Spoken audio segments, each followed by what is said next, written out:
All right, YouTube is up.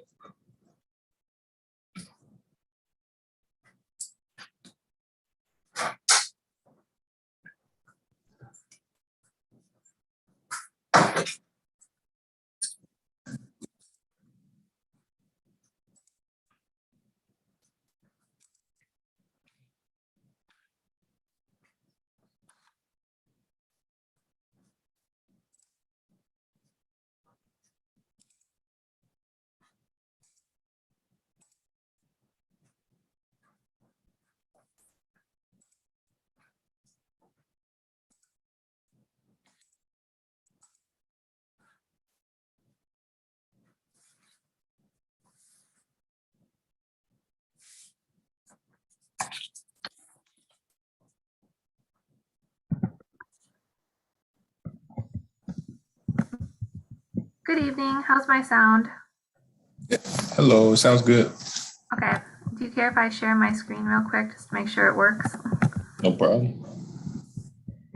Are you able to see it? Yes. Okay. Sounds good. Thank you.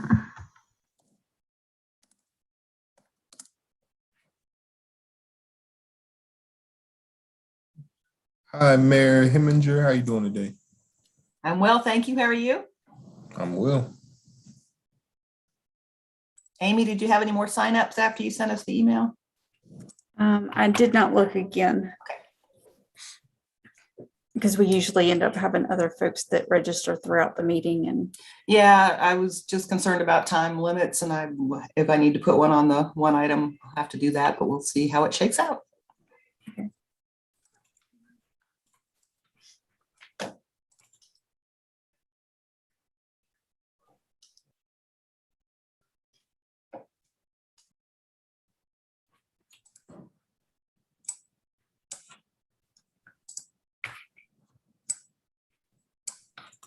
I'll do a quick check. There's about 45 people now, so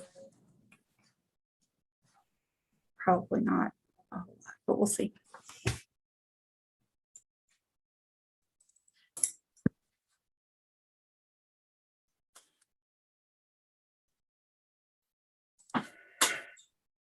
Hi, Michael. How you doing? I'm doing well, thank you. And yourself? Well. Came early to get a good seat.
So Mayor Heminger and Mr. Parker, to add to the sign-up sheet, the Affordable Housing Development Reserve, if you could add Dolores Bailey to the list. Okey-doke. And then to the Green Tract item, if you can add Robert Campbell and Dolores Bailey to that item as well. I'm sorry, what was the first name? Robert Campbell to the Green Tract. Oh, Robert Campbell, the minister. Yeah, okay. And Dolores Bailey. Right, got it. Thank you. How are you doing today, Mary Jane? I'm doing fine. Sound Great. check. Yeah. And could I also get a quick sound check from William, Ty, Colleen, and I believe Judy, Good to see you this evening. great to see you too. Thank you so much. Howdy, howdy. Hello. Hi, just doing a sound check for me too. Thanks. Thank you. I always love those turtlenecks, Colleen. I need to get on that turtleneck game. I know. Oh, We know who you are. my neck feels naked. Hey, how are you doing?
How you doing, Maurice? I'm doing well, sir. How are you? Good. I think Mike sounds good as well. Thank you so much. Thank you, sir.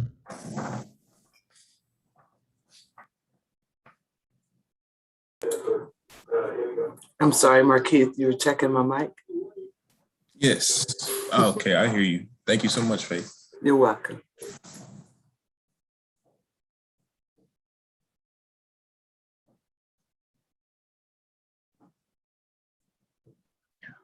Hey, Markeith, this is William Altman. Okay, thank you. I think I had overlooked your name, I believe, but thank you. Yep.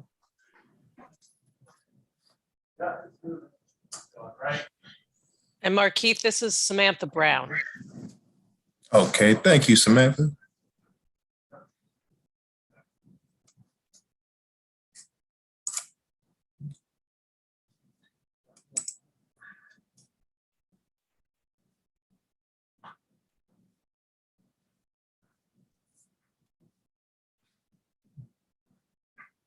Hi, Lauren. Can I get a quick sound check from you?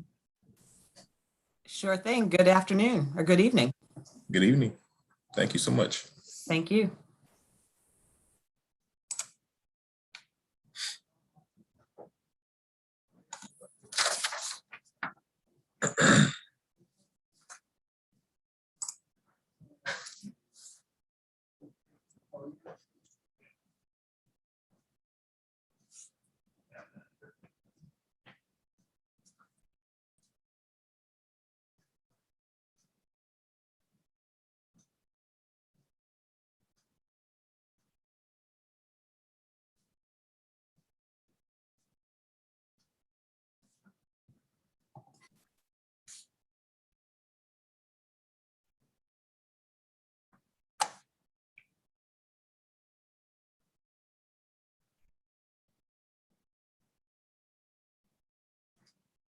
Hi, Sarah. I believe you just came in. Can I get a quick? Hello, good evening. Thank you. You sound great.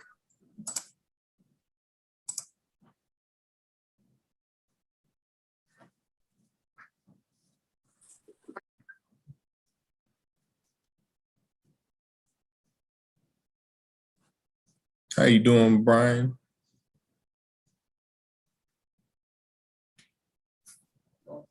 Can I get a quick sound check from you and Becky, I believe? Hi, this is Becky McDonald. Thank you.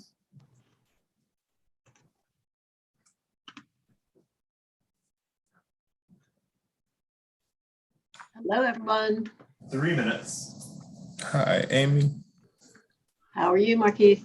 I'm great. How are you? I'm good. Zoom behaving for you tonight?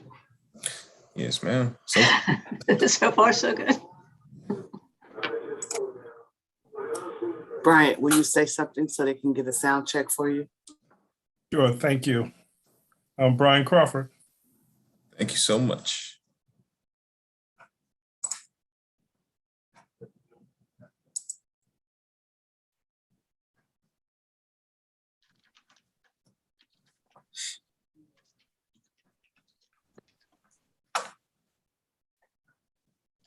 Hello.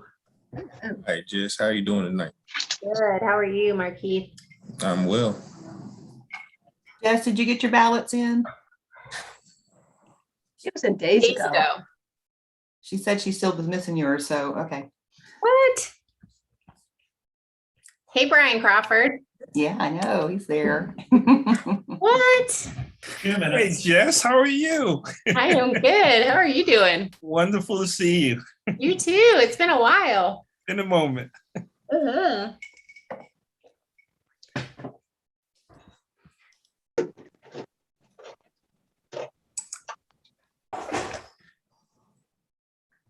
See. Hi, and Dan and Hong Bin. Could I get a quick sound check from you? Hi, Marquis. Thank you so much. And Dan, I believe, can I get a quick sound check? This is Dan. Can you hear all right? Sir, thank you so much. I sent my ballot to Amy Ryan a couple days ago. Well, Amy probably enjoyed that, but Amy Harvey would like to see it instead if you don't I mind. mean, now Amy Harvey has it, but there's a lot of Amy's, okay? There are a lot of Amy's. And I'm a little bit offended Not about it. many Amy's. I'm like, how did she not have it? Oh, Could I get a quick sound check from Anita and Wendy? Hello. How's that? You sound great. Thank you. 30 seconds. This is Wendy. Thank you so much.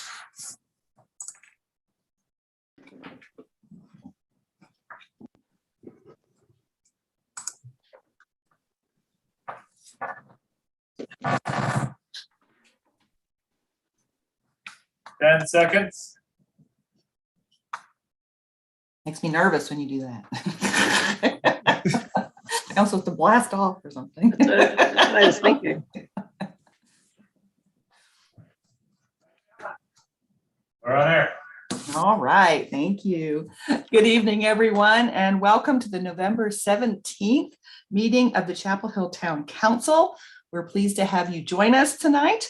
This evening marks the council's final regular business meeting before winter break, and we'll be covering a lot of ground tonight with 8 items up for discussion.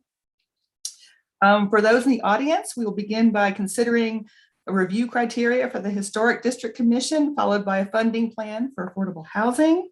Other topics include applications for a hotel at the corner of Rosemary and Columbia Streets, a commercial office and wet lab space also proposed for Rosemary Street, a resolution for the Green Tract recombination plat, and a conceptual plan, and an update on Trinity Court and J Street affordable housing projects. The final items are that concept plan for Trinity Court redevelopment and appointment to 2 advisory boards. After talking with the manager today, we decided that item 18 regarding a process for council petitions has been pulled from tonight's agenda. It'll come back at a future meeting. And to help us work effectively tonight, council members are asked to keep your questions and comments succinct if you can. And we've got all the ballots in now, so I don't need to say that. In keeping with the guidelines for virtual meetings, we will do our roll call. As I call your name, please tell us if you are here or present, whatever works for you. Mayor Pro Tem Parker. Here. Ms. Anderson. here. Mr. Boyncey. Here. There you are. Everyone popped around again. Sorry. I know you alphabetically, but I just always look to see if I can find you. Ms. Gu. Here. Mr. Nguyen. Here. Ms. Ryan. Here. Ms. Stegman. Here. And the mayor is also here. Thank you very much. So we've got that all there. We do have a couple of proclamations this evening. and we want to share those with you. First up is Small Business Saturday. And Councilmember Mr. Boyncey is going to share this with us, and he's going to read it. And then we have a small business owner with us this evening as well. So, Mr. Boyncey. Right. Thank you, Mayor. Good evening, everyone. It is often said that small businesses are an important part of the fabric of a community. And based on the numbers from the United States Small Business Administration, it is easy to understand why. Small businesses represent 99.7% of all firms with paid employees in the United States and are responsible for 65.1% of net new jobs created from 2000 to 2019. As a town, we believe that small, independently owned businesses have a positive social, economic, and environmental impact on our community. Therefore, to show our support, the Town Council joins the Chapel Hill Carrboro Chamber of Commerce and the Chapel Hill Downtown Partnership in celebrating Saturday, November 27th as Small Business Saturday. In doing so, we urge everyone to support local businesses and merchants on that day and throughout the year. Thank you. Thank you. And we have Tamara Lackey with us this evening.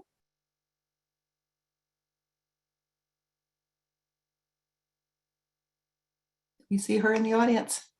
I do not see her in the Okay. audience at the moment. Well, she was here to represent Coco Espresso Bistro and Bar over at Glen Lennox that opened up. Had a chance to be there on Monday afternoon. It's doing well. It looks great. It's a great gathering place. If you're looking a place to go have some coffee or bistro and sit outside or inside, I recommend it highly. And we're very pleased to have them over there in our Glen Lennox area. Next up is the OWASA Care to Share Day. We are recognizing this, and we have Councilmember Mitzgu to share this proclamation with us. Hi. Good evening, everyone. The COVID-19 pandemic has had a profound impact on our local economy and many residents' incomes. As a result, since March 2020, when Orange Water and Sewer Authority temporarily suspended service disconnections in response to the COVID-19 pandemic, the average past due amount per customer has more than tripled to over $450.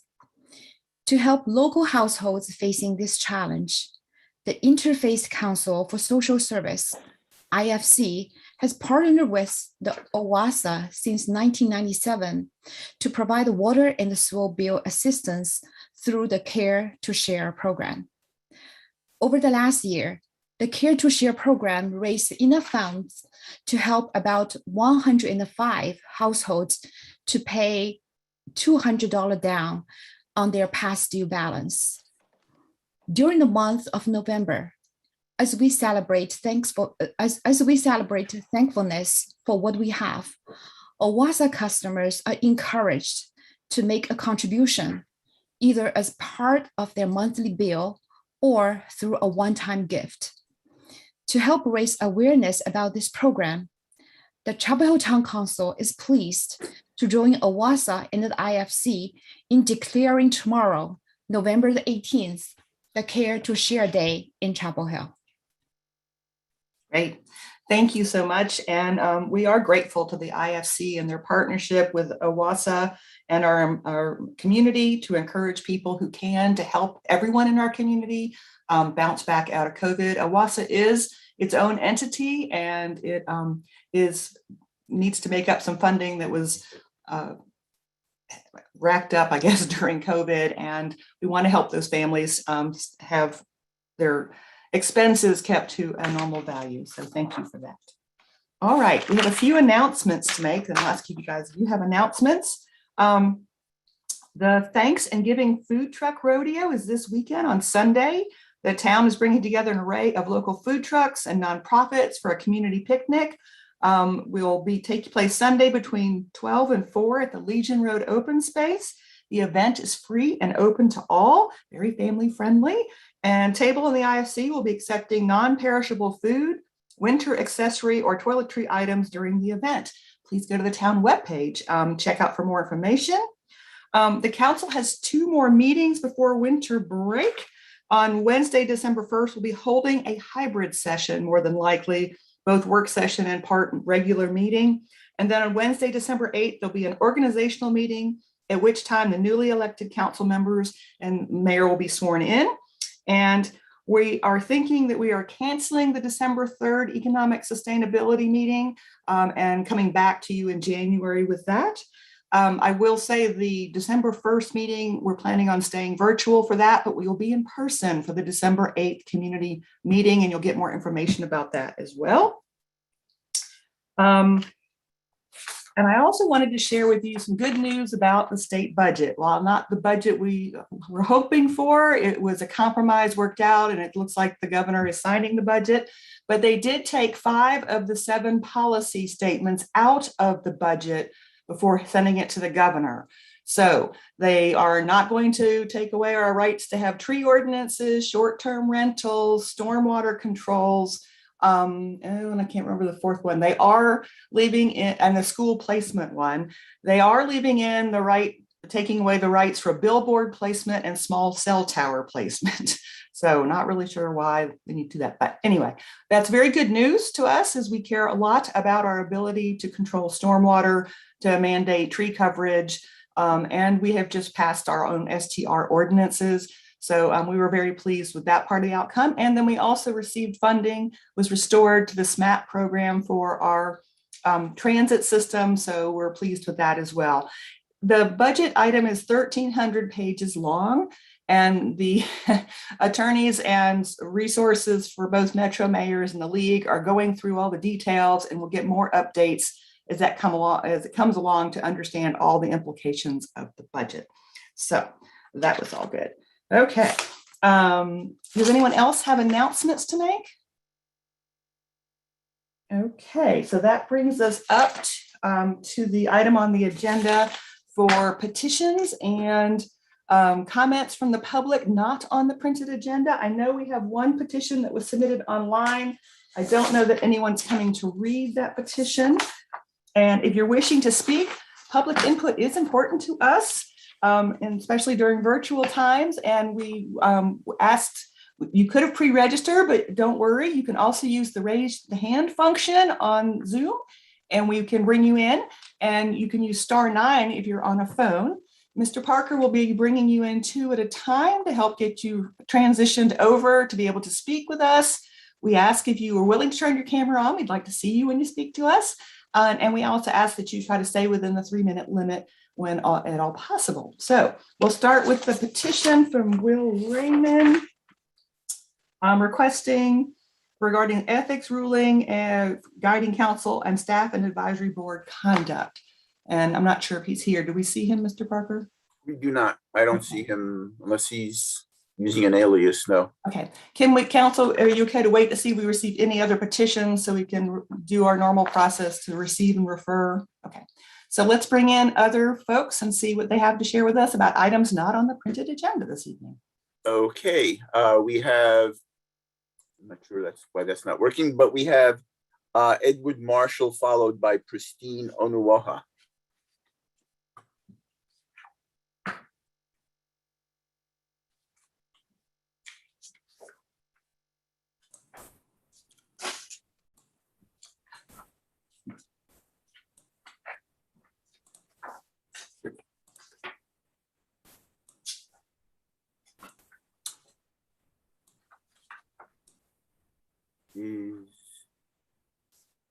There we go. Welcome. There we go. Michael, I'm going to pass on this item. I'll speak later.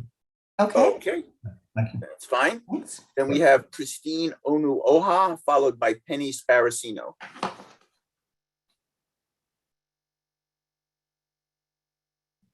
Go ahead.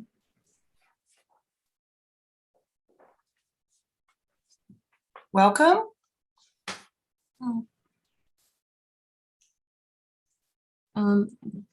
We can hear you. All right, I'll begin. Hello, my name is Christine, and I'm a high schooler here in Chapel Hill. This summer, 3 peers and I were given the opportunity to conduct environmental research through the Summer Ventures in Science and Mathematics program. The topic of our study was Bowling Creek here in Chapel Hill. And given the recent re-election of Mayor Kim Henninger, as well as it being one of her goals to grow Chapel Hill sustainably, I'd like to share the findings of my team's research.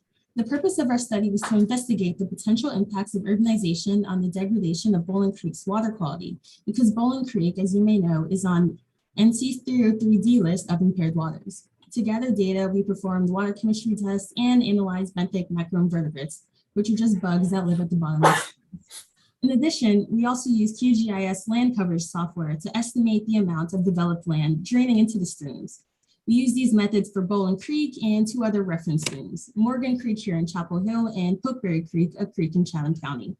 Our data showed that as the percentage of developed land draining into the streams increased, the water quality of the streams decreased. The area of Bowling Creek along East Franklin Street in particular had the worst water quality of all the sites tested.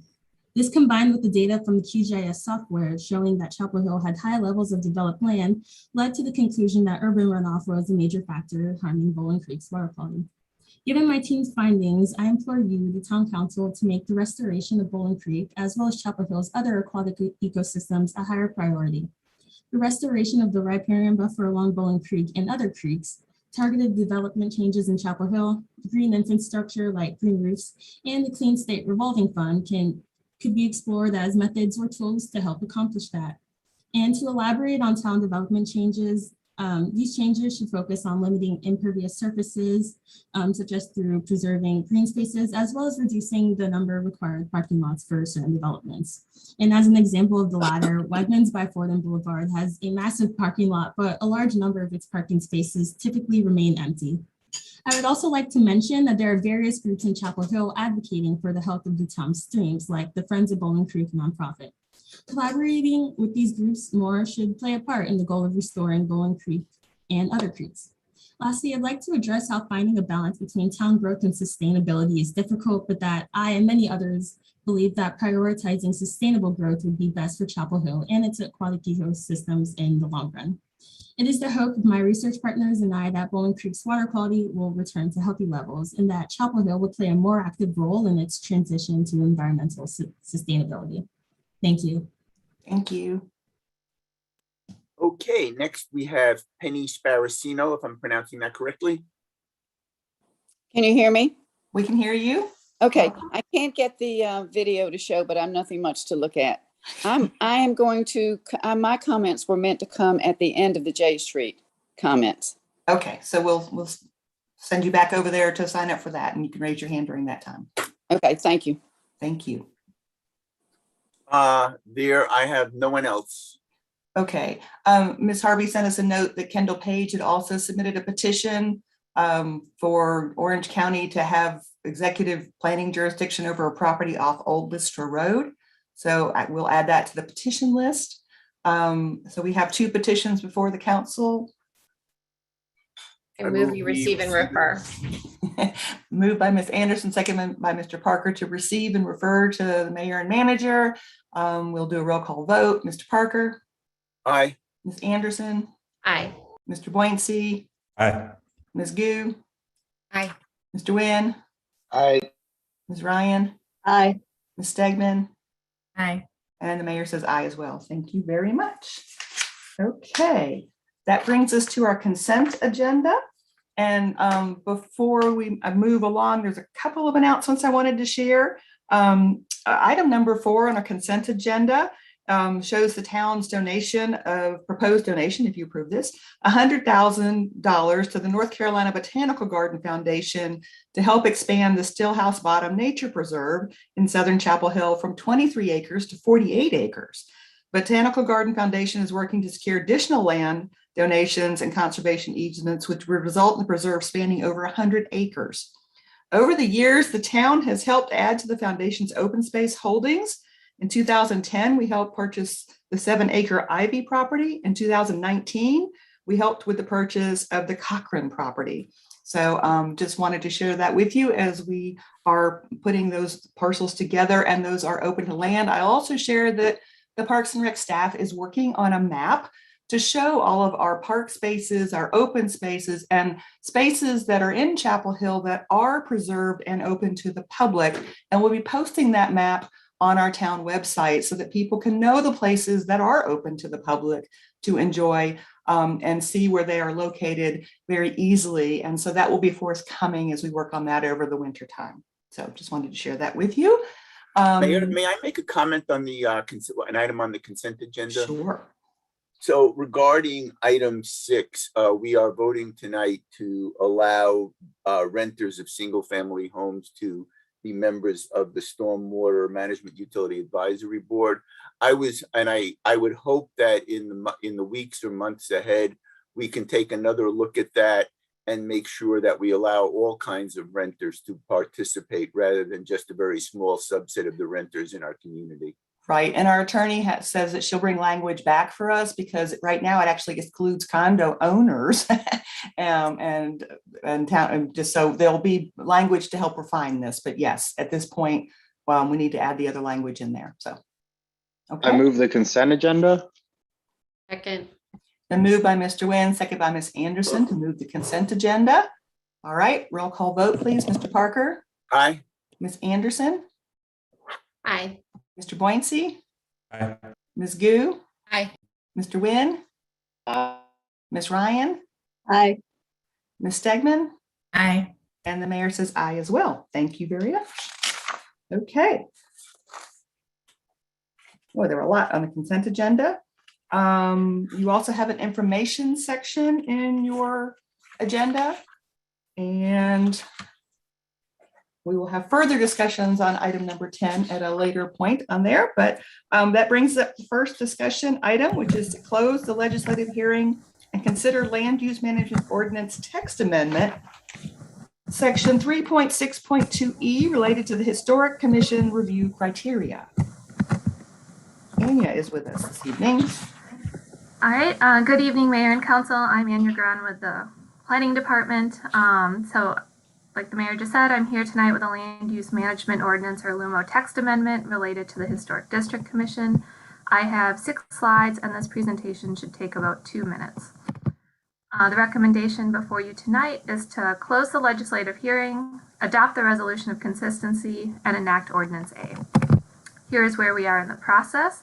It has been through staff and advisory board reviews and is now before you, the town council, for action. As a reminder, the text amendments that we made back in April of this year had removed the congruity standard, and so we are proposing to add it back in by asking that the Historic District Commission make findings whether a project is incongruous with the special character of the district. And this doesn't actually change any of the process or procedures that the HDC has been using to review their certificate of appropriateness application.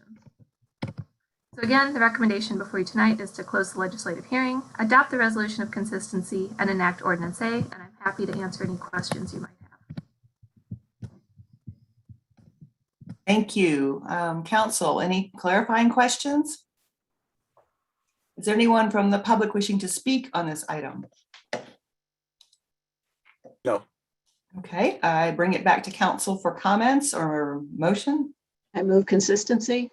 We have to close the public hearing. Oh, I'm sorry. Okay. Move to close the public hearing. Second. Okay, it's been moved by Ms. Ryan, seconded, I think I heard Jess's voice. Is that who I heard? Ms. Anderson. Roll call vote, please. Mr. Parker. Aye. Ms. Anderson. Aye. Mr. Boincy. Aye. Ms. Gu. Aye. Mr. Nguyen. Ms. Ryan. Aye. Ms. Stegman. Aye. And the mayor says aye as well. I move consistency. Second.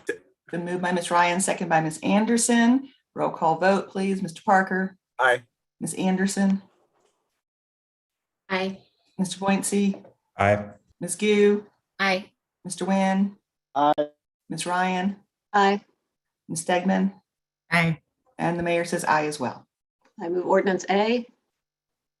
Second. Been moved by Ms. Ryan, second by Mr. Boincy. Roll call vote, please. Mr. Parker. Aye. Ms. Anderson. Aye. Mr. Boincy. Aye. Ms. Gu. Aye. Mr. Nguyen. Aye. Ms. Ryan. Aye. Ms. Stegman. Aye. And the mayor says aye as well.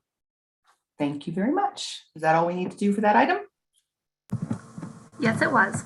Okay, we were hoping to get Tamara to speak, but I still don't see her on. Is she there? I don't see a raised hand, or I was looking to see if she was still there.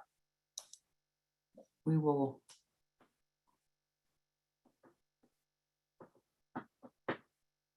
Don't see her on, so we will keep trying and see if she comes forward for the, okay. So that brings us to item number 13, please. Approve the modified recommendation funding plan for the Affordable Housing Development Reserve. And we have Ms. Phineas with us. Welcome.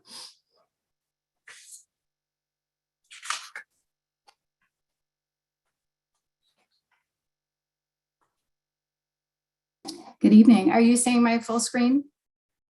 Not really, We're seeing the screen with the slides on the side. in very small size. How about now? There we go. All right, perfect. Good evening, Mayor and Council. I'm Sarah Venus, Director of Affordable Housing and Community Connections. And I'm joined tonight by Sue Hunter, our Housing Advisory Board Chair, to share with you a proposed funding plan for supporting affordable housing projects that recently applied for funding through the town. Tonight, we're asking Council to consider approving a modified funding plan that would fund the projects recommended by the Housing Advisory Board and also fund Habitat for Humanity's request. I'll start by providing brief background on the Affordable Housing Development Reserve, then share with you an overview of the funding requests that we received for the most recent application process. Sue will then share with you the Housing Advisory Board's recommendation, and I'll close by sharing with you a modified funding plan. As a reminder, Council established the Affordable Housing Development Reserve in fiscal year 2015. The annual allocation was equivalent to approximately a penny on the tax rate in 2015, which was $688,000 in the general fund budget. The development reserve is dedicated exclusively to affordable housing development and preservation. And there's 4 primary project areas, which are shown here. The town conducts up to 3 requests for proposals per year until the funding is exhausted. And the Housing Advisory Board reviews applications using a scoring rubric and then makes recommendations to the council for your final approval. Since the reserve was established in fiscal year 2015, a total of just under $5 million has been allocated to support affordable housing projects in the community. $1.2 million has been provided in funding to support the North Side Neighborhood Initiative. And additionally, it has supported the development of over 300 units of affordable housing. We've seen an increase in the amount of funding requests over the last 2 years. And this is the second year that our funding requests have exceeded available funding in the first request for proposal process. On this slide, you'll find the funding requests that are under consideration tonight. As you can see, we received 5 funding applications for a total of just over $658,000 from outside agencies. The town has already approved $175,000 to support the North Side Neighborhood Initiative out of the reserve. And this leaves just over $513,000 available to be allocated. And the funding gap of $244,000 if all of the requests were to be fully funded. I'll quickly go over the requests that we received. The first was from CASA for the Homestead Gardens project at 2200 Homestead Road. They requested $300,000 to support the 32 rental units that they plan to develop as part of this project and master lease to UNC Horizons. They will serve households at 0 to 60% AMI. And they have requested this funding to serve as a match for a $3 million grant that they received from a private foundation. We also received 2 requests from Empowerment Inc. The first for a duplex on Lindsay Street. The amount requested was $187,000. And these units would be a part of Empowerment's rental portfolio. These were the Grisham cottages that you may recall were relocated and renovated to town donated land. The renovations are complete for these units and they're move-in ready as soon as the acquisition is completed. Empowerment also applied for funding for the move of a house from North Street to Gomains, which is a lot that Empowerment owns in the North Side neighborhood. They requested $61,000. This again would be an affordable home, part of their rental inventory. The town is donating the home and we've requested that it be moved by the end of the year so that we can move forward with our project on that property. The fourth request was from Habitat for Humanity, and they requested $150,000 for a purchase of a property to build in the future 8 home ownership affordable units. Habitat anticipates that they would be ready to build on this property in approximately eight years. So this would serve as a land banking opportunity for future development for them. And the Housing Advisory Board did discuss an interest in having the town consider alternate funding sources for this project. The final request that we received was from Community Home Trust for $60,000 for a home ownership unit. Again, in the North Side neighborhood on Graham Street.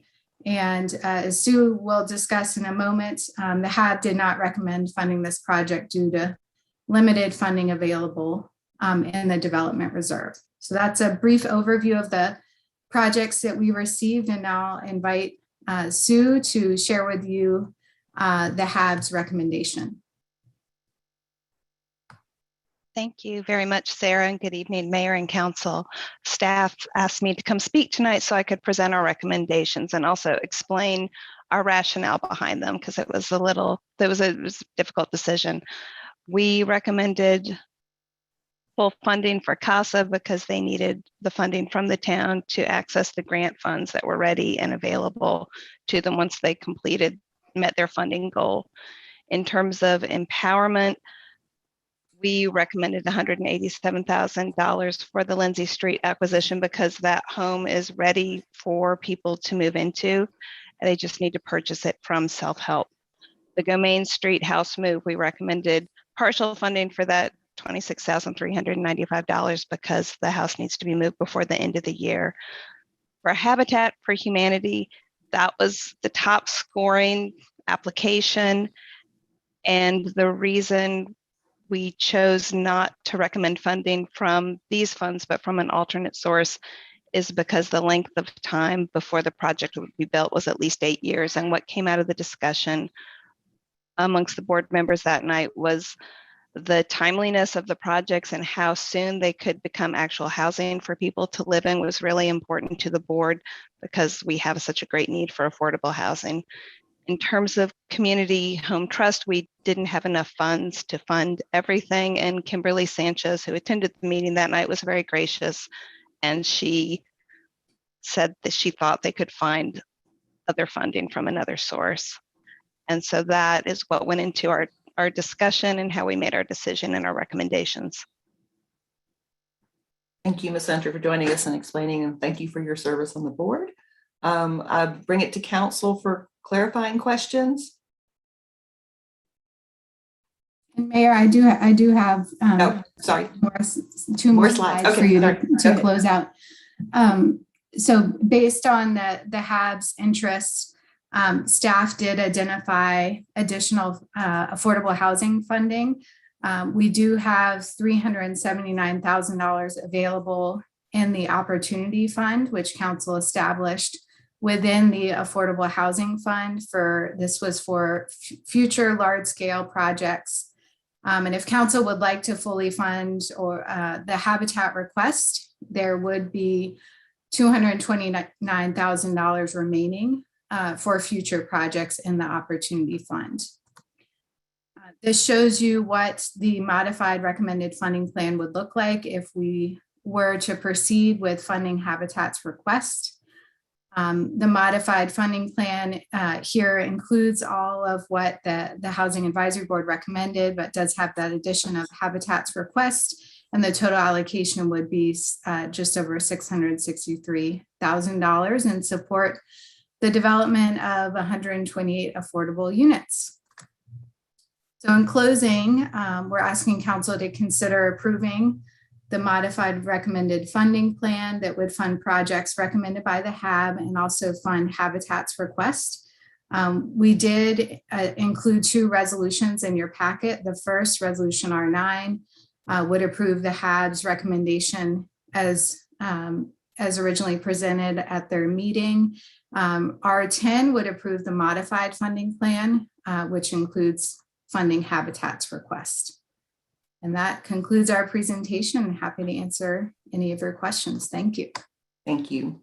You can bring us back to full screen. All right, council members. Clarifying questions?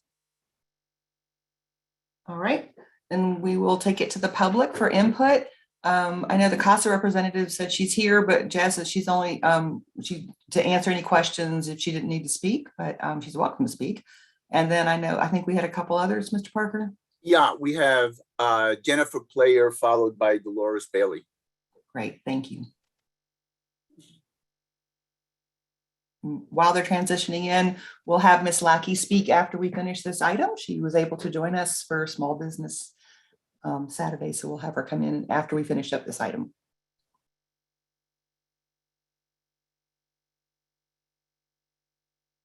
Welcome. Good evening, Mayor, Town Council. My name is Jennifer Player, and I'm the President and CEO of Habitat for Humanity of Orange County.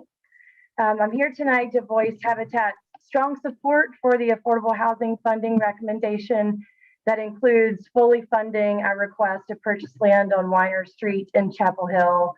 And want to thank the Housing Advisory Board, the Town Council, and the town staff for recognizing the importance of acquiring land now in order to build homes in the future that will remain affordable to local working class residents. The fellow applicants, Empowerment Incorporated, Community Home Trust, and CASA are trusted community partners that join Habitat in realizing the town's vision for affordable housing. And we do believe each applicant's project deserves your enthusiastic support. As you know, there's an urgent deficit of affordable homes in Chapel Hill, a deficit that will only grow over time without intentional leadership today. And we encourage council to continue to prioritize solutions that both puts units on the ground quickly and that prioritize the long view and future livability of our community. We feel it would be short-sighted to pit these 2 priorities against each other. You all know land in Chapel Hill is a scarce and finite good. And if we are truly trying to build a community where all people can thrive, then the question of how to use the remaining available land is not only one that is both practical, but it's also a moral question. So we urge the town to provide the maximum financial and regulatory support needed to ensure that affordable housing developers are competitive and can purchase land whenever it becomes available, such as in this case with Habitat's opportunity to purchase lots on Weiner Street. If not, the affordability of that land may be lost forever. Our community must also continue to pursue thoughtful, ambitious, resident-informed plans for affordable housing on current town-owned land.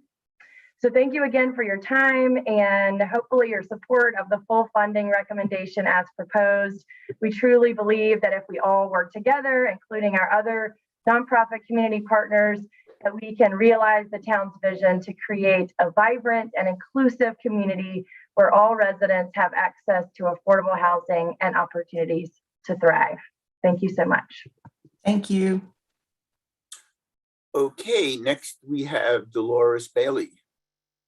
Hi, good evening, Mayor, council members, Mr. Manager. My name is Dolores Bailey. I'm the Executive Director of Empowerment Incorporated. Thank you for allowing me to speak tonight. And thank you, Jennifer, for those wonderful words. I absolutely agree and do feel it's a great time for all of the nonprofit providers to be working together as we are. I'd like to thank the council for your support of Empowerment's 25 years of excellent service throughout all of Orange County. Thank you for being there. Thank you for your well wishes. At our celebration, we revealed a new logo and a new slogan for Empowerment. And I'd like to also share with you tonight a new way of empowerment doing business. I think it's important that you understand how we got to the point tonight where we asked for $187,000 and $61,000 for 2 projects. As Jennifer mentioned, we are all trying to provide affordable housing. Empowerment's intention had always been to purchase the Lindsay Street lot with the 2 units out of the land bank. That had been our intention once we heard about it and all of the nonprofits decided that's how it would work. We have a lot on Gomains that has been vacant for a while, but that when we bought it, it had a home there. We had the home tested for asbestos. It needed to be abated and then eventually torn down. It had already been designated as being in the shape to deteriorate. So what we had on our hands was the intention to purchase the Lindsay Street lot and leave the Gomains lot vacant. We then had the opportunity to receive the donation of the house from North Street. When we accepted it, we did not realize that had to happen before the end of the year. So that put us in a serious bind. And it ended up having us request a lot of money and a lot of assistance. We've put a lot of dollars into the Gomains lot already, but our plans have been to put some leveraging dollars in the Lindsay Street project, but that didn't happen. So tonight we are here before you all with 3 units. As Jennifer mentioned, and as Sarah mentioned, the Lindsay Street lots, the units are ready. They are sitting vacant. And this is what we said to the HAB. We'd certainly adjust our dollars any kind of way. And we did. We actually requested $60,000 for the Gomains project, which actually is going to cost us a total of $138,000 on top of what we've already spent. But we knew we needed to put the Lindsay Street house online. It just does not make sense for 2 units to sit vacant when there's so much need. And so our request was for the 187, full request to purchase the Lindsay Street lots. And we offered not to go for the $60,000 because we knew there was not enough money. We backed that back from $60,000 to $26,000, just so that we'd have some funding for the Gomains lot. So that's how we got to where we are. Just wanted to explain that a little bit to the council. We are working on trying to leverage our dollars with the dollars that come from the government entities. This was going to be one of the first times we've gotten a chance to do it in Chapel Hill. We've done it in Carborough and other places in Hillsborough. Unfortunately, it still ended up the way it looks. So I'd like to thank the council for listening. I'd like to thank you all for understanding that Empowerment is that nonprofit that is starting some new things, doing things differently. This is just how we ended up tonight. Thank you. Thank you. Okay, that is the last. Okay, great. We'll check the last speaker on this item. Can we ask Dolores, will you stay with us for just a minute? Sure. And I don't know if Sue is still there. There was some conversation about full subsidies for units and the fact that we're asking you to move the property, and we all want to be supportive, but we were trying to figure out, and we thought we'd sort of shifted the money so that the total amount was the same, but just shifted, but that didn't happen. So I guess we're asking for folks to think about, and on the HAB and in our nonprofits about, it's hard to give a full subsidy to one group for units and not to everyone else, to set a precedent.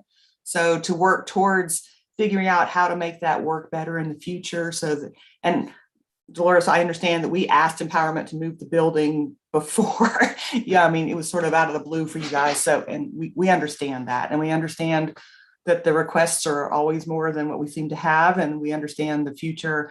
I do implore council to think about the habitat request. Land is only going to get more expensive as we move forward, and so land banking is truly important.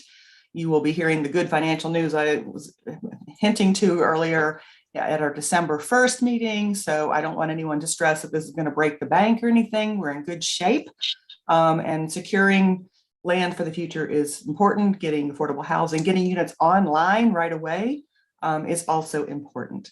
So Also, Mr. Wynn, I'm just going to ask you to disclose that you're on the Empowerment Board. It is not a conflict of interest the way it is listed legally, but just to disclose that you are on the Empowerment Board.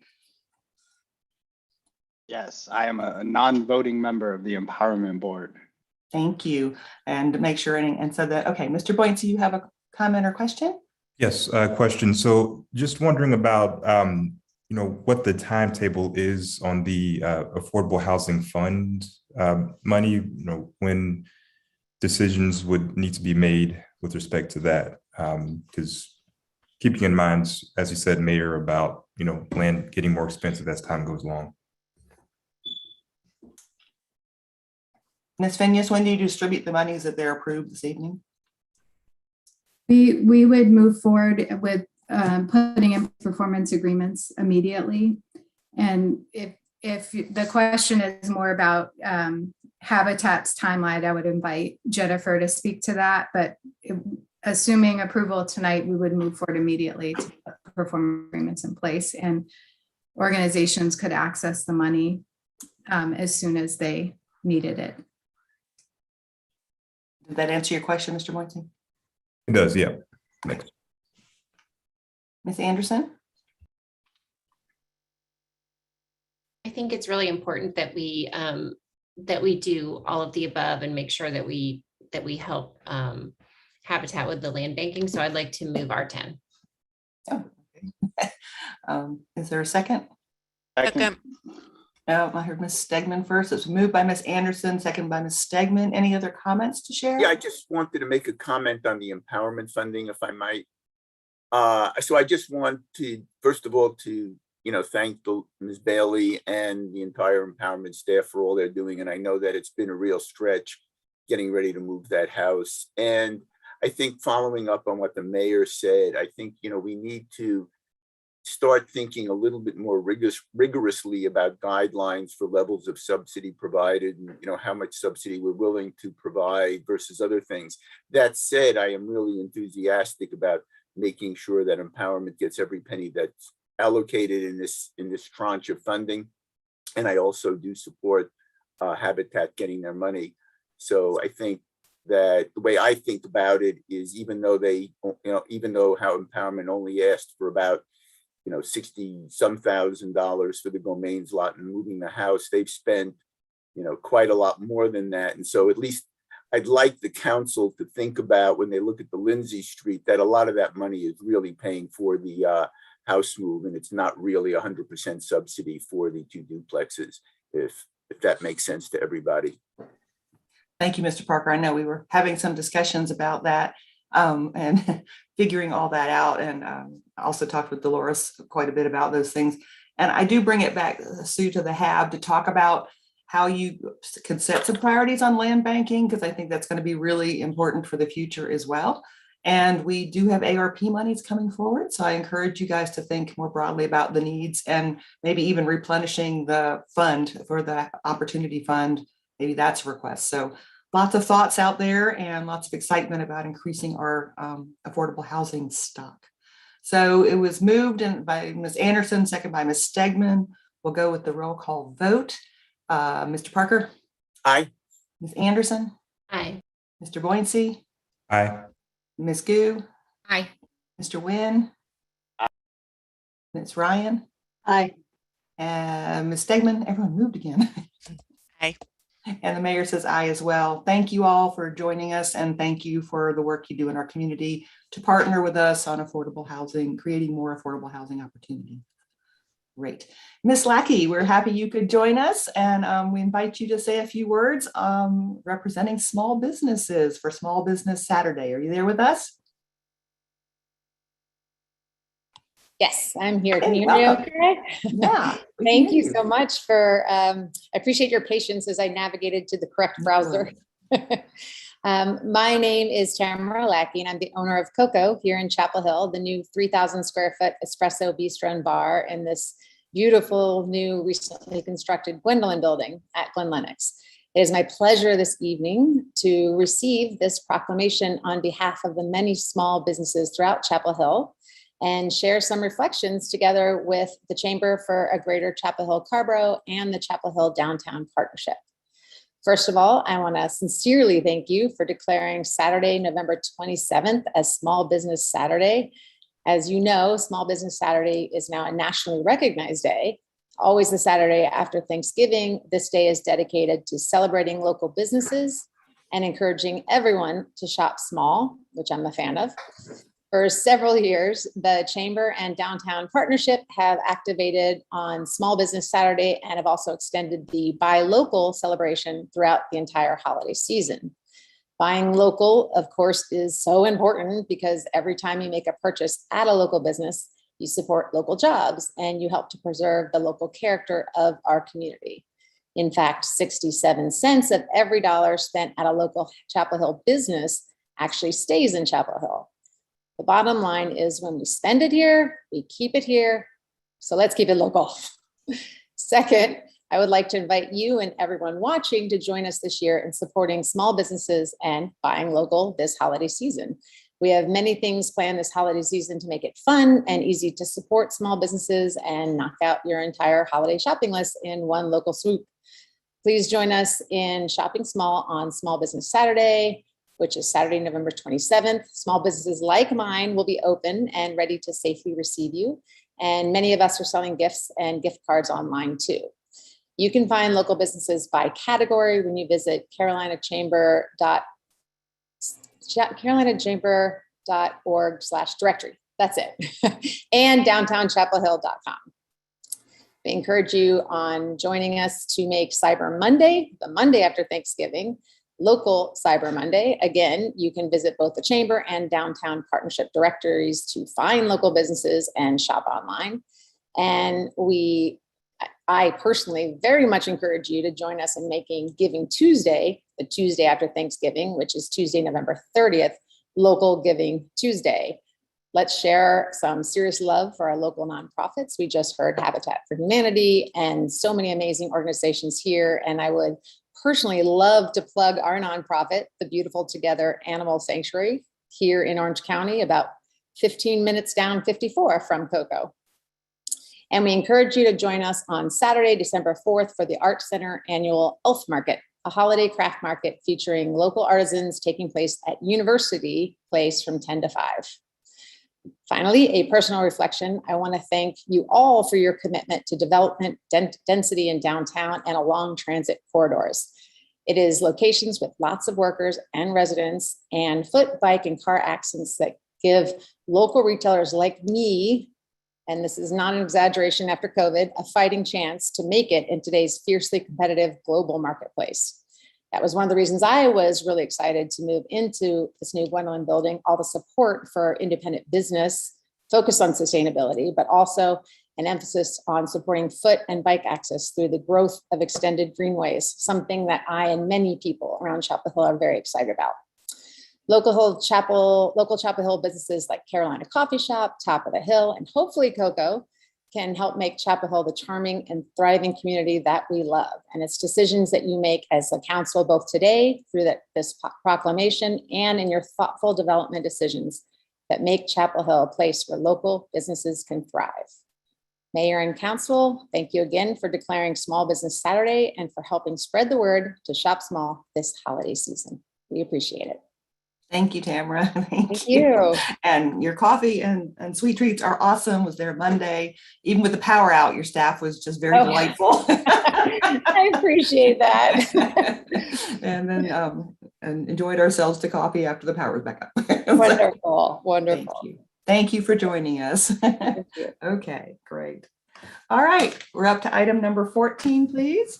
Close the legislative hearing and consider an application for conditional zoning for the Rosemary Columbia Street Hotel property assemblage at 108, 110, and 114 West Rosemary Street, and 205 and 207 North Columbia Street, and 208 Pritchard Avenue from residential R3, office institutional, and Town Center 2 to Town Center 2 conditional zoning district. That was a long title. Good evening again, everybody. I'm Anya Gran with the Planning Department, and we are here tonight for the Rosemary Columbia Street Hotel conditional zoning application. As a reminder, the project is located on this corner of North Columbia and West Rosemary Street, so right here where the yellow dot is. I have about 17 slides, and this presentation should take about 5 minutes or so. The recommendation before you tonight is to close the legislative hearing, adopt the resolution of consistency, and then enact Ordinance A approving the application. Here is where we are in the process. It has been through the advisory boards and the public hearing back in June, and it is now before the Town Council tonight for action. I wanted to talk a little bit about the site location and the land swap. So the map here currently shows the parcels that are involved in this project, and they are outlined here in maroon. The location of the parcels that are being considered for the land swap are highlighted here in blue. And following the land swap, the town will take ownership of a portion of this lot that's along Pritchard Avenue, and that is currently being considered for affordable housing. In turn, the developer will receive the lot that's highlighted here in orange, and currently this is where the gravel parking lot is. The town will continue to own the historic town hall building and the lot next to it where a park is being proposed, and I've outlined these in blue. And no change of ownership is proposed there. And then the developer will have ownership of the property boundaries that are roughly shown here in orange. The applicant is proposing to develop the site by constructing a 130 to 135 room hotel along with an associated parking garage. The town-owned parcel to the west of the historic town hall will become a new park. And these parcels are currently zoned Town Center 2, Office Institutional 1, and Residential 3, and they are proposed to be rezoned to Town Center 2 or TC2-CZD, reflective of that conditional zoning district. As part of the work, the applicant is proposing to demolish 4 surface parking lots, a small brick building, and a wood structure. So since we had the public hearing in June, the applicant has been working with the town's urban designer to modify the building and site design. Last week on November 10th, the Town Council reviewed the revised plans, and there's generally support for it, but you did mention that there was an interest in incorporating a bike share and accessible parking. And then earlier today, we also circulated a revised Ordinance A that included a new stipulation related to community benefits, and the applicant has committed to working with local organizations and agencies to prioritize hiring local workers. And I've included this stipulation here so you can see it in full. So here are the updated plans, and I wanted to go through quickly some of the changes that have been incorporated. As a reminder, the new lot lines are shown here in red. North Columbia Street is to the east, West Rosemary Street is to the south, the historic town hall is highlighted here in blue. The hotel building has been moved further east and towards North Columbia Street. The applicant is proposing to add some short-term parking stalls along the west side of the building. And then they've also put a fire lane in that's going to wrap the building and then come out along North Columbia Street. So if you can kind of follow my mouse, it just wraps that side of the building. They've removed the left turn lane onto North Columbia Street. And then finally, they've reduced the number of on-site parking stalls within the garage from 70 to 40 spaces. The applicant is requesting several modifications to regulations. The first is a modification to the required landscape buffer. And so along this north property line, they are required to provide a 10-foot landscape buffer, and they've asked for a reduction to a 6-foot buffer with a 60% plant mix, and then they're going to add in a fence. Along the west side of the building, here the applicant is required to provide a 20-foot buffer between the hotel and the residential properties to the west, and I've shown where this buffer would occur in green. The applicant is proposing a 5 to 7 foot alternate buffer, which will include plantings and a fence, and I've outlined that here in yellow. And the reason for the reduced buffer is because of that fire lane and making sure that they have the turning radius necessary for the emergency vehicles. They are also required to provide 5-foot foundation buffers, and along the west side of the building, the applicant is asking for a modification to not provide one because they're providing short-term parking and a sidewalk along this side of the building. The foundation buffer is also required on the west side of the parking garage here, the south side of the parking garage.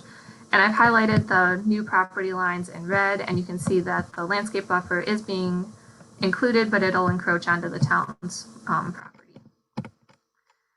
There's also another foundation buffer and entrance drive buffer, which should be combined along this north side of the parking garage, and the applicant is proposing to combine them, but instead of a 13-foot combined buffer, so 5 + 8, they're proposing 12 feet. And then the last modification is a request for building heights, and so the land use management ordinance requires a 40-foot primary building height, 30 feet if it's adjacent to residential zones, and the applicant is proposing primary building heights of 42 and 53 feet. And then the LUMO again requires a 50-foot secondary building height, and the applicant is proposing a 65-foot secondary building height. And so really quickly, the red outline here shows the location of where the LUMO building height would be, and then I've highlighted here in red the area that goes beyond this and would require the height modification. And this is along the east elevation, so facing Columbia Street. On the west elevation, this is the side that is going to be along that new fire lane and facing the north side district. You can see the red outline shows the height required by the LUMO, and the shaded area shows the height modification. The advisory board recommendations are also included in your materials tonight. The Environmental Stewardship Advisory Board had asked that the project comply with the Climate Action and Response Plan, and the applicant has agreed to continue to coordinate with the town's Community Resilience Officer to improve the site's energy efficiency and sustainability. The Community Design Commission asked for approval authority on the elevations, and the CDC currently only has review authority. The LUMO did not give them the power to do approval of elevations, and the applicant also has not consented to CDC approval of building elevations. The Transportation and Connectivity Advisory Board, or TCAB, had requested that the left-hand turn lane be removed, and that's been incorporated into the revised plans. And they also asked for a bike share, and the applicant has committed to considering this and working with the town to find a location for a bike share. And then finally, the Planning Commission asked for additional tree canopy and for the applicant to soften the transition between the hotel and the north side neighborhood. They also requested a community benefit agreement as recommended by the West Rosemary Street Development Guide. And like I pointed out earlier in that revised stipulation, the applicant has committed to continuing to work on this and prioritize hiring local workers. So again, the recommendation before you tonight is to close the legislative hearing, adopt the resolution of consistency, and enact Ordinance A. And with that, I'm available to answer any questions you might have. Otherwise, the applicant is also here with a presentation. Let's hear from the applicant, and then we'll come back for questions, please. Thank you, Mayor. Good evening, members of the council, Mr. Manager, Madam Attorney. I'm Dan Jewell with CJTPA. Our team is with me here this evening to assist with answering questions that you might have. Just like to go back a little bit. In 2019, when we originally submitted the concept plan, the East Rosemary Street transformation was just a rumor. Here we are now, 2 years later, and this proposed hotel now seems relatively modest in comparison with all the amazing proposed new construction on East Rosemary Street. But we think what we are doing is now complementary to those East Rosemary projects, and perhaps needed even more with the infusion of people that we see that will be added to the neighborhood, making it much more lively and vibrant and cosmopolitan. Also, the town's bold initiative to build a new parking deck on East Rosemary has allowed us to appreciably reduce the amount of parking needed on this hotel property. That was truly a win-win because it will have people walking back and forth between the hotel and East Rosemary Street and West Rosemary Street, rather than jumping in their cars and just heading on out. This has been a fairly long conversation with you and staff, the advisory boards, and the neighborhood representatives to finally get to this, the third, and we hope final public hearing this evening. We'd especially like to thank Judy, Colleen, the rest of the planning staff, and especially the town's urban designer, Brian Peterson. they and all of you have led us to what we think is a much better project for the community, and that we hope in turn will become a place that the community will embrace. And this evening, since you've already seen this several times before, particularly last Wednesday, when we presented a pretty thorough overview of those changes we have made, we're prepared to give just a very short summary tonight because we know you have a full agenda. We will show you what we heard, what we've done, and what we're doing to accommodate those requests. So Wendy, if you can bring up our summary slide. Thank you so much. So just a very brief recap. What you saw last week, and Anya had highlighted a few of these things, we relocated that driveway off Rosemary Street between the hotel and the park and moved it over to the western property line. This allowed us not only to enlarge the park, but create a space that now engages not only the old town hall, but the hotel itself. It's become the front yard and a public space that really helps frame those buildings, and the building in turn frames that. The building has now shifted 30 feet to the east, giving more separation from the adjacent residential uses, as Anya showed in her cross-section earlier. The building is now 48 feet from the property line, and we've created an enlarged setback at the northwest corner. The building footprint has been reduced in order to accommodate all of that. And we've removed most of the surface parking, except for a very little bit on the west side of the building where there will be a back entrance into the lobby. We've reduced the on-site parking to approximately 40 spaces, again, thanks to the ability to now enter into an agreement with the town to lease spaces over at the East Rosemary deck, or have patrons use that. And we have, because this was a consistent comment among all of you and several of the advisory boards, we've eliminated all of the left turns onto North Columbia Street. So what did we hear last week, and what have we done? We heard again about the bike share facility. So Wendy's can show you where we're proposing now a space that would accommodate 4 or 5 bike share spaces on the edge of the park. Very handy, not only to Old Town Hall, but the entrance to the hotel as well. We have taken some space behind the Old Town Hall, and I guess it's not even behind anymore. It becomes almost as much a front door as anything on the north side for an ADA parking space and an extra space that can be used for service, loading, maintenance, and even the occasional food truck if there's an event at the park that would call for that. We are agreeing to install larger trees in the park, and we will approve that when we come in for our zoning compliance permit drawings. There was also a question and a request if there was any way to make the main entrance onto North Columbia Street narrower. We're not sure. There may be, but we will need to work with staff and NCDOT to see what the minimum amount of width is that they would allow, and we will do so. And as you notice, we have to put that triangular pork chop, as we call it, in there to make sure that people don't even try and make left turns out. So with that, I'm prepared to end the presentation at that point. We certainly have the additional slides that you saw last week if folks have questions and would like to see further information. But again, we very much appreciate the input we've received from everyone to make this what we think is a better place, and respectfully request your approval of our conditional zoning request. And that ends our presentation. Thank you. Thank you. Council, clarifying questions. Mr. Parker. Yeah, just to thanks, Dan, for both the presentation and the brevity.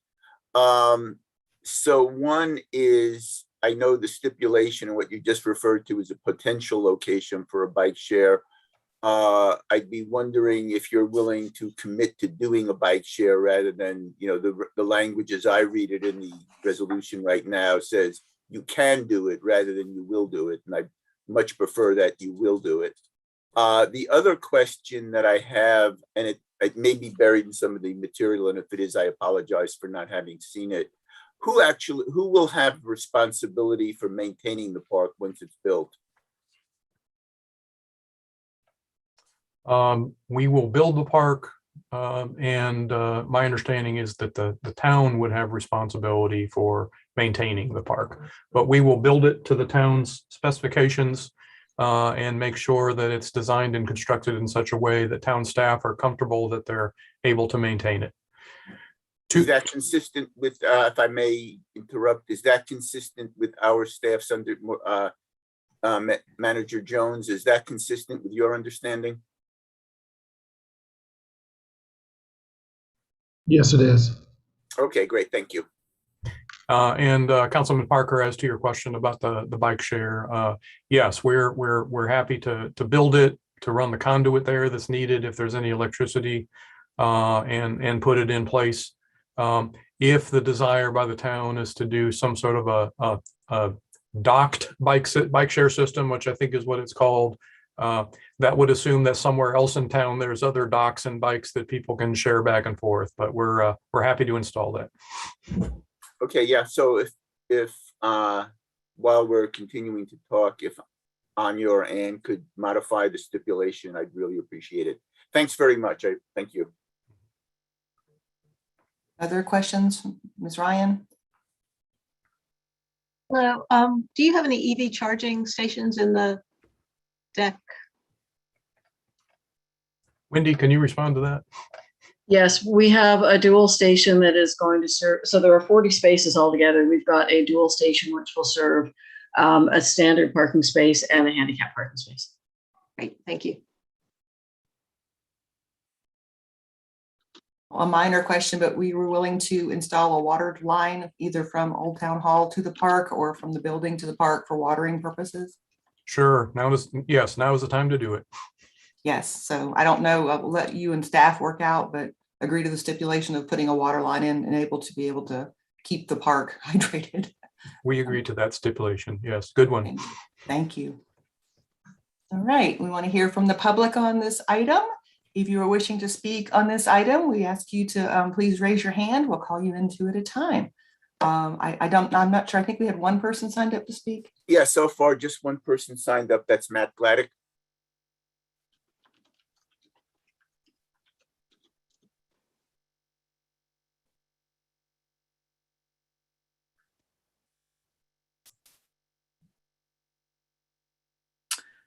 Good evening, everyone. Oh, there we go. Okay. Welcome. Good evening, Madam Mayor, Council, and Mr. Manager. I just wanted to thank the council again for the thought and the care that they put into this process. We think this is a really important project for downtown to add hotel rooms, to add visitors, and we're really grateful for how much the developer has worked with the town to get the details right on this project. So we hope that you can consider this project and move it forward, and we look forward to having a few more hotel rooms and a much nicer looking corner in one of our entryways to downtown. Thank you. Thank you. Is there anyone else wishing to speak on this item? No raised hands. Okay, I bring it back to council for comments, please. Ms. Ryan? Yeah, just real quickly, I want to thank the development team for really going the extra mile and working with everyone. I think, Dan, you're right. I think it's a much better project. I'm really looking forward to that new park. I think that's going to be a terrific community amenity. I know Pam is excited about the rooftop dining. Rooftop bar. So thank you for all that hard work. We really appreciate it. And I think it's going to be a project that you are proud of. And also thank you for providing sections at the end, and just would like to make a plug again to staff. If we could please start requiring those in our application packets. I think they're very, very useful, and we often don't see them. And I don't think they're a big deal for the applicants to provide, but they're very useful for gauging gauging mass relationships and height relationships. So if we could start making that a standard part, I would be very grateful. Thank you. Okay. Anyone else? Mr. Boynton, then Ms. Stegman, then Ms. Coop. Yep, no, I appreciate the work of the applicant towards making this a better project. I want to especially highlight the condition that I believe has been agreed to with respect to employing local residents. Appreciate the applicant making some intentional efforts to connect with local groups like Empowerment, Jackson Center, El Centro, to make sure that residents are aware of and can apply for jobs that would be created through this project. Ms. Stegman, then Ms. Gu. Yeah, I'll be brief, but I just wanted to echo the comments of my colleagues. I think this is really exciting project, and I really appreciate that this really is I think become, after all the work on everybody's part, a project that is really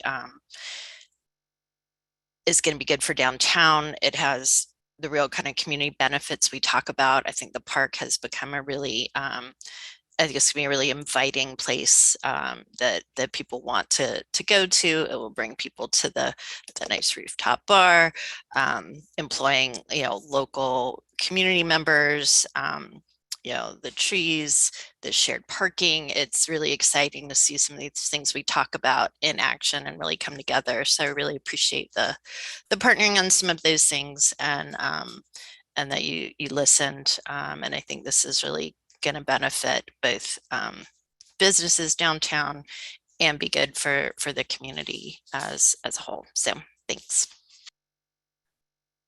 Ms. Gu. Yeah, well, I also would like to compliment the developer in talking and the listening to the local communities and make significant improvements to this project. As I mentioned the last week, I think this project has improved significantly. And I would like to echo Councillor Michael Parker's stipulation. I think it is a very important program to support the shared biking or shared e-bike system or program in our town. I'm really hoping that, because this is a very prime location for our downtown, I'm hoping that this is a important project to get that started. That's something that I have heard from our communities repeatedly. So if you can commit to that and can include that in as one of the stipulation in the final resolution, I think that will significantly improve the benefits that we have been talking about. The new development needs to making our town a better place for everyone. I'm hoping that this is one of those programs and one of the efforts that you're going to make that happen. Thanks.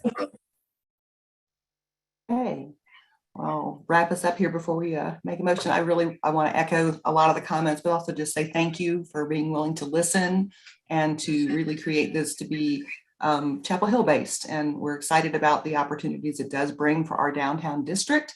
I am excited about the rooftop amenity, but the park, all of it, extended stay. And the corner is going to be so much better for our downtown as one of the entry points to our downtown area. So, council, I move that we close the public hearing. Second. The move by Mr. Parker, second by Mr. Nguyen to close the public hearing. Roll call vote. Mr. Parker. Aye. Ms. Anderson. Aye. Mr. Bointsey. Aye. Ms. Gu. Aye. Mr. Nguyen. Aye. Ms. Ryan. Aye. Ms. Stegman. Aye. Mayor says aye as well, unanimous. Okay, I move the resolution of consistency. Second. The move by Mr. Parker, second by Ms. Stegman, resolution of consistency. Roll call vote. Mr. Parker. Aye. Ms. Anderson. Aye. Mr. Bointsey. Aye. Ms. Gu. Aye. Mr. Nguyen. Aye. Ms. Ryan. Aye. Ms. Stegman. Aye. Mayor says aye as well, unanimous. I move ordinance A as amended. Second. The move by Mr. Parker, second by Ms. Anderson. Any comments that haven't been shared? Right, roll call vote then. Mr. Parker. Aye. Ms. Anderson. Aye. Mr. Bointsey. Aye. Ms. Gu. Aye. Mr. Nguyen. Didn't hear you. Did you say aye? Aye. There you go. Ms. Ryan, sorry. Aye. Ms. Stegman. Aye. Mayor says aye too, unanimous vote. Thank you very much for your hard work. I know Mr. Small has enjoyed coming to our council meetings from far away. You're muted, but thank you you're muted, Mr. Small. Excuse me for that. I just wanted to say we do appreciate all that you've all added to this, and God willing, look forward to bringing this to reality. It would be really exciting for all of us to have this experience in Chapel Hill. Thank you. Thank you. Appreciate it. All right. And have a great Thanksgiving, everyone. Thank you. All right. That brings us to item number 15, close the legislative hearing and consider an application for conditional zoning for 150 East Rosemary Street. We have Ms. McDonald with us. Good evening. Let me get my screen ready.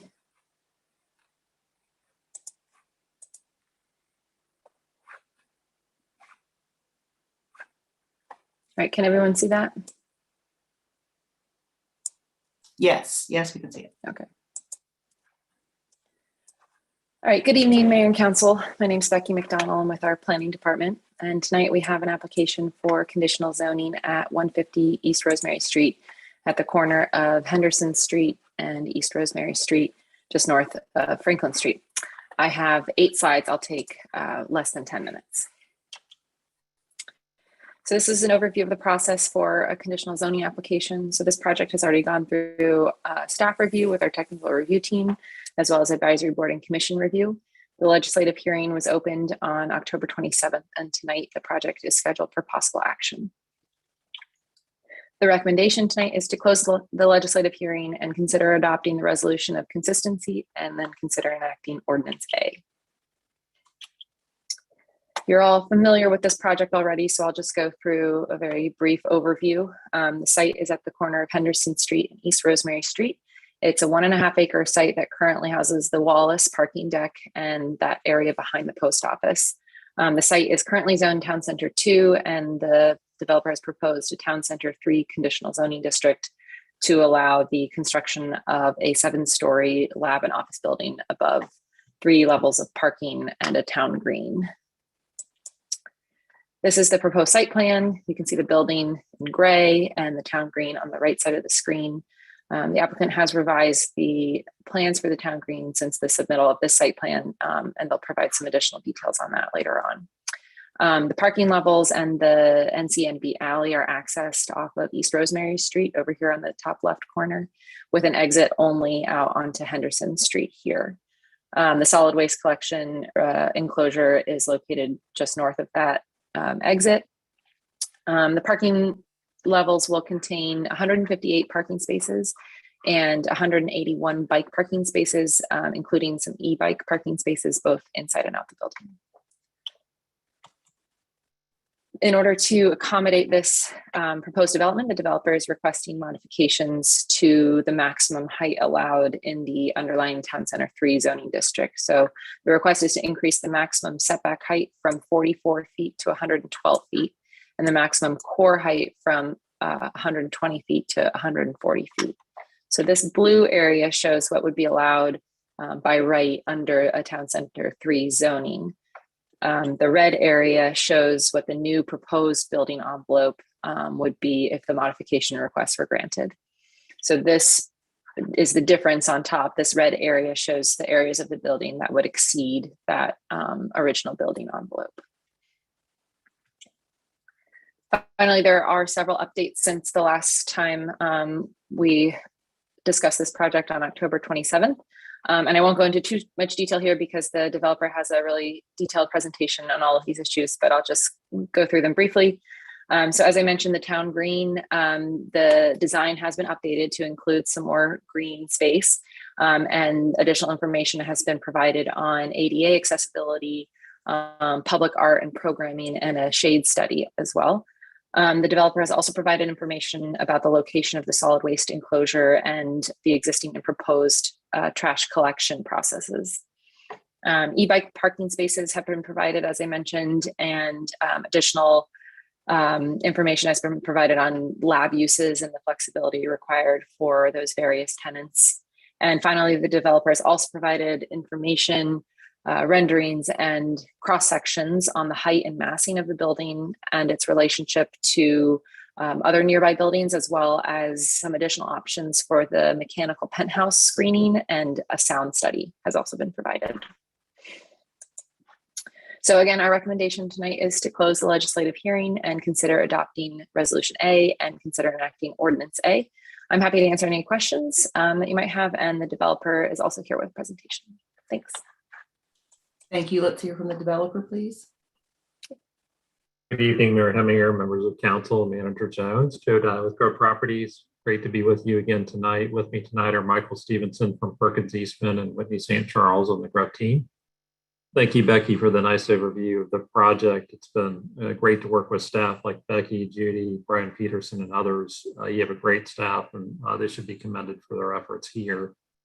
I know this is the culmination of the larger economic development agreement, and we've come a long way to get here. And it's an important dialogue to have with the town. We certainly recognize that. We revisited the discussion with CDC last week at y'all's request, and understand there's a lot of important things to talk about related to height and massing, which we had a good dialogue with CDC about, the mechanical penthouse, trash and delivery service, among some of the other things that Becky outlined in her presentation.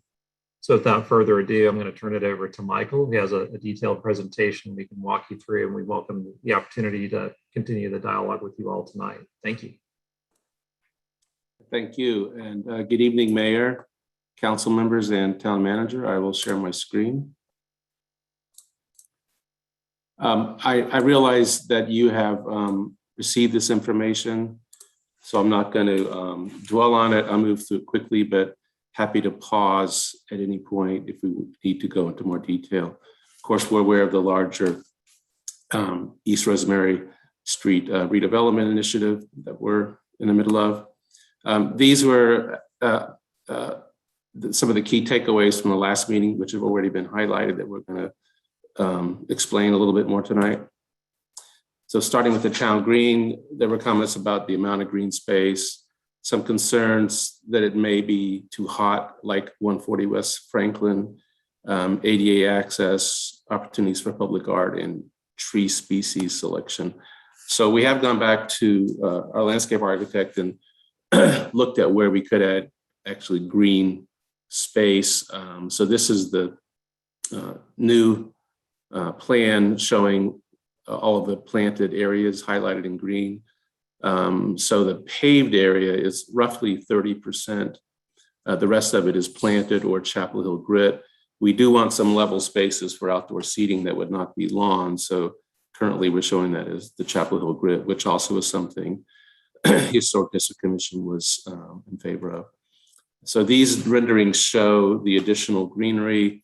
We also, just for the purpose of illustration, showing trees as they would be a little more mature to give a better sense of the amount of tree canopy that actually will be here once the trees are there for a few years. And this is the view looking back across to Henderson Street. Again, more green and larger trees. Now, keep in mind, we can't put trees, certainly not sizable trees, in the Owasso easement, which runs across the site. This is the new view, which we created. We thought to give a better sense of the overall space, the grade transition with the steps and the seat walls, and the green spaces as you move up the slope. I am very familiar with 140 West. I've been there, parked there. It does get very hot. A couple things to point out. It's very much almost entirely paved. There's very little green planted surface. There are very few trees and they're small.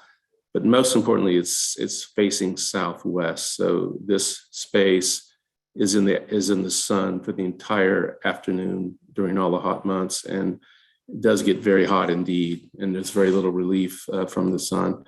For us, fortunately, we have the opposite orientation. We're northeast, so most of the afternoon, that space will be in shade as the sun moves around to the west, in addition to the tree canopy. So we think it's going to be significantly more comfortable than than the 140 West. And then these are solar studies showing from June through September how the sun tracks across the site and the building itself casts the shadow onto the park. So we think that's going to be quite comfortable. Of course, during the midday in August, it's going to be warm. There's no avoiding that. ADA access, wanted to point out that every level of the park is accessible from some point. But it's very challenging to make the entire space accessible from the top to the bottom. So you can see each level of it is accessible, whether from the streets or sidewalks or from the building interior or from Post Office Alley. Our landscape architect did do a study if we were to create a ramp, an accessible ramp. Again, keeping in mind, we really can't do construction over the Owasso easement. So it'd be totally roughly 300 feet. It would require a retaining wall along Henderson Street, which is pretty much the existing condition, which we were trying to get away from and remove that barrier there. And so the outcome would be that we pretty much have to keep the alley in the present alignment. In other words, returning it to Rosemary Street. We'd have to find something else to do with the trash facilities, and we'd have a retaining wall on Henderson Street. So I'm not saying it's impossible. We're saying it presents some significant challenges that would pretty much go back to square one in terms of thinking about this park design and how it would serve a public function as a walkable space. Public art came up, which we're very much supportive of. We had always considered this space as, let's say, a background that could accommodate or a backdrop for many types of public art. We had identified, of course, putting a mural type of artwork on the gate as one suggestion, but by no means is that the only thing that could happen. So we just indicated here some other possibilities. They could be sculpture, for example, or any other kind of installation. These are just some suggestions where they could be they would create interesting sight lines as you moved around the perimeter and up to the park. So by no means did we ever think that there wouldn't be possibilities. We'd very much be in favor of it, and we think they're great opportunities that the town could pursue within the space. This was just one example, so this is just an abstract sculptural piece on the middle level that would create a nice focal point in the center of the park. But it's just by way of illustration, one example, but I think many exciting things are here in terms of public art could be here. The landscape architect surface provided some alternative tree species. These are canopy trees that are not the willow oak that was specifically cited. By the way, I have a willow oak in my backyard. I'm not crazy about them either.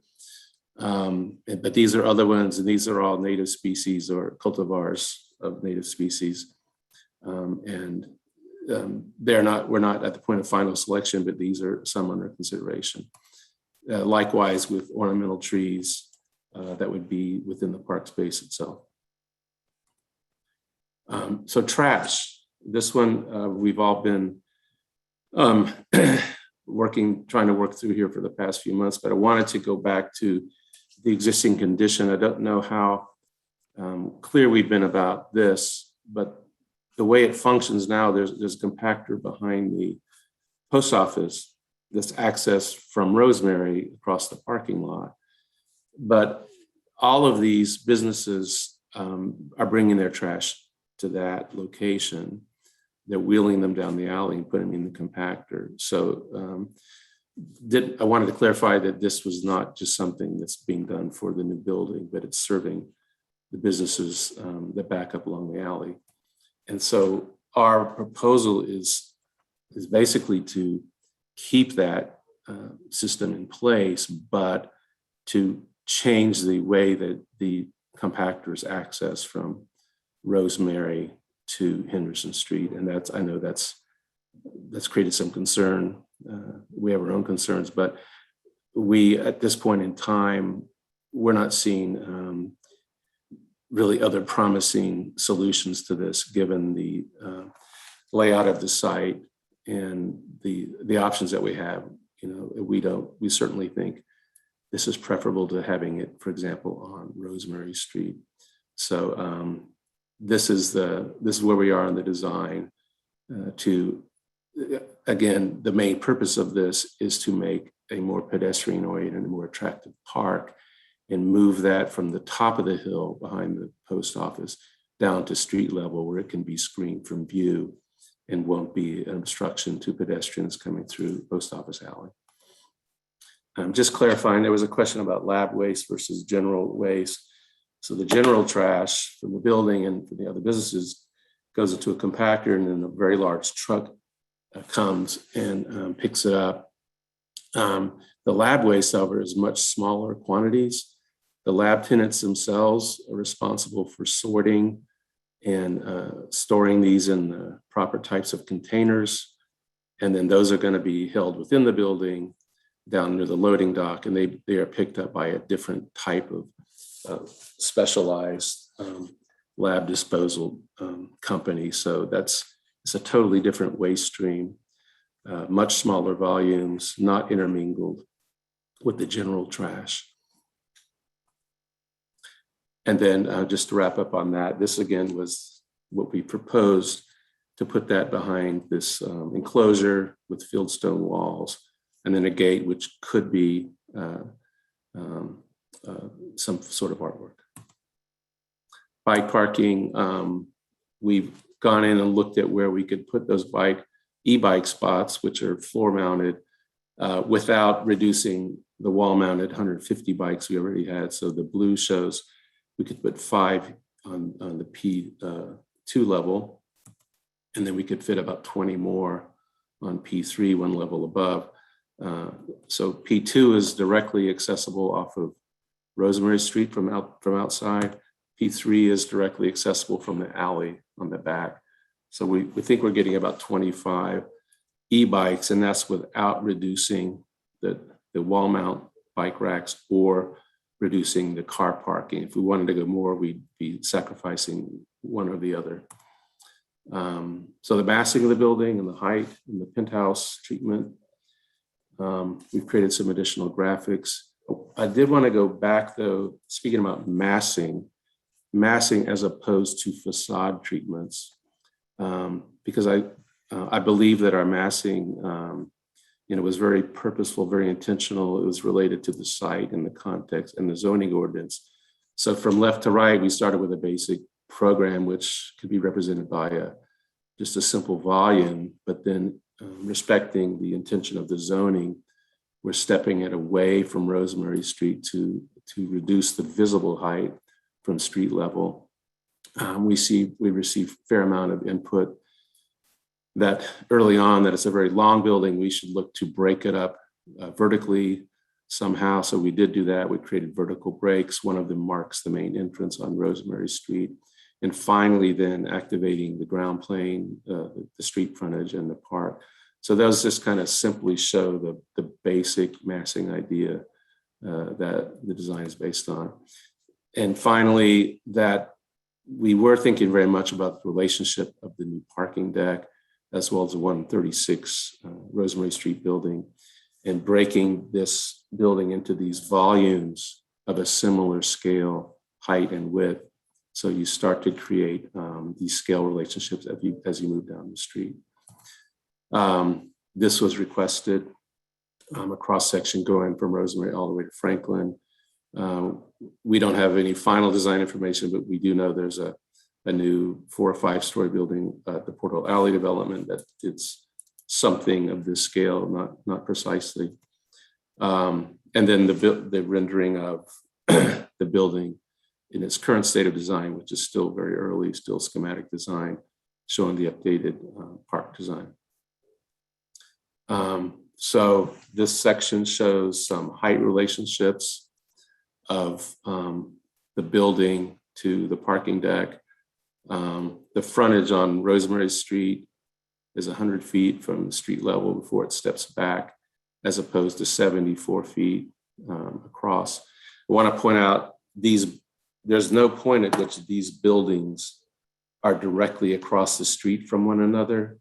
The east edge of the parking deck stops just before the western edge of our building. So there's never a point where they're directly across the street, but they're diagonally across. On the alley side, the height from the alley to the top of the penthouse is 122 feet, the alley being about 10 feet higher than Rosemary Street.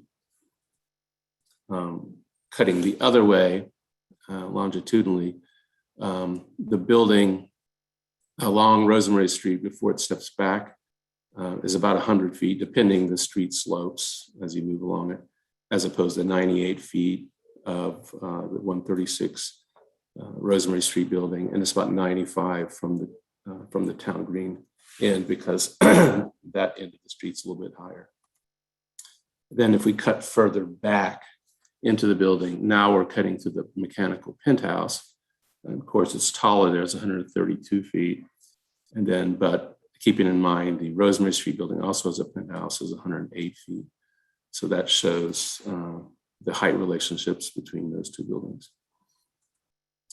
It was concerned about how the penthouse is treated. We had done several iterations. Previously, this one was one that I believe at one of the CDC meetings seemed to be most well received. We did others. This was one where we kind of made more of a trellis type of articulation, but this one seemed the most promising, where it emphasizing verticals that start to pick up the rhythm of the mullions of our building, as well as the verticality of the fenestration and the storefronts of the buildings facing Franklin Street. We also felt this kind of created a little bit more lightness in the treatment of the penthouse. But it's not a final design, but it seemed like a promising direction. And then finally, the view back from near the corner of Columbia Street, looking at what you'd see over the rooftops. We created two animations. I think they're useful because it shows more how people would experience it as you move down the street. So this is going from Columbia Street to the east. I'll show this one first.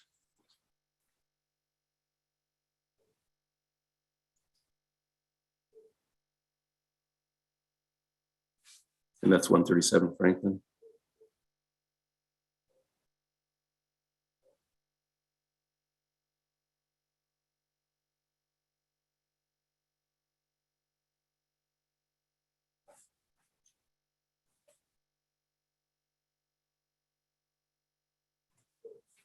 This one is the opposite direction. No, sorry, didn't advance. This is the opposite direction, starting at the post office and then moving west.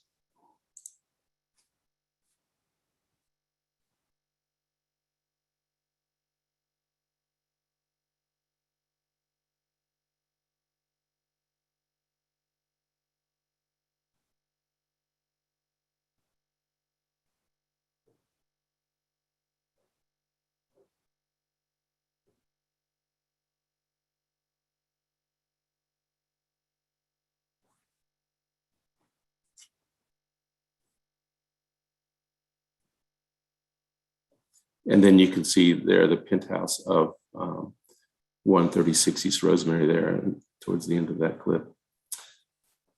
Okay. This is an elevation we've shown before, but again, it shows the height relationship of 136 East Rosemary to our building and how we've broken down the mass and the facade of the building. And then the view, which you've seen before, looking back. But again, we're purposely trying to start with the 136 East Rosemary and then bring that scale down and step it back as we move west towards the park. And then the new frontage that will be created when we widen the sidewalk and get rid of the areaway by the parking deck. So questions about the labs, what type of labs, what intensity of lab use, what BSL levels. simply put, this is a commercial lab building. We have to design the core and shell for flexibility.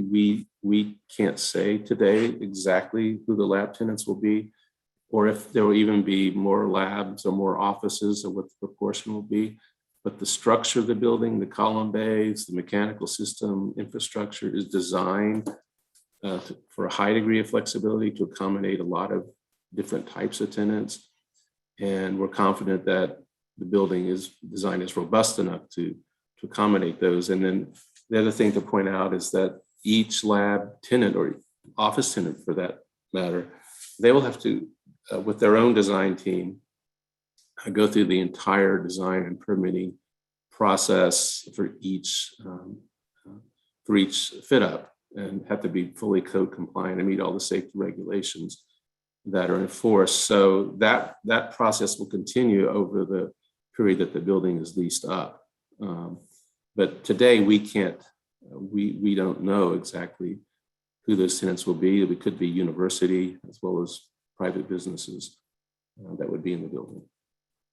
The sound from the mechanical equipment, our engineer did do an analysis based on the equipment that is being specified. The loudest equipment will be the rooftop chillers. They're air-cooled chillers at the source. They're about 90 decibel. And then there are formulas that they use that can show how the sound levels are diminished according to distance. So this shows what those sound levels were via street level. The loudest would actually be an NCB alley, about 60 decibels, and Franklin about 45.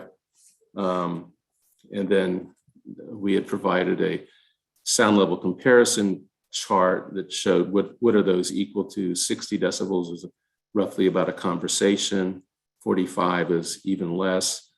And just a typical ambient sound of a city street is, according to this table, between 70 and 80 decibels with car traffic on it and so forth. So we don't think these sound levels are going to be a nuisance by any means.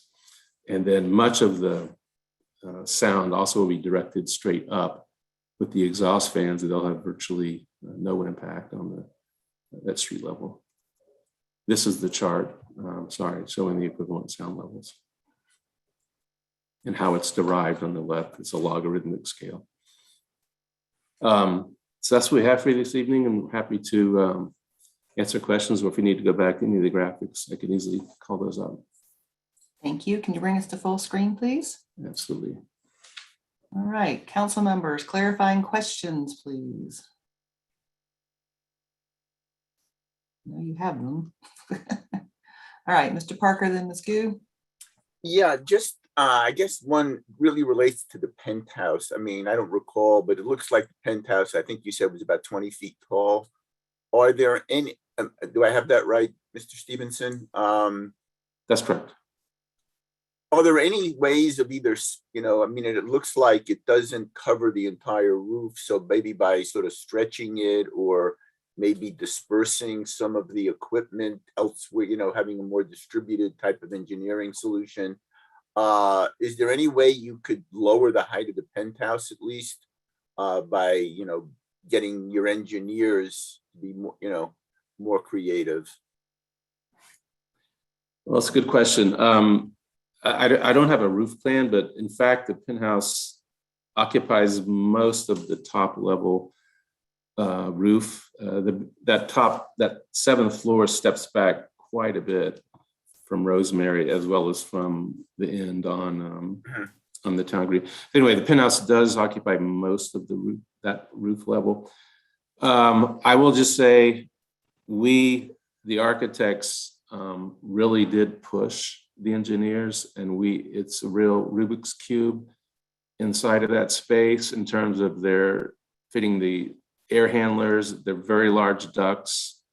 It's a geometrical puzzle, the way they have to bend and turn and so forth. I will be happy to go back and push them more. But we really did look at that very closely in plan and section in 3 dimensions. But we'd be happy to go see if there's any other economies, any other creative ways to do that. I mean, we would certainly love to make it smaller if any way possible ourselves. Okay, thank you. Ms. Gu? Yes. Yeah. Well, I read your reply to my questions, so thank you very much for doing that. I think it addressed a lot of the concerns that I have. But after all, that penthouse, it's a very large structure. So the dimensions that you gave is 280 by 68 by 22. So it is a very large structure. And you mentioned that you gave a reference as the Keenan building on UNC campus. And that building is a very large structure. And I actually went there to just try to listen. So I think it is. I mean, during the day, probably I do not feel it's a kind of any nuisance, but in the evening, I think it is actually pretty noticeable. I don't know how, depends on what kind of use. So have you, so I don't know that if you have evaluated, because it is downtown and that there are multiple buildings, even at the current height, they're not at the ground level, because I saw your diagram that shows, the further away from the structure, the noise will be reduced. I understand that part, but there are buildings that's very close by, and there are restaurants, and there are some restaurants are on the rooftop. And some of the, like across the Rosemary, that side of currently it's a parking lot, but in the future it could be redeveloped. So how is that, if you are going to build that huge penthouse over there, which generates that level of noise, how is that going to impact those rooftop restaurants nearby? And how is it going to limit the potential for the downtown development for the future? I want to back up a little bit. We might have misunderstood your question about other labs. The picture the engineer provided about Keenan Labs was more to show the exhaust stacks on the top. So we may have misunderstood your question, so I apologize. I can't say, we don't have data about the sound level of Keenan Labs. I mean, we don't even have, we're not even qualified to go and make sound measurements or something like that. So I can't really respond to that intelligently. In terms of measuring around other points around the site, it could be calculated. We haven't done it. Again, based on the analysis that was done so far, it still seems they're going to be, even at a second level roof terrace, it's probably going to be in the range of 60, maybe 70 decibels, far from being something that would be a nuisance, much less causing pain. I mean, honestly, here in Raleigh, we get a lot of people concerned about rooftop bars because of the noise they generate, their noise sources, rather than they're receiving noise. So we don't know the answer. It's something that could be calculated if there are specific points that need to be looked at. Okay, so I'm sure that you're going to, because this is still very early in your design stage. So have you looked into the possibility of what they call the chiller noise barrier? I asked several engineers, they said there are actually technology out there to reduce or control the level of noise from the chiller.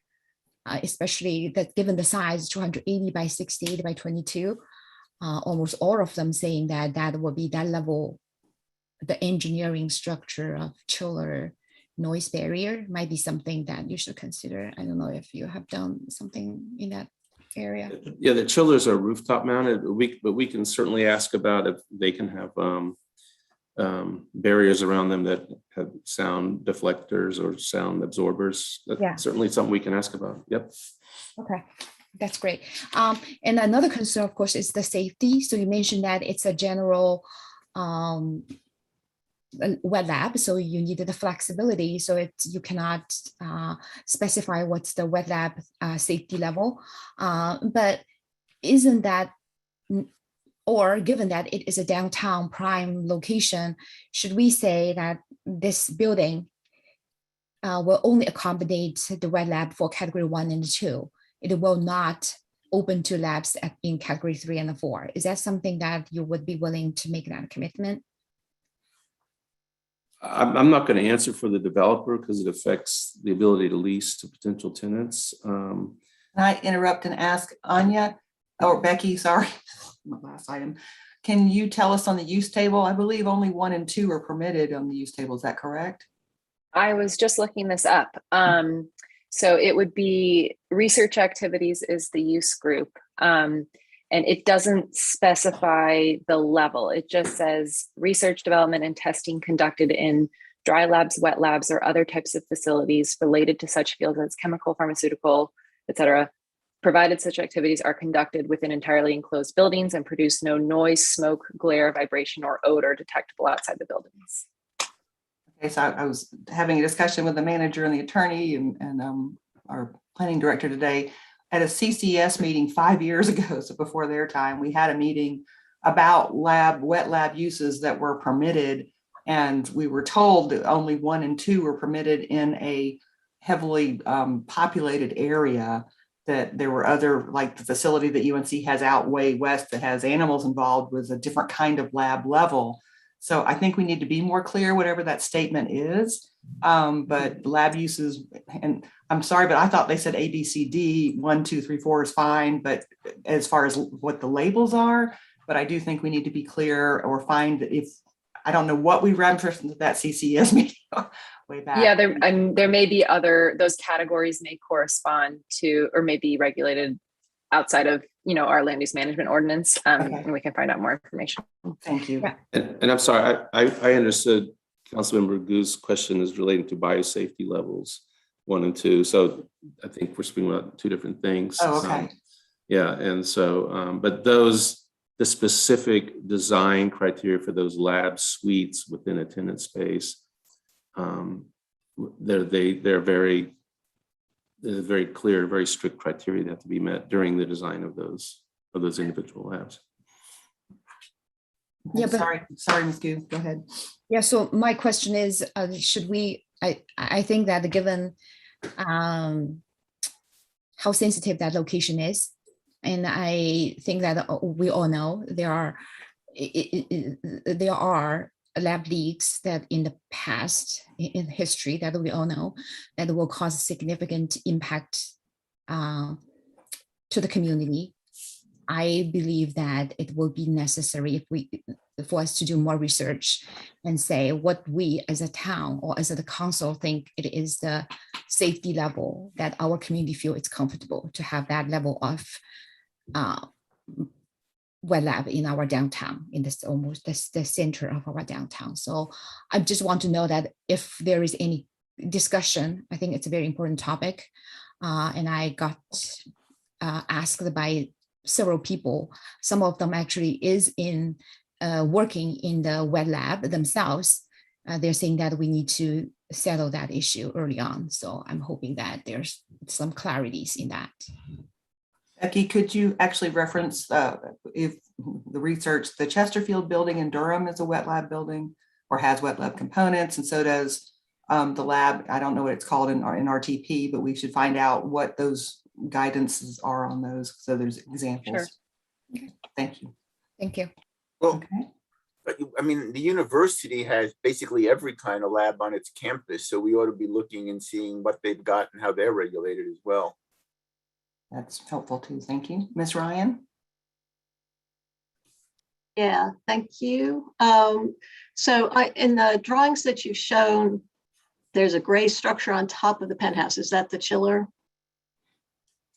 Oh, yes. Well, that's just a screen wall that actually would help to deflect the sound. That just it's not an enclosure. It's just it's just a screen wall. But the chiller. Yeah, is that part of the 20-foot height of the penthouse, or is that additional? Additional. How much? Those we're showing that I think 6 feet tall, but it just depends on the actual height of the chiller unit, and we don't want to make any taller than is needed, just to create a sight line from the street that you don't see the chillers. That's all. Okay. It could be lower. Okay, but it is in addition to that 20-foot penthouse height. Right. And a question about the loading docks. So what standards are you using to calculate how many loading docks you need for a building of this size? I'm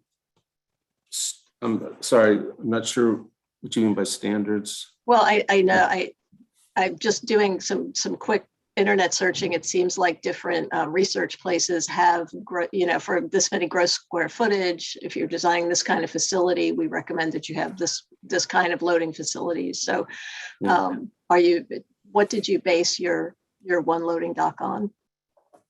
Well, we looked at other buildings a firm has designed, and some have had 2 buildings of this size, but some have had only 1. And in this case, it's really more about the space available. I mean, we're very confined in this location and this footprint, but we think 1 will work. But if we had space, we might want to consider 2.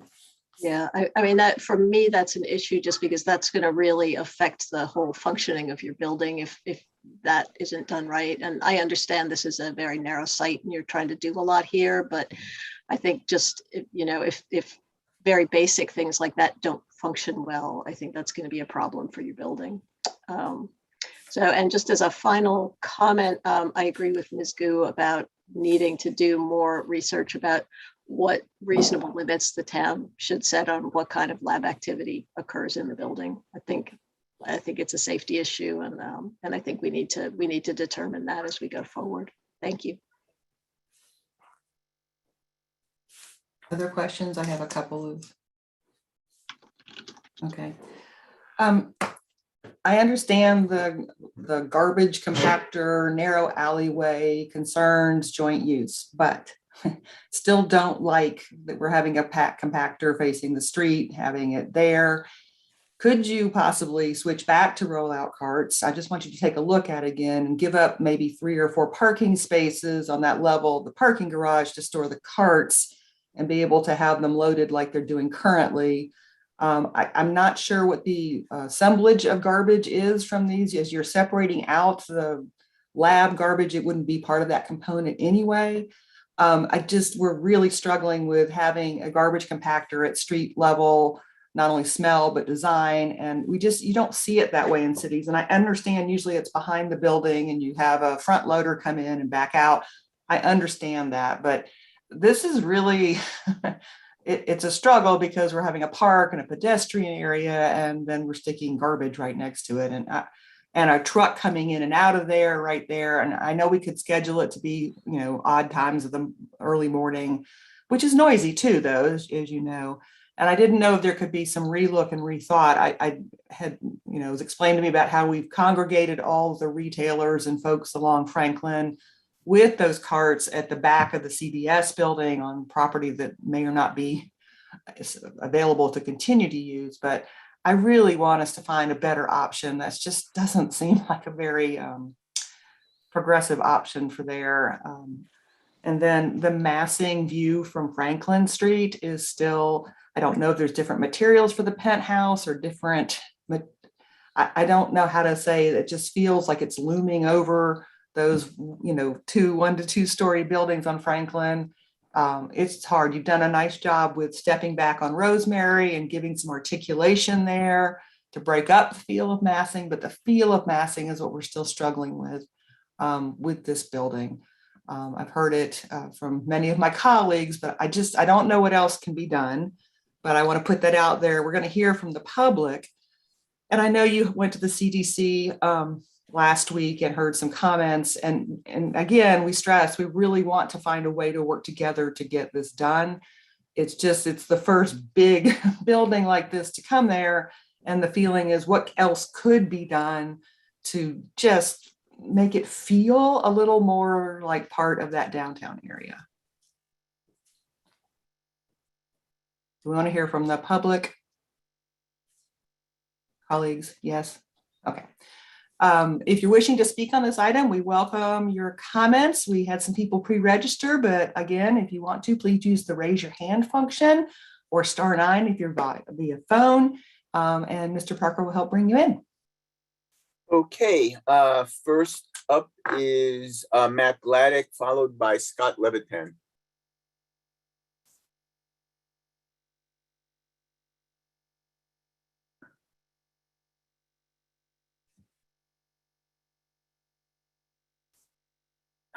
Good evening again, Madam Mayor, Council, and Mr. Manager. Thank you again for all of the Council's interest and care for the details of this project.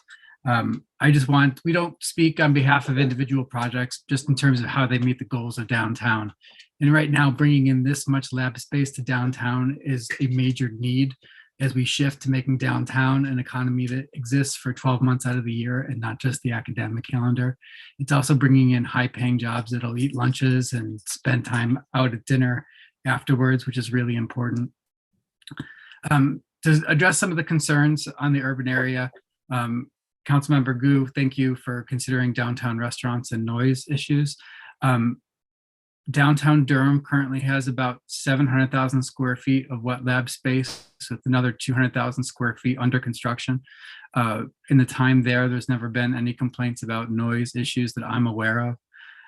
I have actually, on another issue, done ambient noise readings on East Franklin Street, and we're currently at about 65 to 75 decibels, mostly from the buses that idle on Franklin Street right now.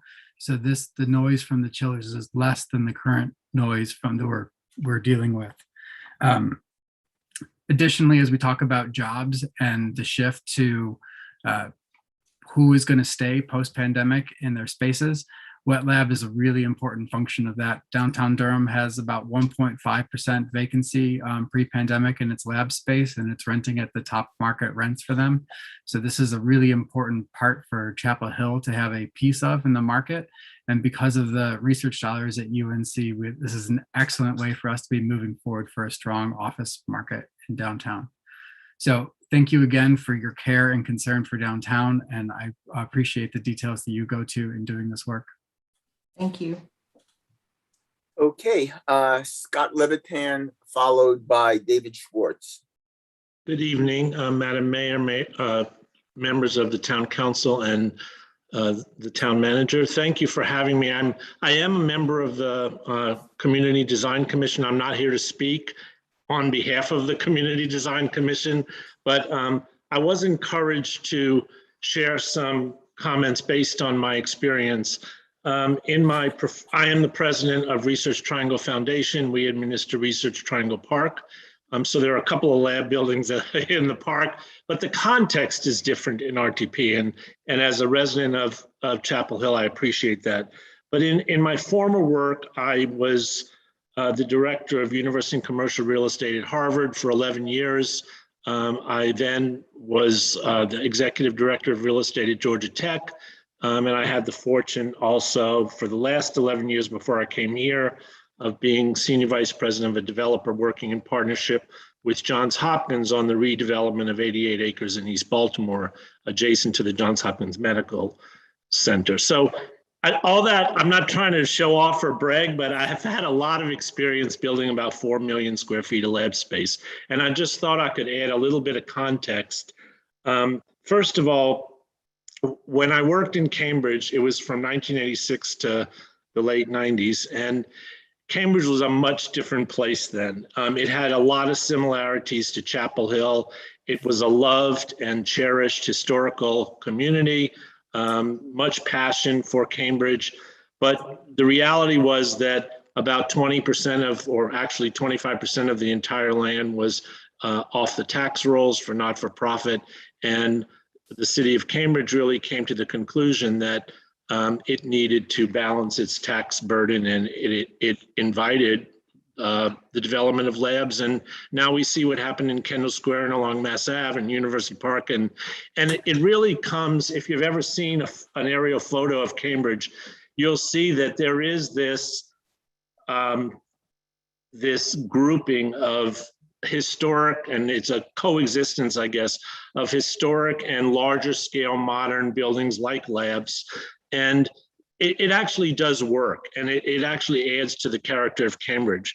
And I didn't hear anybody asking about it in the discussion earlier, but I would say that there are three things that I think really we should at least focus on and understand about building these kind of large lab buildings in an urban environment. One, the real focus is about the experience at the street. And I think this building goes to a lot of effort to, for pedestrians at the street, the inclusion of the park at the corner, the enhancement of the park at the corner. It does a very good job of being transparent and open to the street. And I think is a real enhancement for that block of Rosemary, particularly in the context of Rosemary being the place where our downtown plan pushes development. I mean, that was always the intent. And so we should give the developer a little credit for that. I would say site logistics for lab buildings in urban areas is always an issue. And the questions about the loading dock and rubbish removal and rubbish storage are all valid, but I don't think you're going to achieve a perfect solution. I will just tell you that. I have never done it in my 4 million square feet of lab buildings. And so I think you'll get to an optimal solution, but perhaps not a perfect solution. And the last one, I just wanted to share a little bit. I know there have been some conversations about, is it possible to segregate uses in the building so some of the floors could be lower?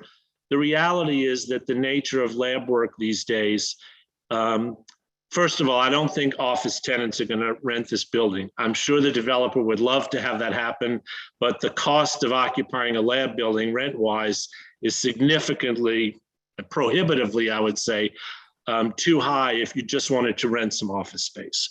So the reason why the floors need that kind of 15-ish floor-to-floor height is because the way lab work happens now is the lab benches, it isn't a floor of lab benches and then a floor of offices. The write-up area is adjacent to the lab benches so that the researcher can discover something and then go to their bench and write it up. And that's it's a back and forth kind of process. So unfortunately, I don't think the strategy of sort of segregating uses in the building is really going to be one that's successful. So I just wanted to share from my experience that, and I appreciate how difficult your work is, and the questions are all appropriate, and thank you for the opportunities. Thank you. Okay. David Schwartz, followed by Brandon Mirande. David doesn't appear to be here, so we'll bring Brandon in. Okay, Brandon Mirande, followed by Abel Hastings.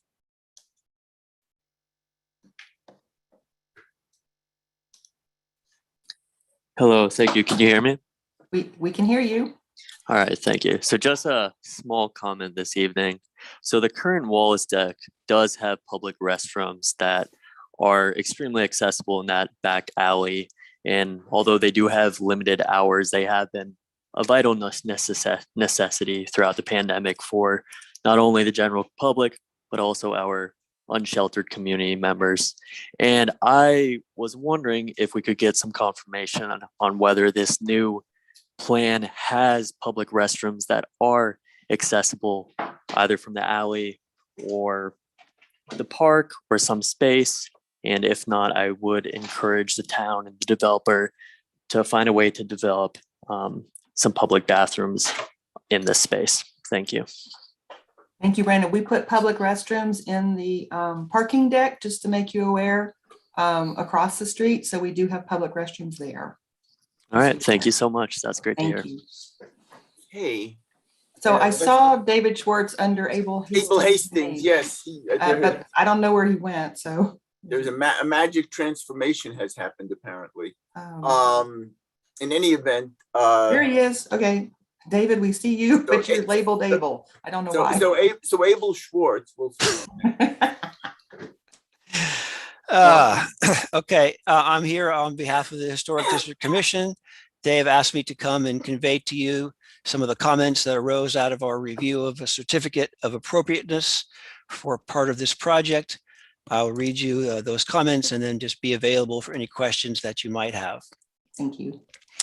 At the Historic District Commission meeting of September 14th, the commission as a body asked me to convey to you some of their concerns about the certificate of appropriateness application for a public park or plaza at 150 East Rosemary. The commission approved the certificate of appropriateness application by a vote of 5-1. At that time, we were given to understand that according to state law, the larger project of which the plaza is a part could not go forward without the plaza component first receiving a COA.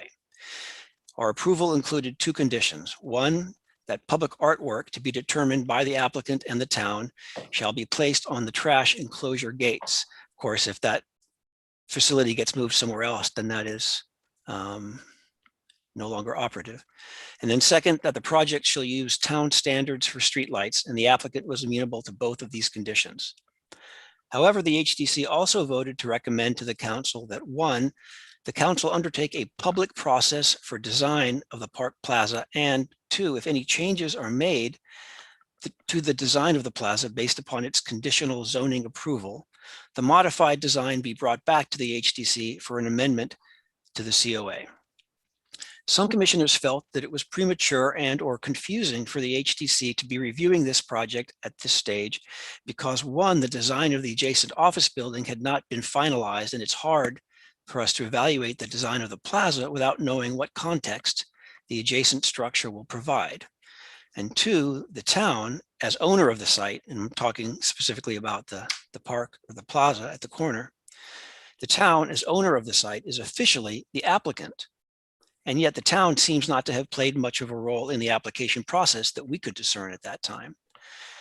Finally, related to number 2, approval of the design for any public park, and especially one occupying such a prominent central downtown location, should involve a public process and review by town Parks and Rec staff, the Parks and Rec Advisory Board, as well as other advisory boards such as planning, cultural arts, and so on, and importantly, the public at large. And it was not clear to us whether the application that we reviewed in September had undergone review by any of these other stakeholders. We understand that the Park Plaza will be included in the applicant's conditional zoning application, and in the normal course of a conditional use review, in which part or all of the site is within one of the historic districts, the HDC would act in place of the CDC. The HDC would then review the concept plan prior to the conditional use submittal and make preliminary comments. We did see an earlier version of this town park as part of our concept plan review of the entire project, including the office building, back in December. But at that time, staff advised the commission to refrain from commenting on any proposed landscaping and to wait instead for the COA application. I'm almost done. In addition to these concerns about process, commission members expressed concerns about the substance of the proposed design, including that the site of the proposed plaza occupies a transition zone between downtown and the historic Franklin Rosemary Residential District, and the function of the plaza as a gateway from one area to the other should figure more prominently in the design.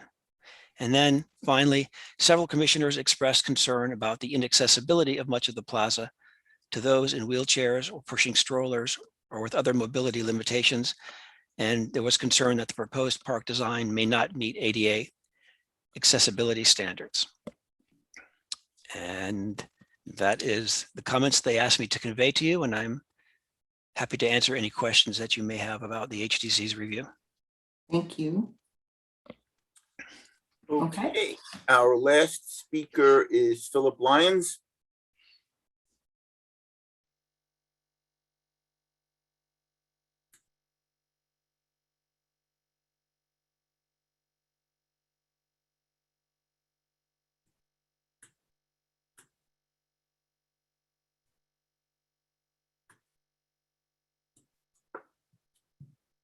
Welcome. Hello, Mayor and Council. My name is Phil Lyons, Chapel Hill resident, and currently president of Preservation Chapel Hill, a private nonprofit corporation that has for the past since 1972 sought to preserve the town's historic structures and neighborhoods. And yesterday, our Board of Trustees, in authorized me to present a position that they voted on with respect to 150 East Rosemary Street. And our comments deal with two things: height and garbage. First, with respect to height. We have focused for too long on the number of floors and should focus on height. If you look at this wonderful building, and it's exciting and it's terrific, it is out of scale with 136 and 137. Furthermore, it will be out of scale with what the university does across the street with respect to Porthole Alley. Nonetheless, we urge council to consider limiting the height, if that is possible, to something that fits with the other two buildings. I'd like to point out, and my trustees, my colleagues on the Board of Trustees are concerned that this building will loom over the 100 East block, which is now on the National Register of Historic Places.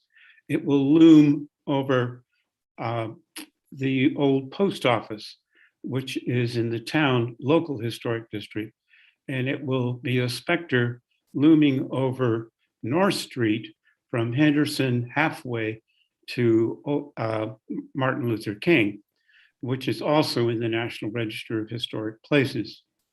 So we urge you to consider limiting the height not from to much less than 140 feet.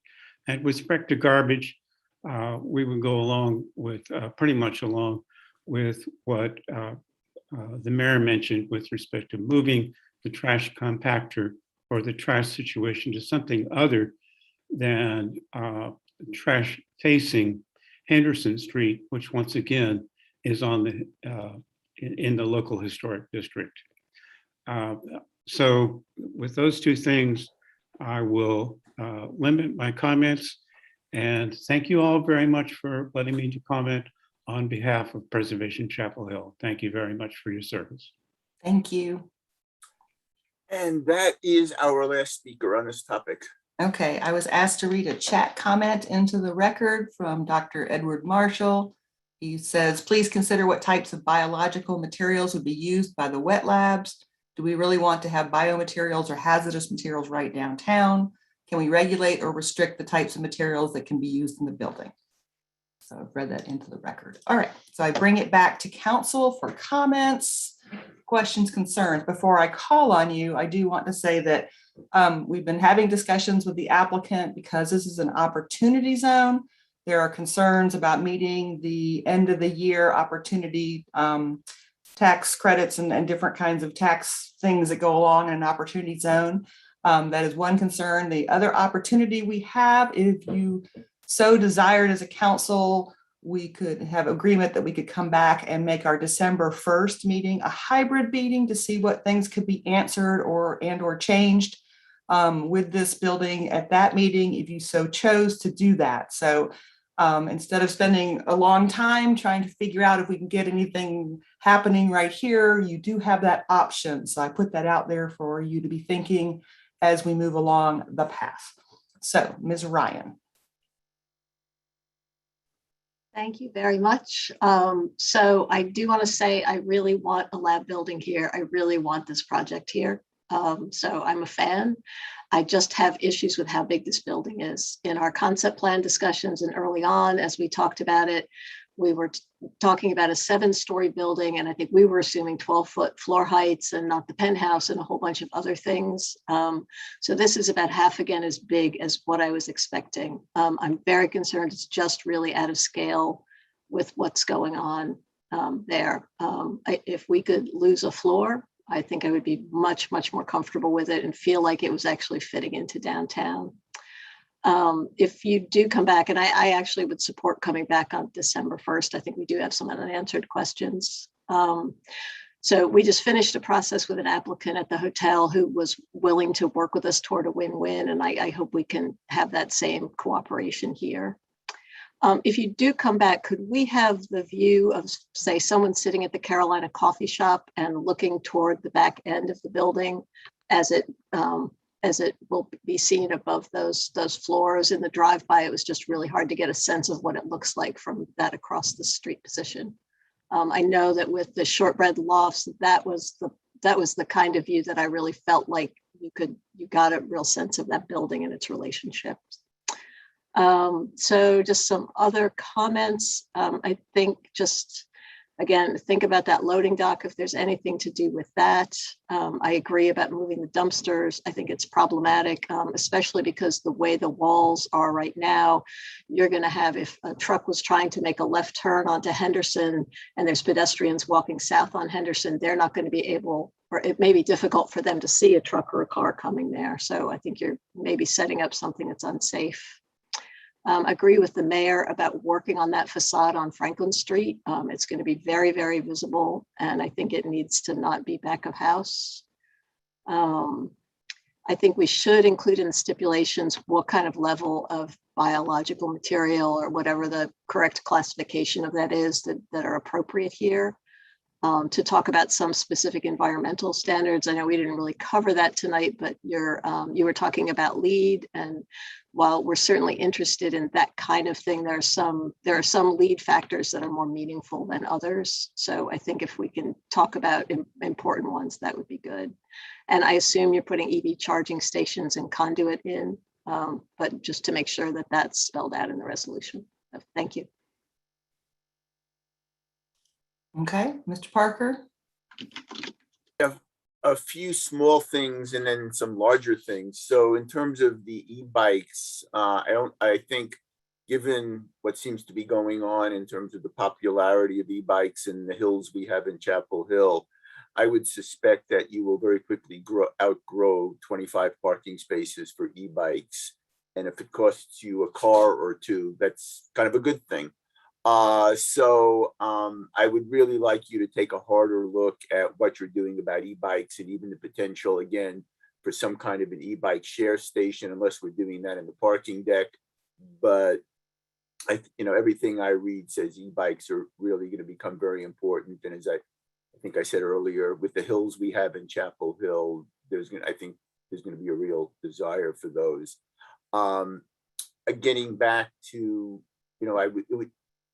Getting back to, I think I second the comments about the dumpster and the trash and the loading docks. And I guess my question is, which I'm sure you don't want to hear, but I'll ask it anyway, is if the building wasn't quite so deep and you created a larger alley, would that resolve some of your problems? I know that's not what you want to do, but is that something that could, resolve some of the issues in terms of where to deal with, either loading docks and or garbage or things like that?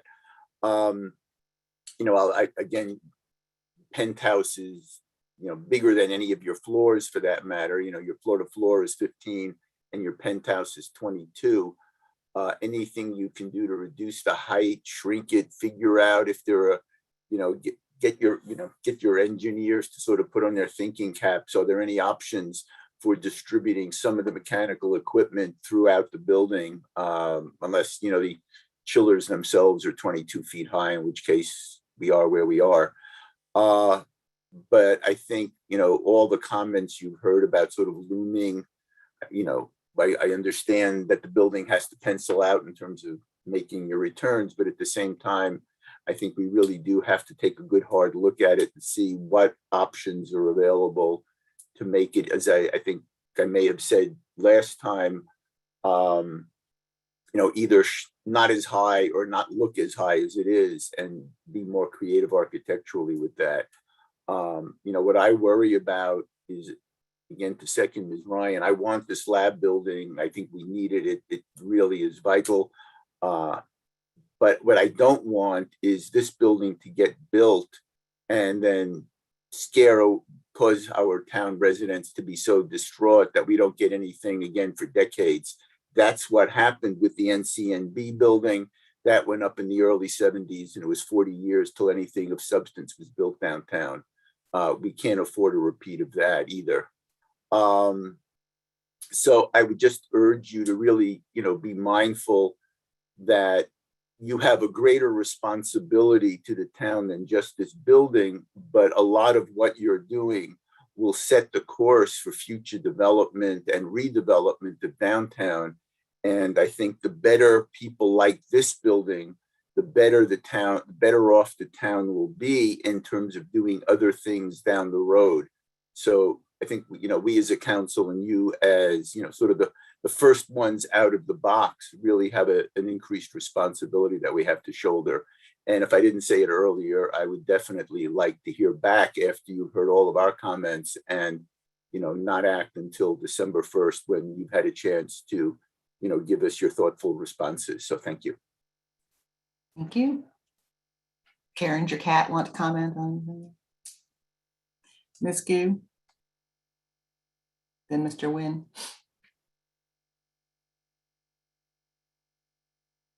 Sorry, I cannot find my cursor. Well, I have mentioned several of the safety concerns. I think for a lot of other development, I think my review criteria always first is do no harm. I work in medical school. I understand that is what we always been told. The first thing is do no harm. So I think for this downtown development, of course, there are great potential. And I think a lot of our council members have expressed that they wanted it to be a success, and not only wish for the success of this building by itself, but in hoping that it will set off a new round of downtown revitalization. I think so. It's very important for us to do this right. But I understand that you have many constraints for this project.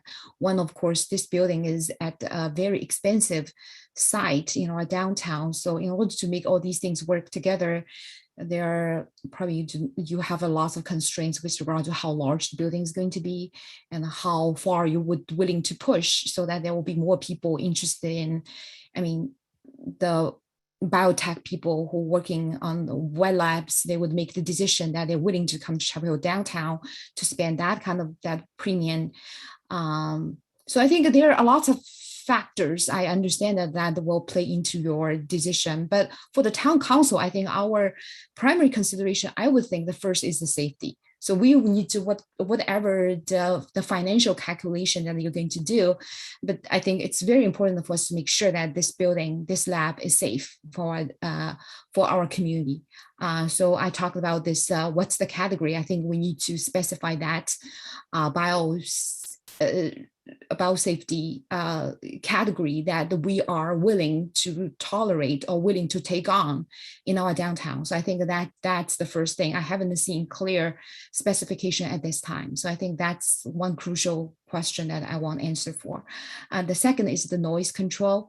I understand that so there are different ways of doing that. And some people say the downtown is noisy to begin with, but the noise coming from the large HVAC system is different kind of noise from like the noise you hear from a downtown restaurant. There are lots of research actually in that area. So I'm hoping that there are more thoughts put into it to make sure that this is not going to be a hindering effect for the rest of that will negatively impact the rest of the development in our downtown area. So this noise control.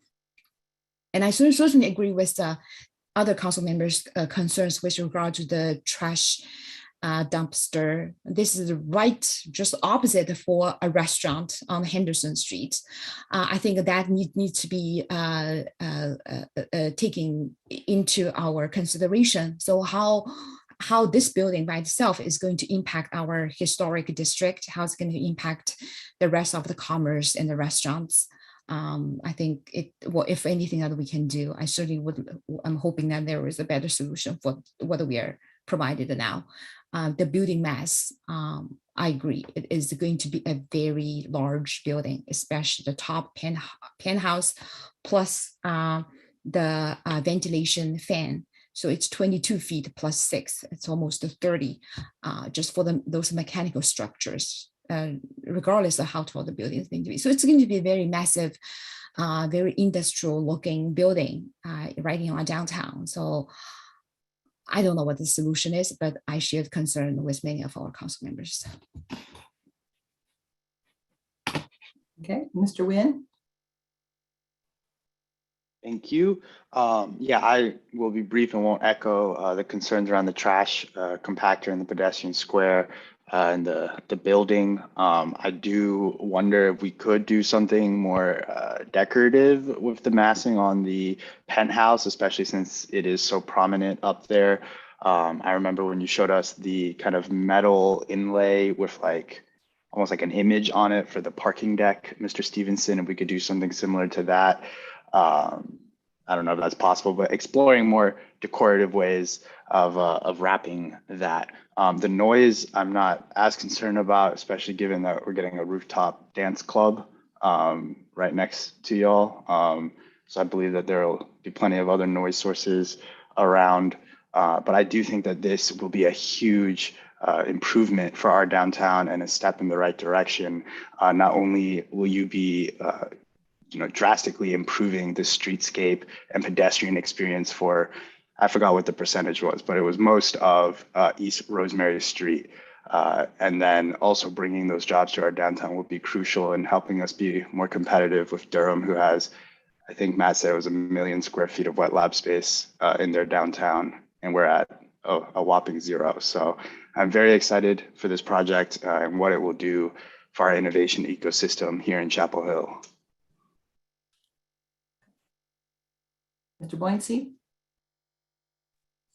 Yep, I'm not going to repeat what others have said, but I would like to maybe get a bit more information on the ADA ramp that Mr. Stevenson referenced in the presentation. I appreciate the feasibility study that I think has been done and the illustration of where this particular ramp would go.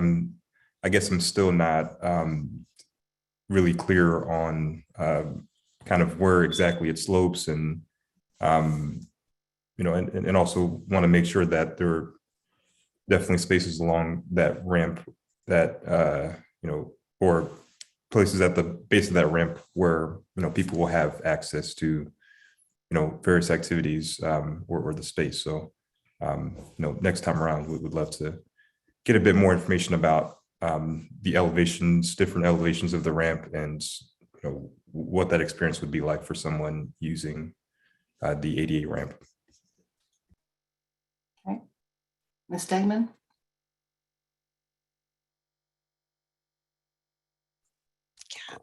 Cats in the way. Yeah, again, I won't repeat, but I do think that mixing kind of historic and modern contemporary design side by side can be a really great addition to a streetscape and can be very charming. But I think when you do that, the attention to those kind of details has to be really excellent. Sorry.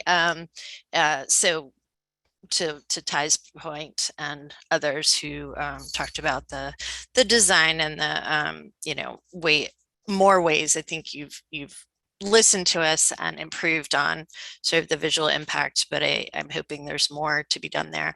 And I definitely agree with reconsidering a way to put that dumpster behind. That to me is important as well. But I also agree with Councilmember Nguyen's excitement about this as an addition to downtown. And yeah, I'm looking forward to hearing some creative ideas on the first. Okay, I'll share my ideas and I can sum up, and I don't know if the applicant wants to ask further questions, but I too am very excited about this opportunity. Very welcomed to Grow Properties for all of the energy and resources they're actually putting into Chapel Hill. I don't know how the 136, 137 building is going to look when it's finally finished. Excited to see that happen. But the Gwendolyn is a wonderful office building. Now I realize it's not a wet lab building, but it has a nice design. It's well laid out, and enjoyed the tours there. That being said, I just think we have to try just a bit harder to make this building feel better downtown. I think the street level is wonderful. I agree with Mr. Leviton's assessment of that. You've done a very nice job on that interaction. We do need wet lab space. We do need jobs. We like the park interface. But this feeling of massing, the height that's just with that, if the height wasn't the screening it just seems counter, I don't know, to the rest of Franklin Street. So if there's a way to do the screening better, that would be helpful, even make it lower. You're hearing all those same themes from everyone. I really do think we can find a better solution for the trash, or at least try one more time to find something that's better. Because it doesn't play well at the street level, the historic district context, the restaurants across the street just don't really feel that. You heard from many of us that we want you to try to do just another pass at this to try to get us closer to something that feels better. If you're willing to come back on December 1st, we will make it a hybrid meeting and see what you can show us. If you need answers to questions, I did hear that everyone would like you to specify, and along with our staff, what wet lab really means and what it doesn't mean, so that we have that definition there. You heard about height, you heard about massing and articulation on the Franklin Street side, heard about trash. For you to be able to share with us what your environmental process you're going through, leads, whatever it is, just share with us what that is. Your EV charging stations, your e-bikes, and the ADA accessibility I heard from Mr. Boynton, just tell us what that is. And if you're willing to come back on December 1st, we will work with you to see how much farther we can get. And so now I'm asking either Joe Dye or Michael Stevenson to ask us or respond, and let's see what you have to say. First of all, thank you all for your thoughtful comments. I know they're a common theme, but it was very helpful to hear all of you go back through that tonight. And particularly appreciate Mr. Parker's comments in a greater historical context, if you will. Going back to the NCMB building, which we are trying to improve because it probably wasn't the greatest building when it was built, but we got there when we got there. And we are, I think we're moving some of the scaffolding facing Lot 2 or facing Columbia. So hopefully that's a view of what that new curtain wall will look like. And I hope you like it as much as we do. We're happy to come back on the 1st, and we're about, just like you are, getting this right. These are some really challenging issues. So it's not that we haven't heard you and haven't given them a lot of thought. We have, and we'll certainly go back and challenge our team along the lines of the feedback we've gotten tonight. But I think it's been very helpful. I don't have any particular questions. I don't know if Michael or Whitney do, but this has been very good dialogue, and we're happy to continue working with you all, staff. And I know your time's valuable, but we're happy to come back on the 1st and see what we can improve and bring that back to you. All right, thank you. Mr. Stevenson? No further questions, and thanks for your input. Okay. Energy efficiency was the wording I was looking for when I went down the environmental path. Sorry, it didn't come to me. Okay. In that case, council, we would need a motion to continue the public hearing. Continue the hearing till December 1st. I need a second, folks. Second. Moved by Mr. Parker, second by Mr. Boynton.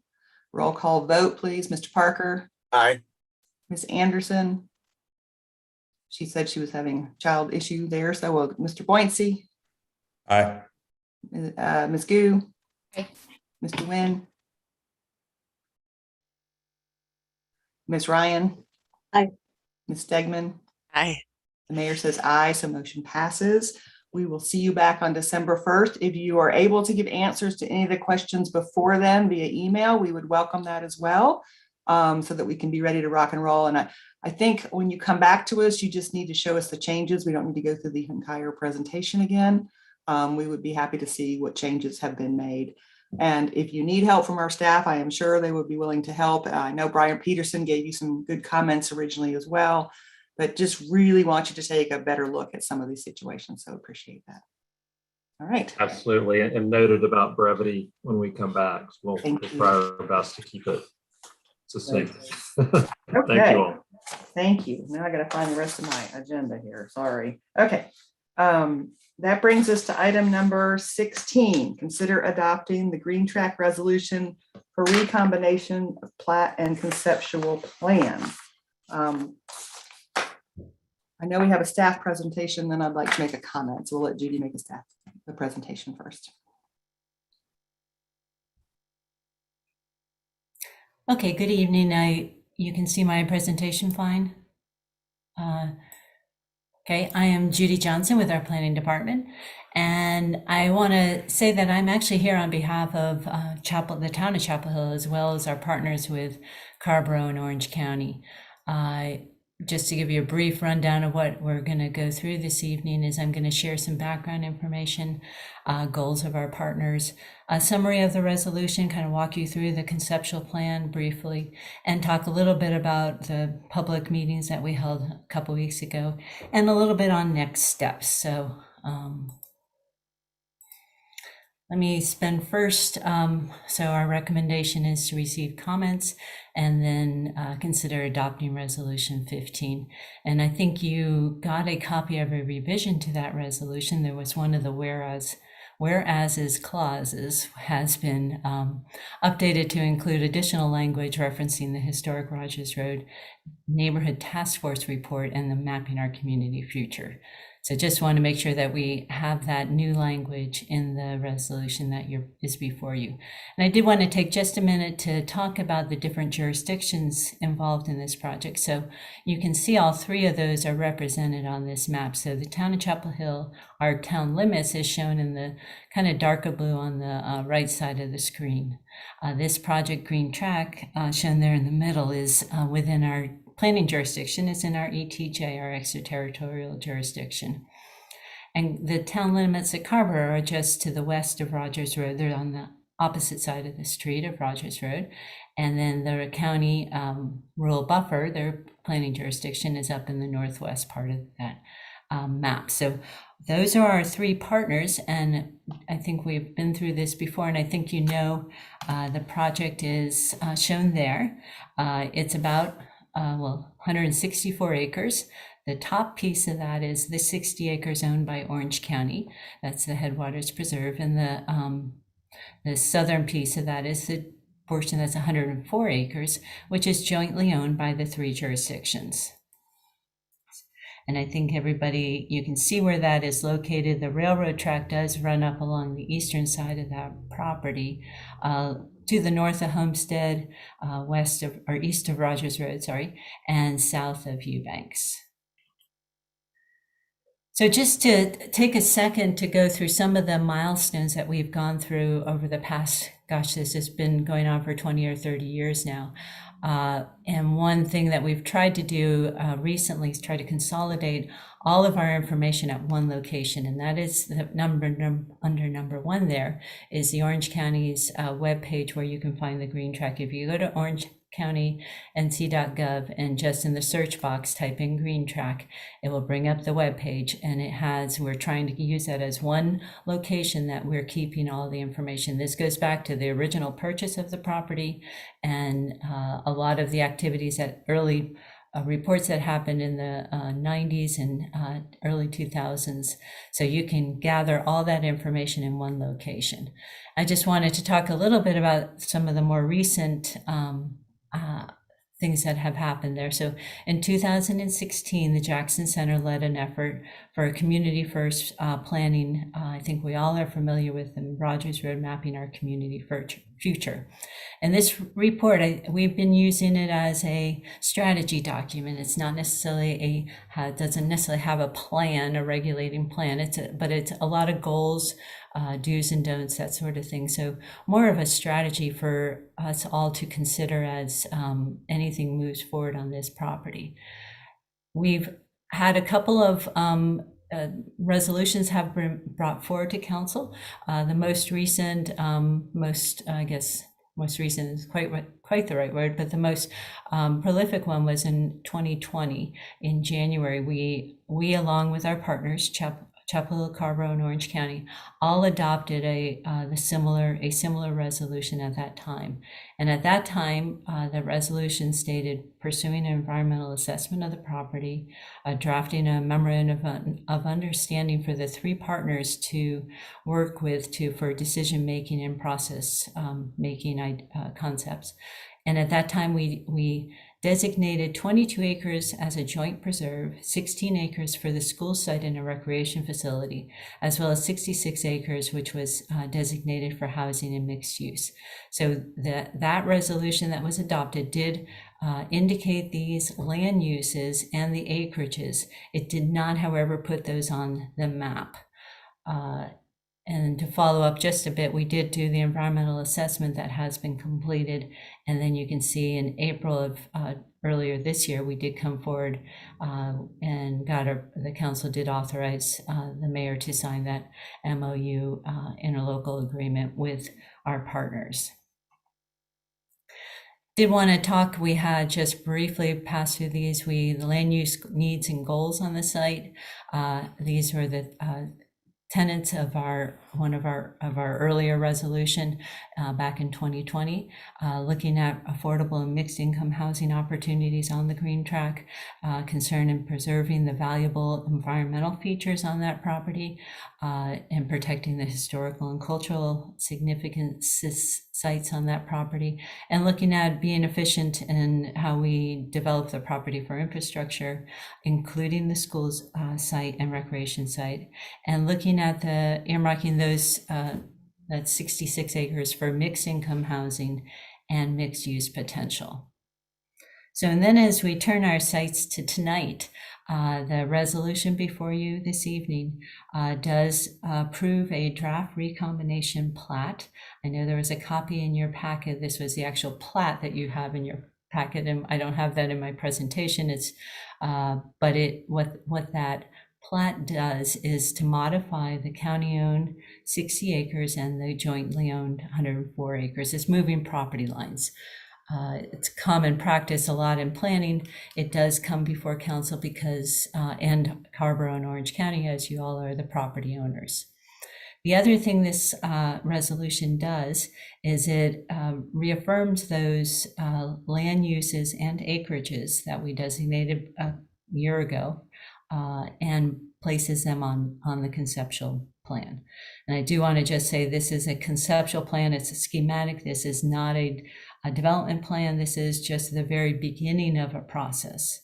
The resolution also does gives authorization to the managers to sign this recombination plat as it gets finalized.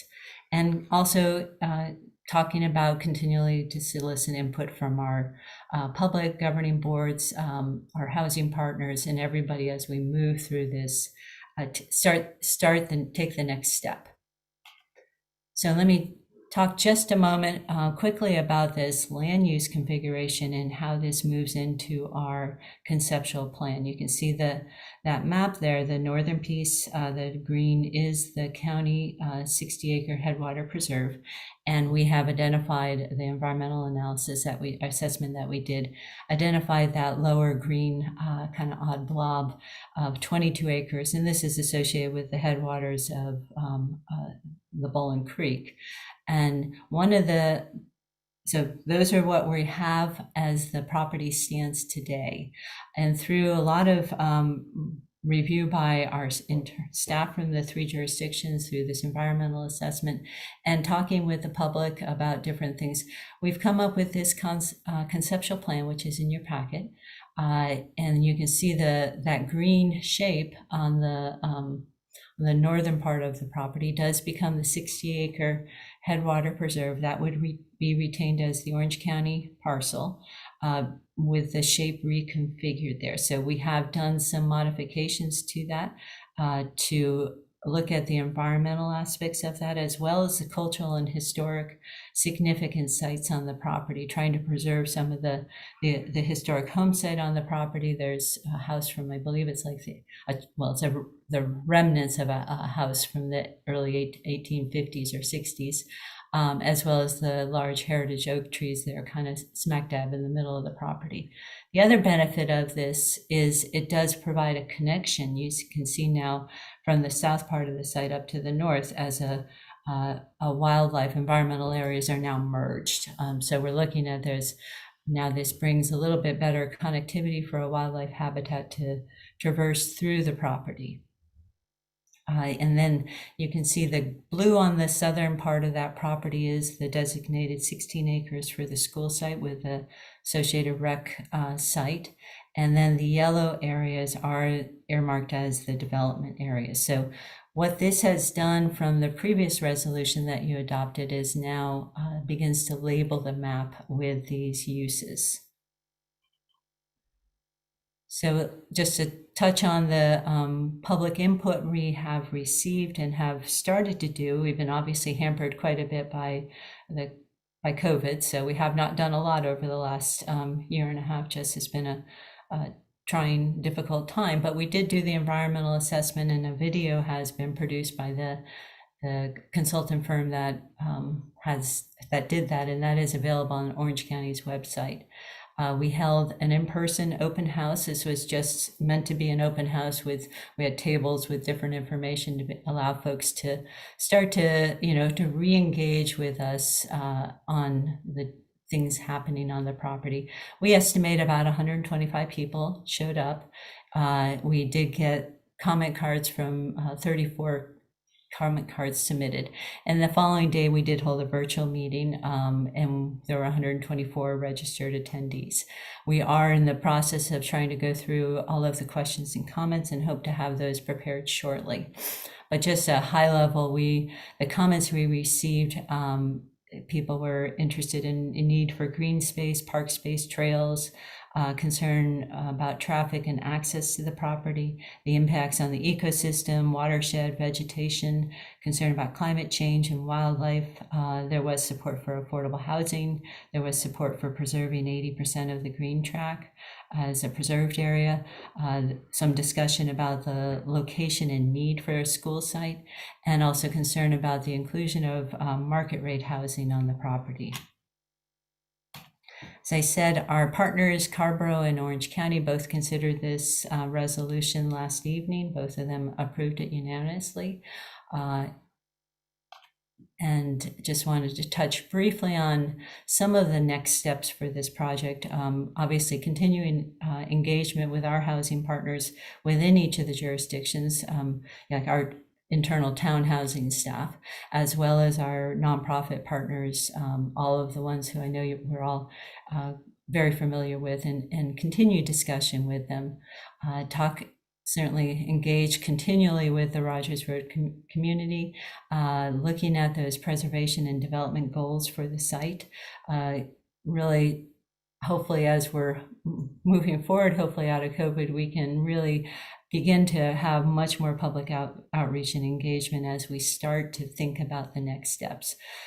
Some of those next steps for development would be like holding topical meetings on the different topics. We know access is a significant issue for the property. We know housing types, density, all of those things we would be looking at holding, starting those conversations. We do not have a plan for those yet. We are starting those conversations.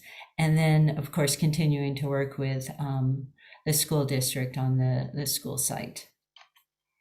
And that concludes my presentation, and consider happy to answer any questions.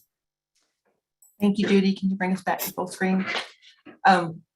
Judy actually covered a lot of things I was going to share with you about the Carborough and Orange County both voted unanimously to move forward.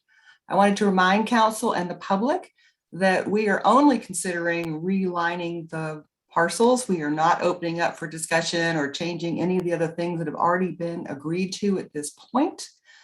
We want to acknowledge the Rogers Road Mapping Our Future plan. We want to acknowledge the website. We've tried to put all the information together.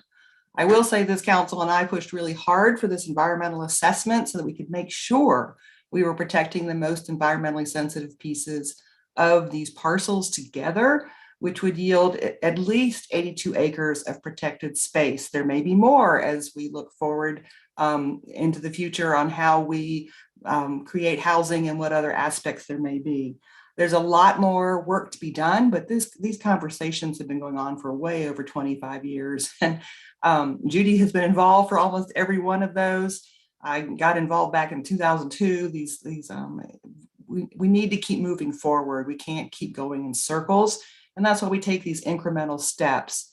But the county needed to, in my opinion, vote first on the realignment of these parcels because they own the one parcel themselves outright. And again, this property does not sit within the town limits, but it sits within our planning jurisdiction.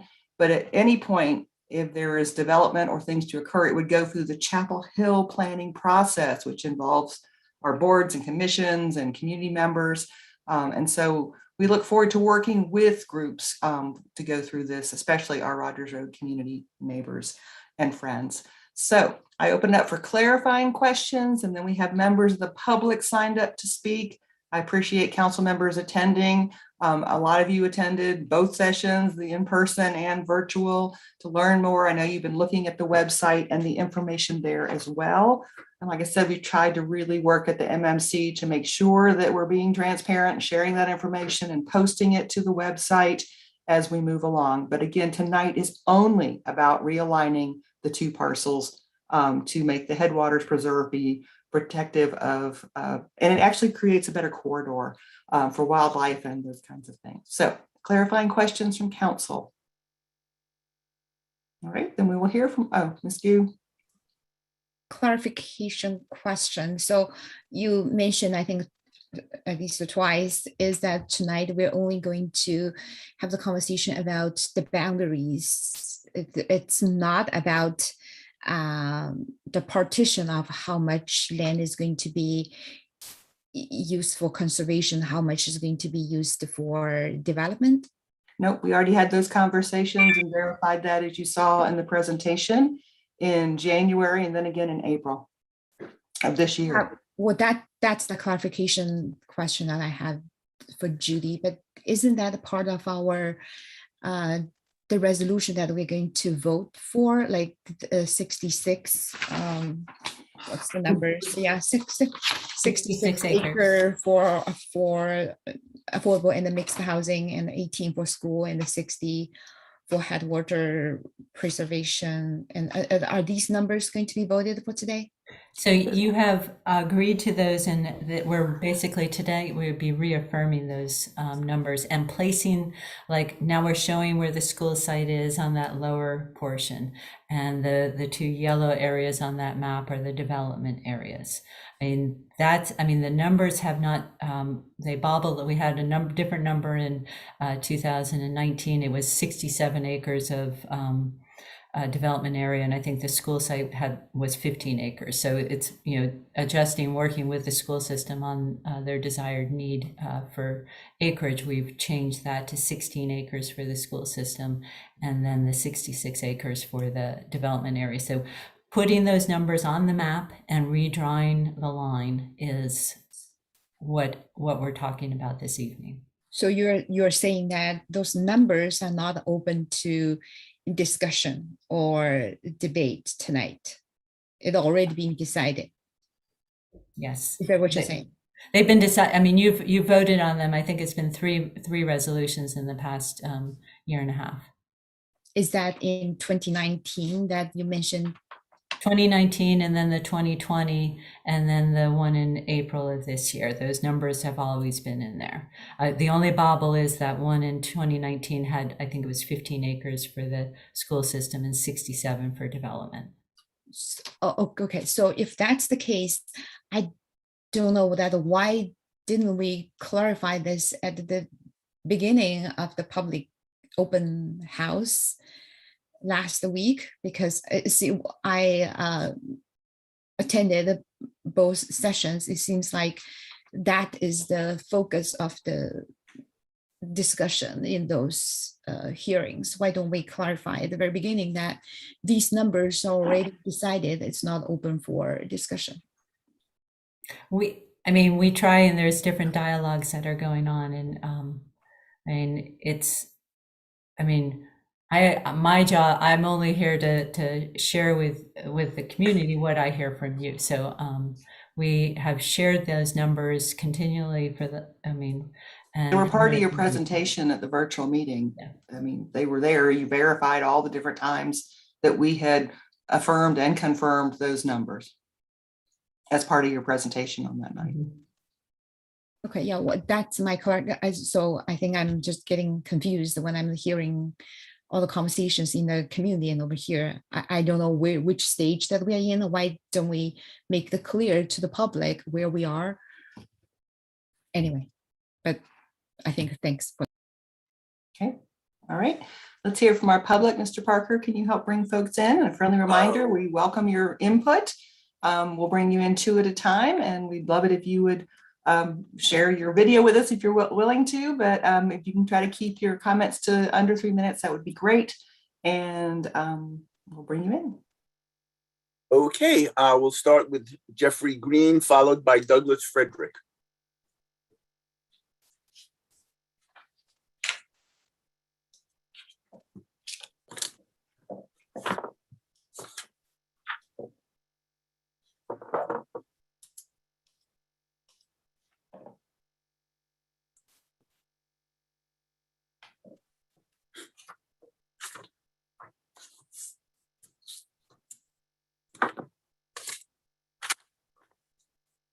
Oh, Jeffrey seems to have left, so we have Douglas Frederick. Okay, Douglas Frederick will be followed by Nancy Oates. Good evening. Thank you, Mayor and Council, for allowing me to say a few words. I really appreciate Judy's description of the green tract. In fact, I am a newcomer. I didn't even know about the green tract until just a few weeks ago. And my main concern is its effect on Booker Creek. I'm a retired professor from NC State and a forester and a ecologist. And of course, after working on this Booker Creek Basin project, I became familiar with everything around it, and the green tract popped up. And I understand from Judy and my own readings that this is a pretty significant tract from a intact forest, and it's been discussed for a long time. Looking at the information that I've gathered and talking to people, it seems to me that this tract, if it's developed, is going to have a very significant effect on Booker Creek and on the work that we're doing in the working group and the ultimate effects on stormwater flows and floodwaters in the Booker Creek watershed. And so my main concern is the effect on stormwater, but also in reading the environmental report and looking at the tract, it's a very significant ecological forest. It's a mature hardwood and pine forest in the 80 to 100 year age class. It's very biodiverse. It's got just a host of very interesting environmental features, including wetland seeps and wetlands and streams, perennial streams. And I just heard today that the Center for Biodiversity has identified it as a very significant ecological forest. So with all that said, I would be very hesitant to jump into a full-scale development of this tract, and I would say it's a bad idea, but certainly it's an issue that is important to the citizens of Chapel Hill and to the future. I mean, we need more green space, and this is the largest tract that we have under Chapel Hill's control, and it really is needed more for recreation and green space and biodiversity, carbon, all these things that forests contribute. And I base that on having some experience in forest ecology, but also experience in looking at very destructive projects in Raleigh. I've been involved in projects that impacted Umstead State Park and Shank Forest, which is North Carolina State's teaching forest, road projects and intrusions that were impacting those forests. And Mr. Frederick, if you could wrap Yeah. up, please? In both of those cases, we succeeded in protecting both of those forests. And I just encourage you to take a longer term look at this forest and prioritize the natural character of it. Thank you. And with that, I'll thank you and appreciate your time. Thank you. Okay, we have Nancy Oates followed by Larry Reed.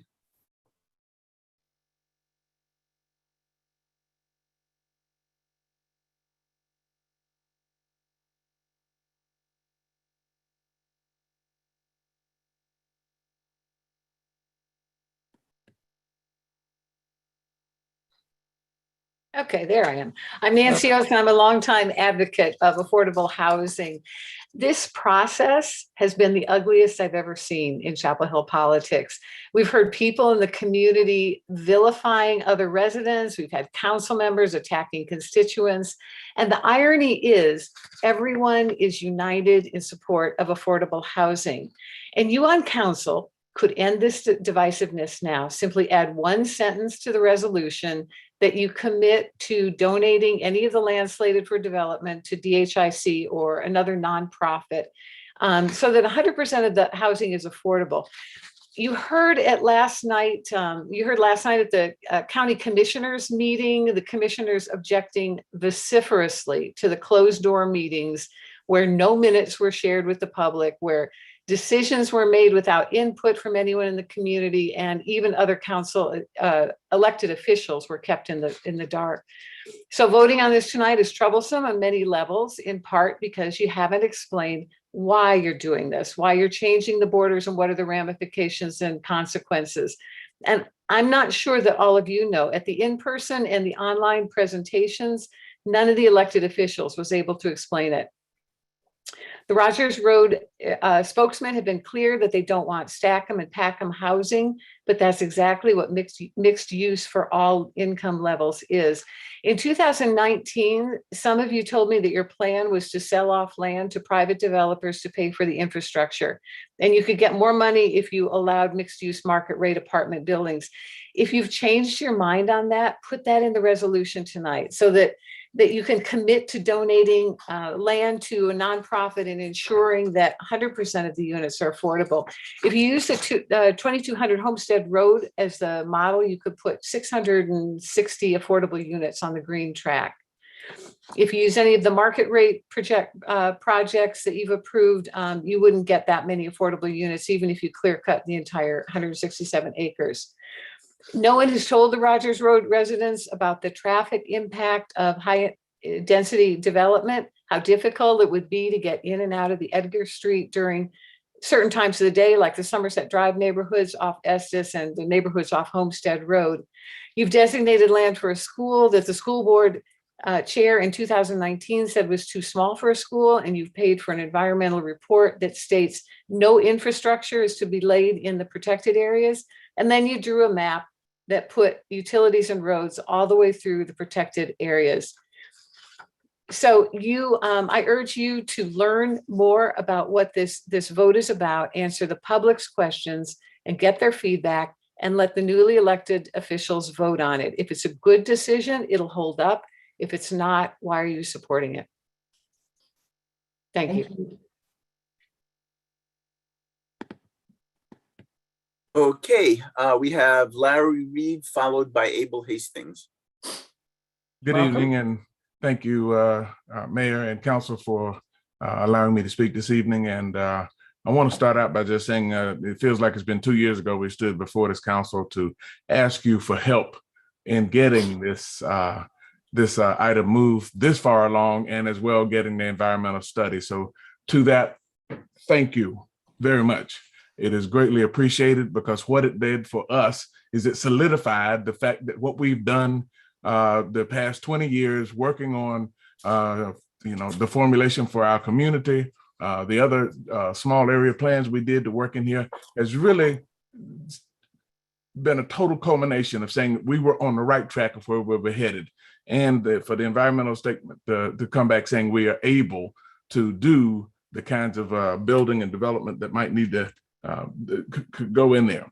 So again, I say thank you to each and every one of you. I am truly for this. Just in case for those of you who don't know, again, I'm Larry Reed. We own roughly 450 linear feet of the property that's adjacent to the green track, have been here since 1977. And so we've seen this fight from day one. And we were hoping for a little bit of justice for this community because we've had a lot of empty promises. And that's why we keep coming back to Chapel Hill. You know, this is where the promises started. And so we applaud you for listening, most of all, to us. And so we feel like we're a ship without a community or a leader. And so when we come to you and ask you for help, you have stepped up to the bat every time, and we appreciate you. And again, our faith is that you will continue to do the right thing, make the right decisions for us as a community. So thank you again for your time. God bless each and every one of you. Thank you. Okay, Abel Hastings, followed by Buffy Weber. Welcome. Everyone. 167 acres should be enough to do two things with, but somehow we've turned this into a this or that debate.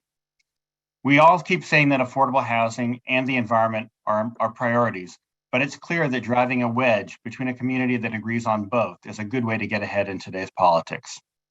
I have firsthand experience that community members can work together, along with Minister Campbell, Larry Reed, Sally Council, and others who were part of the 2016 team. I was part of the Neighbors United around the Green Tract. This citizen group took part in an inclusive planning discussions that talked about tough issues. And we realized that if you dig a bit deeper than Twitter allows, we all pretty much agree. I don't believe this development plan reflects the community's common themes in 2016, nor now. The plan you'll be voting on tonight features some alarming issues. And you can tell us that you'll use this document in ways the community wants, but the document doesn't preclude you from options that are more financially attractive. The development area does include or can include affordable housing, and that's great, but there's no restriction on the amount of market rate or commercial development. Does 80% market rate and a Starbucks sound like the right thing to do? There are also no limits on density, and the only time we've actually talked about density, we included units that were up to 20 dwellings per acre. If the intention was not to put another aura or two on the Green Tract, why not write that into the proposal? The lack of limits on density seems a glaring omission. Next, there is no mention of the remaining land becoming a park, despite the public clearly wanting one. While unofficial, the Green Tract is Chapel Hill's largest forested park, and we all have to admit that we're turning a park into development. And finally, the preserved land is much smaller than ever before and does not reflect the guidance from your own environmental experts. The preserve allows for roads, roadways, public water and sewer, and stormwater facilities. Does a clear-cut roadway and sewer line sound like preservation to you? It doesn't to me. And I'm not alone. And just today, the Center for Biological Diversity, a national organization, submitted a letter to you imploring you to vote no on this proposal. So I'm sad we aren't following the recommendation of previous teams and national environmental experts to turn the Green Tract into both development and an environmentally sound park, because 167 acres should be enough to do both. Thank you very much. Thank you. Okay, Buffy Weber, followed by Melissa McCulloch. Good evening. I am putting my prepared remarks, given the late hour. I want to be as brief as possible. I sat through the Board of County Commissioners last night. I think Earl McKee did an excellent job presenting how this is a continuation of work that has been happening for years. I know all of you on the council. I've worked with you. I've been before you. I've made recommendations for you. I understand that you know all of the complexities of what is going to happen moving forward on planning for the Green Tract. And I have faith in you, as well as the Carborough and the Chapel and the county officials who are all experienced in how to get this done. I have years of experience in the international arena of dealing with environmental issues. The Green Tract is not a major environmental issue. It is a small forest in a small town. We have huge environmental and climate problems. What you are being asked to do now is far more difficult in some ways than moving forward environmental impact issues, because you are trying to pull together what the absolute thing of politics that is how are we going to live together? I urge you to continue with what the Roger Rose community has steadfastly and continues to say what they want for the Green Tract, and for people to continue to listen to the historic neighbors and understand that anybody can come together and marshal resources to be angry in front of you. I know what it's like to be on that dais when people are angry. It's not fun, but I assure you, you have a lot of community support in moving forward with pulling this back together into a planning environment. Thank you. Minister Campbell's asking to be called on to speak too, so make sure we get him. He's on the list. Good, thanks. Okay, Melissa McCulloch, followed by Adam Searing. Melissa, you're muted. Need to hear you. How's that? Great, thank you. Terrific. Thank you, Mayor Heminger, for your prefacing remarks. It's very possible that my comments are moot now, given where we really are. But given the hubbub, I would like to go ahead and read the letter that I sent late last night, since I know that y'all got a deluge today. On your agenda is a resolution to adopt this updated concept plan for the jointly owned Green Tract. I urge you to do so. I can't begin to summarize the issues as cogently as Carolyn Dwyer did in her Chapelboro article, but I agree with her every word, and I hope that y'all have read and digested it.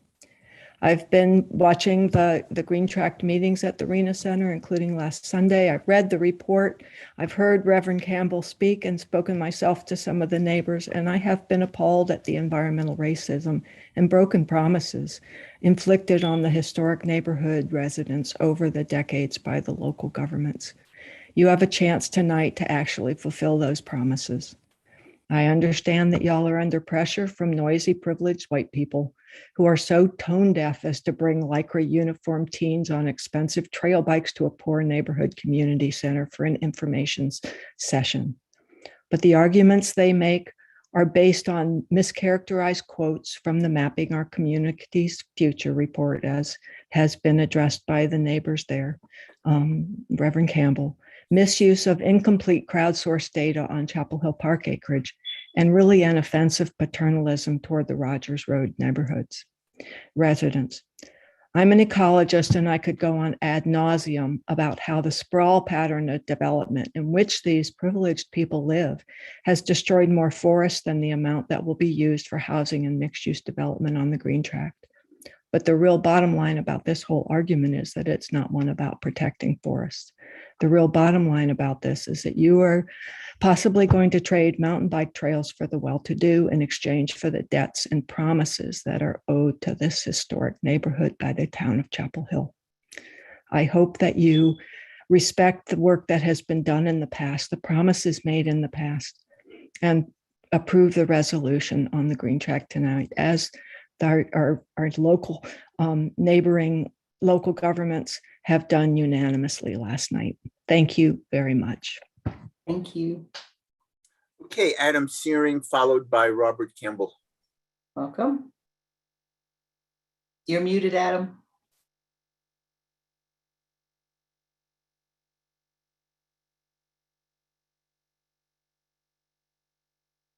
There you go.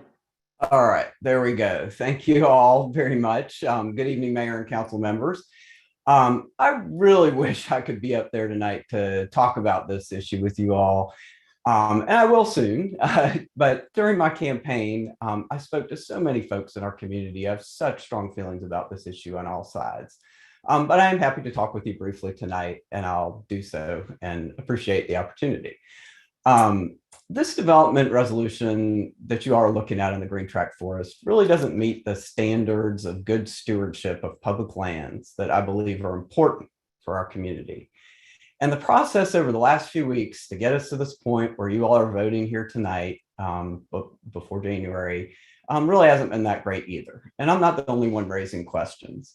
I watched the Orange County Commissioners meeting last night, and Commissioners Hamilton and Richards both complained about the process. They said they had no advance notice of a vote happening on this issue themselves on their own board, and that public comments were really not addressed in their view, and public questions weren't answered. And I think we heard some of that tonight. At that same meeting, Commissioner Bedford asked if some of the land could be sold to a for-profit developer.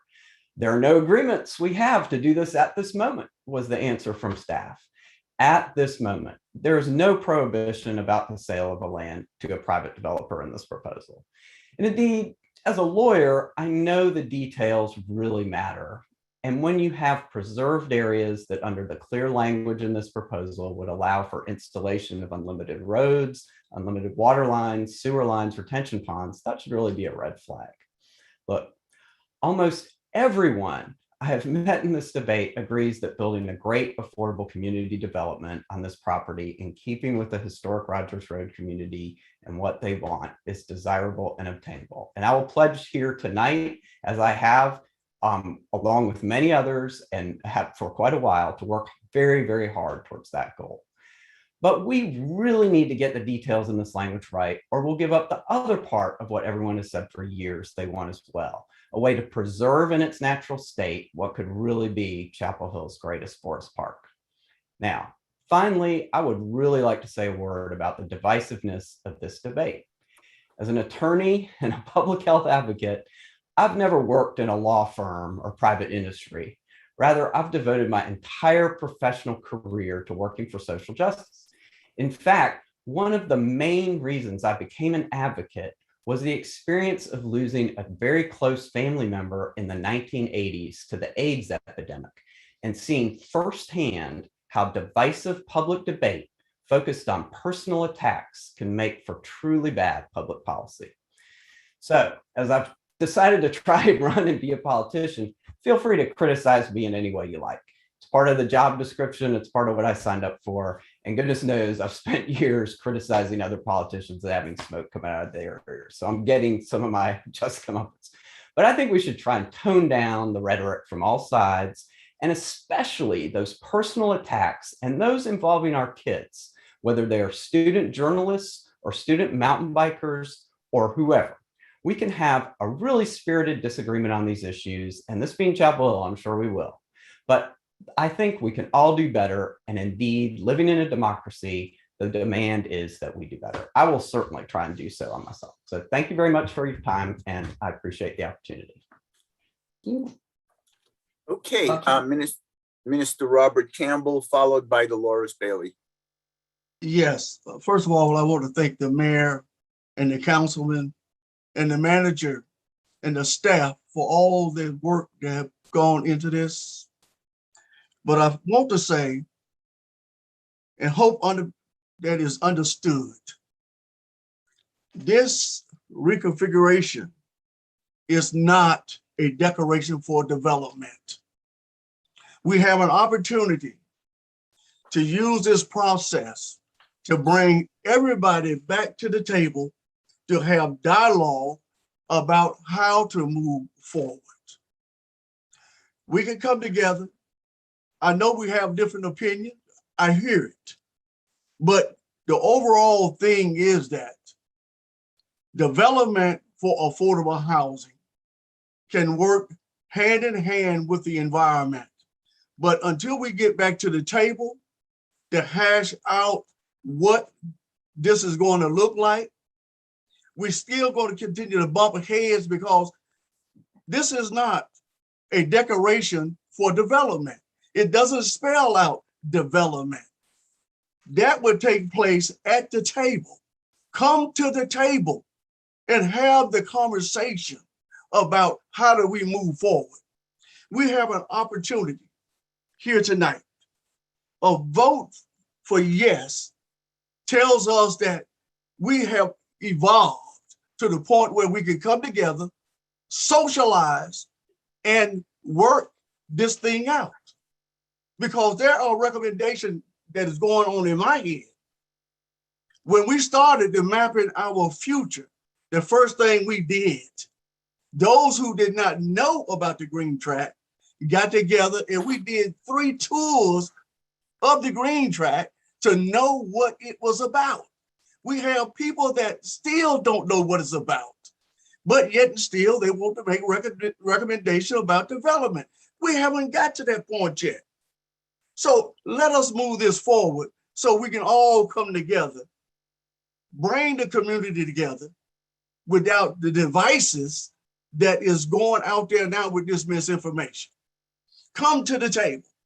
And like I did last Monday, if there's something you need to know about the green track, come to 106 Eckerd Street, the Rogers Eubanks neighborhood community. And I'll love to walk with you out there to show you the beauty of the place, but at the same time, explain to you development, because we need workforce housing, but we also need to be able to support whatever we develop. And we also need to make sure that we are connected as a community. And this is what we ask for. Thank you for your time, and let us move forward. Thank you. Okay, Dolores Bailey, followed by Edward Marshall. Madam Mayor, council members, and Mr. Manager, my name is Dolores Bailey. I am a 20-year veteran of community service in the North Side, Pine Knolls, and Rogers Road communities. My first meeting about the green track was in 2003. What I remember is that we were sitting around the table with several of the longtime members of Rogers Road, town, Orange County, and Carrboro staff as we discussed what would happen in the green track, what could happen in the green track. I appreciate the summary prepared by Ms. Johnson. I appreciate the comments by the mayor. I don't think it could have been summarized any better. And I appreciate, council, that you have already voted 3 times on this matter. And tonight is just a reconfiguration of what you've already done. Thank you for that. I heard Adam just now talk about the divisiveness of this. There are only a couple of things I want to say. The green tract is not a forest. It never was a forest. When it was first purchased, it was purchased for landfill. You know what a landfill is? It is a nasty, stinking place that nobody wants to be around. However, the members of the Rogers Road community live with that. The green tract was purchased to be an addition to that. So I'm not sure if when we turned from a landfill, and I know if we bought it for a landfill, that meant we were not trying to use it for a forest or a park. So I really do need that to be said.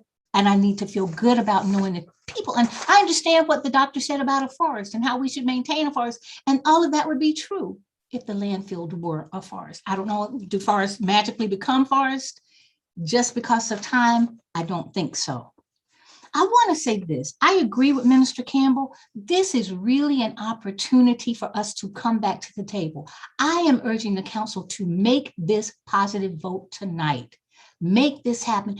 And then, just like Minister Campbell said, then we can come to the table and talk. Nothing has been done in stone, except for, please, look at the last 3 votes that the council has taken about this. You'll know what's already been done. We don't have to fight about that part of it. We don't even have to fight about the future. This is an opportunity, just like Minister Campbell said, for us to finally come to the table and really listen to one another. Thank you. Thank you. Okay, Edward Marshall, followed by Brandon Miranda. Welcome. Thank you. Good evening, Madam Mayor, council members, and Mr. Manager. Really appreciate this opportunity to talk. My name is, as a number of you on the council know, I'm Dr. Edward Marshall. I teach leadership at Duke's Pratt School of Engineering. I'm a 32-year resident of Chapel Hill and an entrepreneur of some 40 years. And I'm also coordinator of the Booker Creek Neighborhoods Preservation Alliance. And we recently worked with the town to preserve 46 acres of forest on Booker Creek from clear cutting for stormwater reduction. And we deeply, deeply appreciate your support on this effort. Now we're talking about clear cutting 80 acres at roughly whatever that number is. It's a substantial number of acres at the headwaters of that same Booker Creek. It makes no sense to me. So I'd like to suggest 3 points, specifically about the process. You've heard comments already tonight about the process. Over 250 of us spoke about the Green Tract last week, and we had many, many questions and different points of view. And we were looking for an actual conversation. We didn't have one. There were no responses to any questions. I'm glad to hear from Ms. Johnson that we're going to get some responses, but that's not a conversation. That's a one-way, two-way conversation that is in writing, not a dialogue. So what's the point of having community input if there is no response or dialogue? In a way, it's kind of faux democracy. Then for some reason that is not apparent, after 20 years or 30 years of negotiations and planning, 8 days after the recent forums and 6 weeks before the new council takes office, a vote is scheduled. I'm not against the vote tonight, but I'm just curious. It's not transparent. The boxes have been checked off, and there's a sense that the decision, however, is a foregone conclusion, certainly after last night. So in my view, this is what I would call faux democracy. It is an appearance of democratic process, but not in reality. And this, I'm talking about the last few weeks or few months. Not suggesting that it hasn't been a high engagement process. I just think we deserve a two-way dialogue. And I hope that I agree with Reverend Campbell and and Dolores that we need to do this. We all need to come to the table and have that dialogue. Secondly, I think we need a more balanced approach to the development of the Green Tract. I have watched, as others have, with deep concern, as residents supporting our forests and recreation have been pitted against the residents of the African American and affordable housing communities. This division needs to stop. It's not healthy for our community. There is too much division in our society already. And as our leadership, I would request, please, I would ask you to help stop this division and unify us. Wrap up, Dr. Marshall, please. I'm sorry? Can you wrap up? You've been out of time.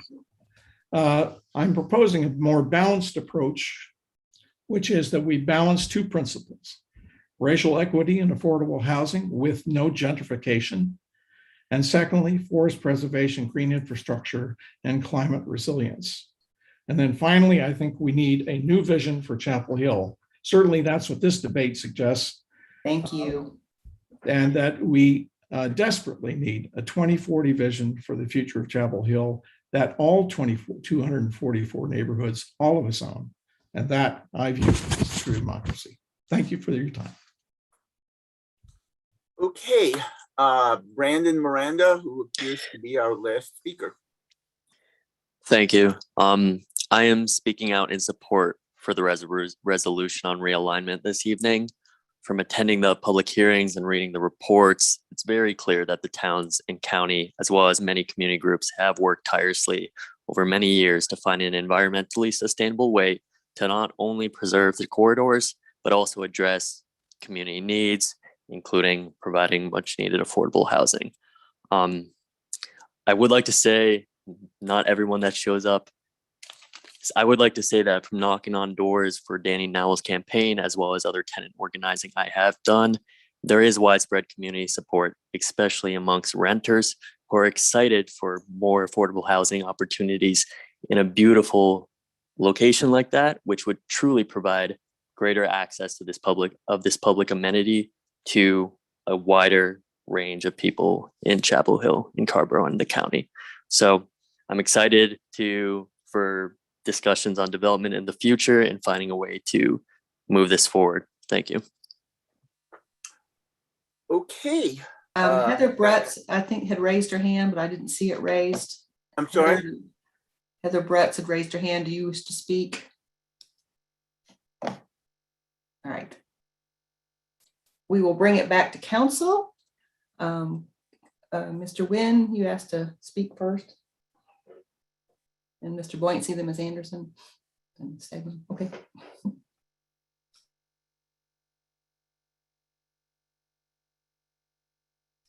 Ty, we can't hear you.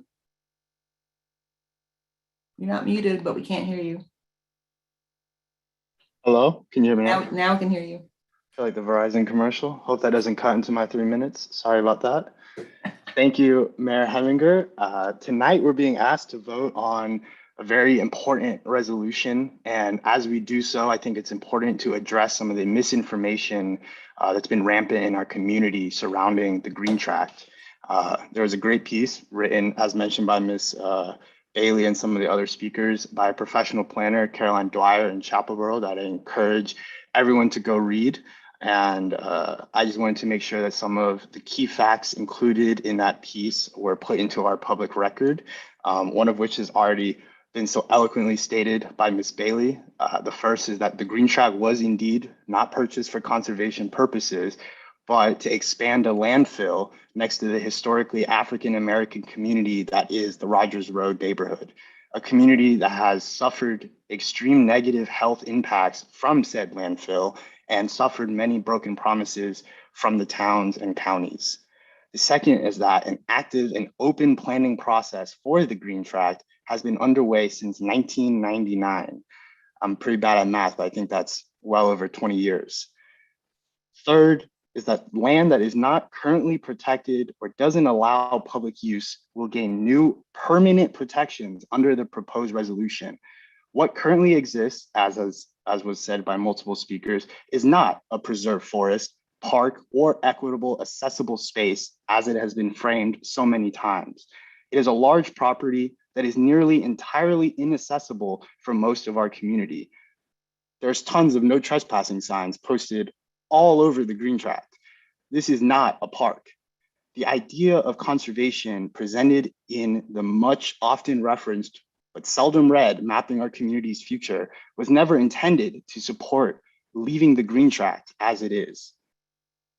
More importantly, I want to take a moment to thank Minister Campbell, the Caldwells, the Reeds, the Phillips, and all of the Rogers Road neighbors who have been advocating for environmental and social justice for over 50 years. 50 years.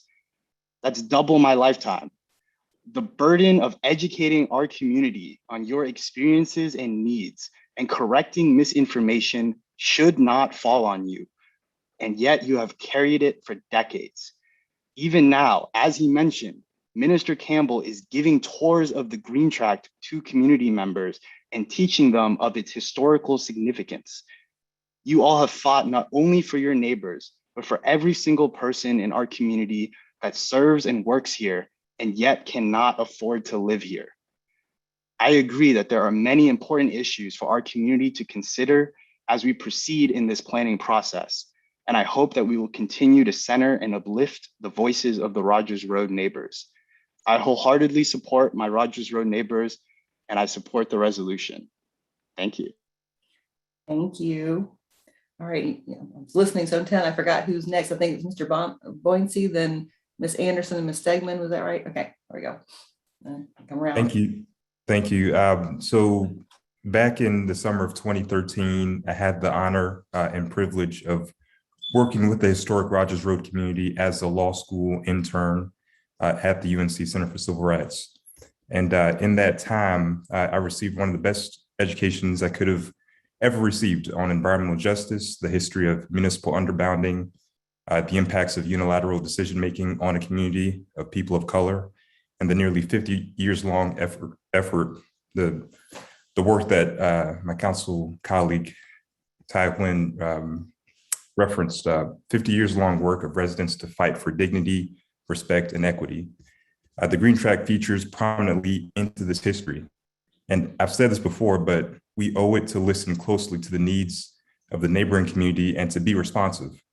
As Mr. Campbell, Major Caldwell, and many other residents and advocates have demonstrated, Environmental justice means viewing our environment as the space where we eat, work, and play in a safe way, in an accessible way, in an environmentally responsible and sustainable way. And I don't know if folks realize this, but we have in our midst one of the leading environmental justice advocates that's ever graced our state, and Minister Campbell. His name rings bells throughout the state.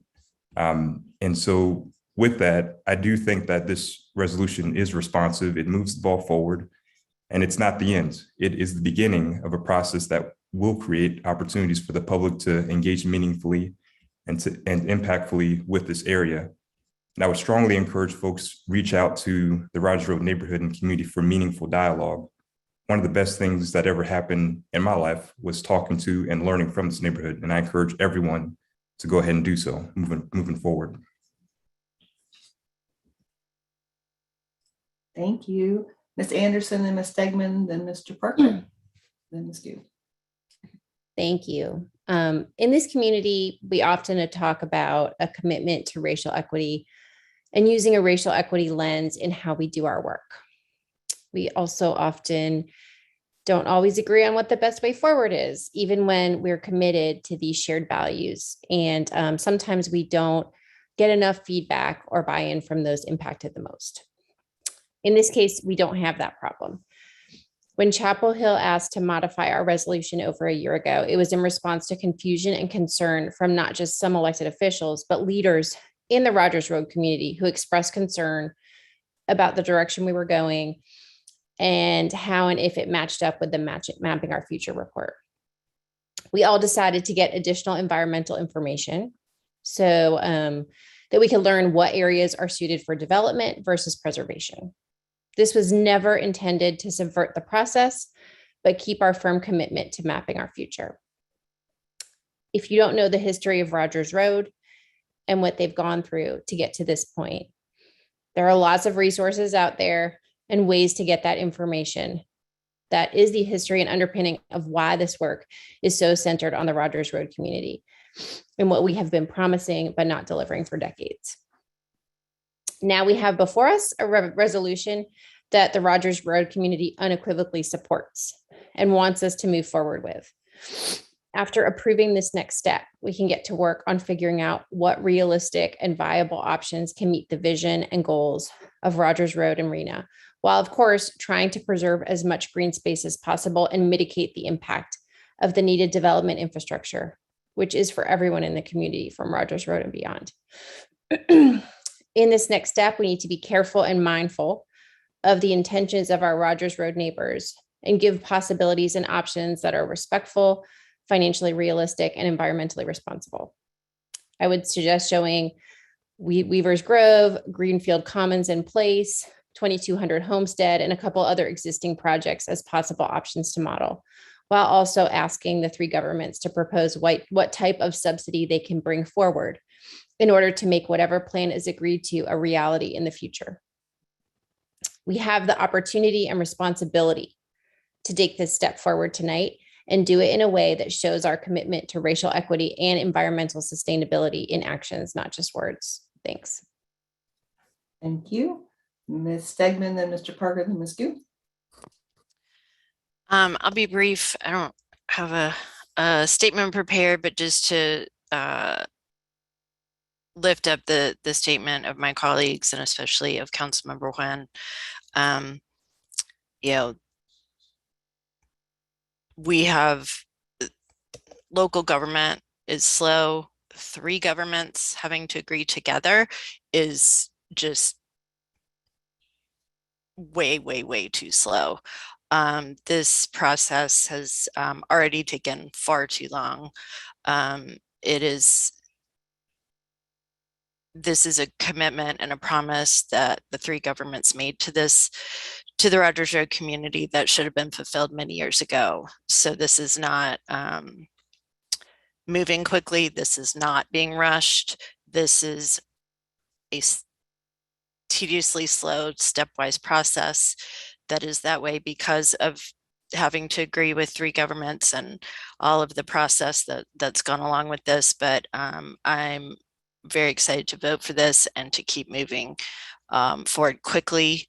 And I'm glad we've gotten some momentum back, and I hope we can continue to move forward towards filling the commitment that we owe, that Chapel Hill owes to the community. I think it's very clear where they are in this and what they would like us to do, and I'm excited to do that. So thank you. Thank you, Mr. Parker, then Ms. Gu, then Ms. Ryan. Thank you. First, I want to thank some of this, many of the speakers we've heard from tonight, and I'm going to be brief because I'm not going to try to improve on what was said by Ms. McCullough and Reverend Campbell. They were far more eloquent than I'm going to be. And so I really appreciate what they've said. Just 2 points. One, we keep hearing that it's a choice between environmental sensitivity, environmental preservation, and affordable housing. And that is just a false dichotomy. We can and we will have on this site affordable housing that preserves the environment, that is environmentally responsible. So I think this notion that we have to pit one against the other is false and is just designed to divide our community rather than to bring us together. Second, I think we've heard rather eloquently tonight, for those who were not aware of it, of the environmental injustices that were perpetrated on the residents of the Rogers Road community starting in the 70s and lasted for pretty near 50 years. What we are doing tonight, what we will do tonight, and what we will do in the future to help create a larger, wonderful community there is but the merest down payment on the enormous debt that we owe this community. And we have an opportunity tonight to begin to right a grievous wrong. And I hope that we can do so and then keep moving at a pace that sees actual accomplishments that doesn't take another 20 or 25 years. So I am really excited to be able to do this tonight, to vote for this tonight. But I think as my colleague, Mr. Boyncey said, this is just the beginning, but we really need to pick up the pace. Thank you. Thank you, Ms. Gu, then Ms. Ryan. Yeah, well, I think I remember this green track development is one of the early votes that when I was elected to the council 4 years ago. And then it's interesting that this probably is one of the last votes that I'm going to cast. So it is definitely, it's one of the very important decisions that I have made during my council tenure. And I think what I have observed from the conversations, I think there are several points that I want to point out. One is, I think it's unfortunate that, like many other things, I have seen that in our town of Chapel Hill, we actually agree more than we would allow us to admit. A lot of times, I think the conversations is framed as either you're for mountain bike or you're for Rogers Road community. I think this is not this is all about. I think we all agree that there is no one here is promoting no development, and there is no one here is promoting all development. I think all the conversations they were having today is about how much development. I think it's not only today, in the past years, and I think it has been many years, and lots of conversations have dedicated into this is about how much development we're going to have and what kind of development we're going to have. I think throughout the whole process, I think I have learned most is from this the mapping our future, Rogers Road mapping our future document. And I think that document, I'm hoping that if there's only one thing I'm going to do tonight, is trying to elevate the importance of that document. I think that document really tell us what this community really wants, what their concerns are. I think if you really read that document, which I read multiple times and read it again this week, I think it is a lot more subtle than what the conversation that that will let people to believe in. I think there are real concern in the community that with what kind of development that they're going to have and what's the impact that development is going to have on the Rogers Road community. And there are wordings like they talk about they wanted the development that they are part of, but not a victim of. So there are real concerns with what kind of future development it's going to be. And with regard to the conservation of the environment, the wordings in the document, it says, for generations, this land has played an important role as a site for recreation, for gathering food, and for contemplation. And it says that they would like to keeping the large portion of the land open for enjoyment and connection to the natural world. I think we all agree, from everyone that I have talked to, it's not about what me or the environment to this or the rest of the communities that really think what our visions are for this land. Because of the historical reasons that many council members have mentioned, I think it's very important for us to really understand what the Rogers community really want. And like Mr. Campbell just mentioned, just commented tonight, voting on this document or voting on this resolution is not a declaration for development. It is not, especially it is not a declaration to turn this 66 acres into the next Blue Hill district. I think if these are the visions that people are having, I think this is vastly different from what that mapping our future document talked about. So I think it is very important that, especially given the history of environmental injustice, we need to make sure that whatever the development that we're going to put into the Green Tract, we're not going to commit another economic injustice to the Rogers Road community. We need to admit that the push for development, especially for the luxury developments, the incentives for that is relentless, as we have seen both in our own community and around the country. And the power of gentrification has been significant. So I think that if you read the Mapping Our Future, that document, there are multiple places that express the concerns from the Rogers Road community to make sure that that is not the vision that they have for the development of the Green Tract. So I think to really summarize, I do not think that we should delay this further. There are too much delays that throughout the process.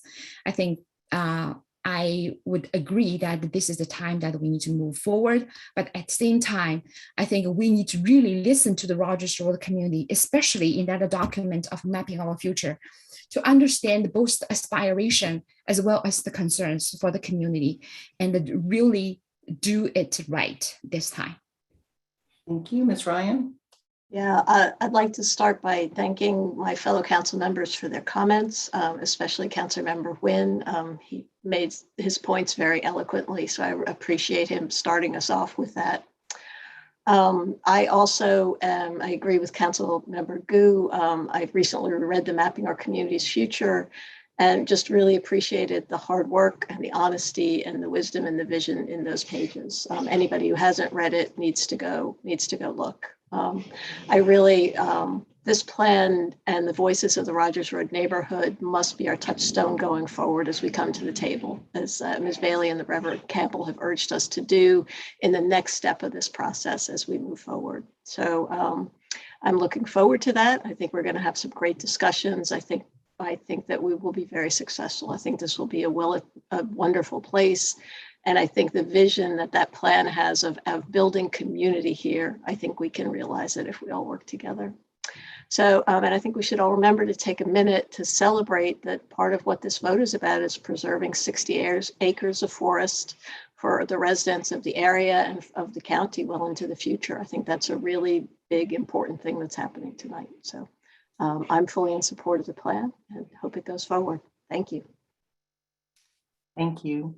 I'm very pleased to hear these comments from all of you. Been working on this from several different viewpoints, as I've shared before, as a school board member, as a county commissioner, now as a mayor. I've been very determined that we make good on the promises made to the Rogers Road community. We talk about all the injustices that we have inflicted on this community, but in my mind, one of the biggest injustices has also been the fact that we put them in the crosshairs of having to work with 3 different governmental jurisdictions, and that they have to keep showing up to all 3 of us to defend what should rightfully be theirs in planning their future. We've also put them in the section where the commercial development's not possible. We did the market study. We've been trying to learn. We've been trying to hold up the mapping our future and work on those requests and concerns and visions of the future. This step moves us closer. We've been taking, like I said, those pragmatic steps because we weren't making progress over 20 something years. There have been no decisions made on what kind of development, how dense the housing, who with the housing, none of that has been decided.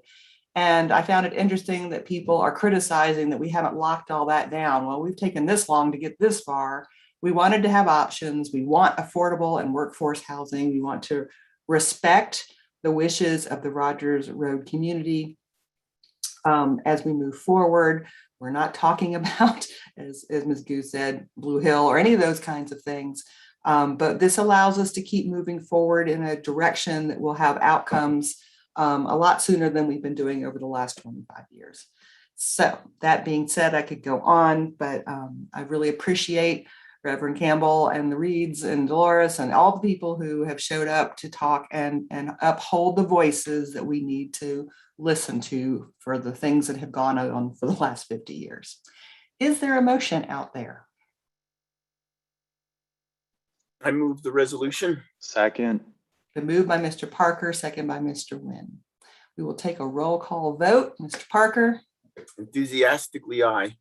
Ms. Anderson? Aye. Mr. Boyncy? Aye. Ms. Gu? Aye. Mr. Nguyen? Aye. Ms. Ryan? Why do I have to follow that every time? Aye. Ms. Stegman? Aye.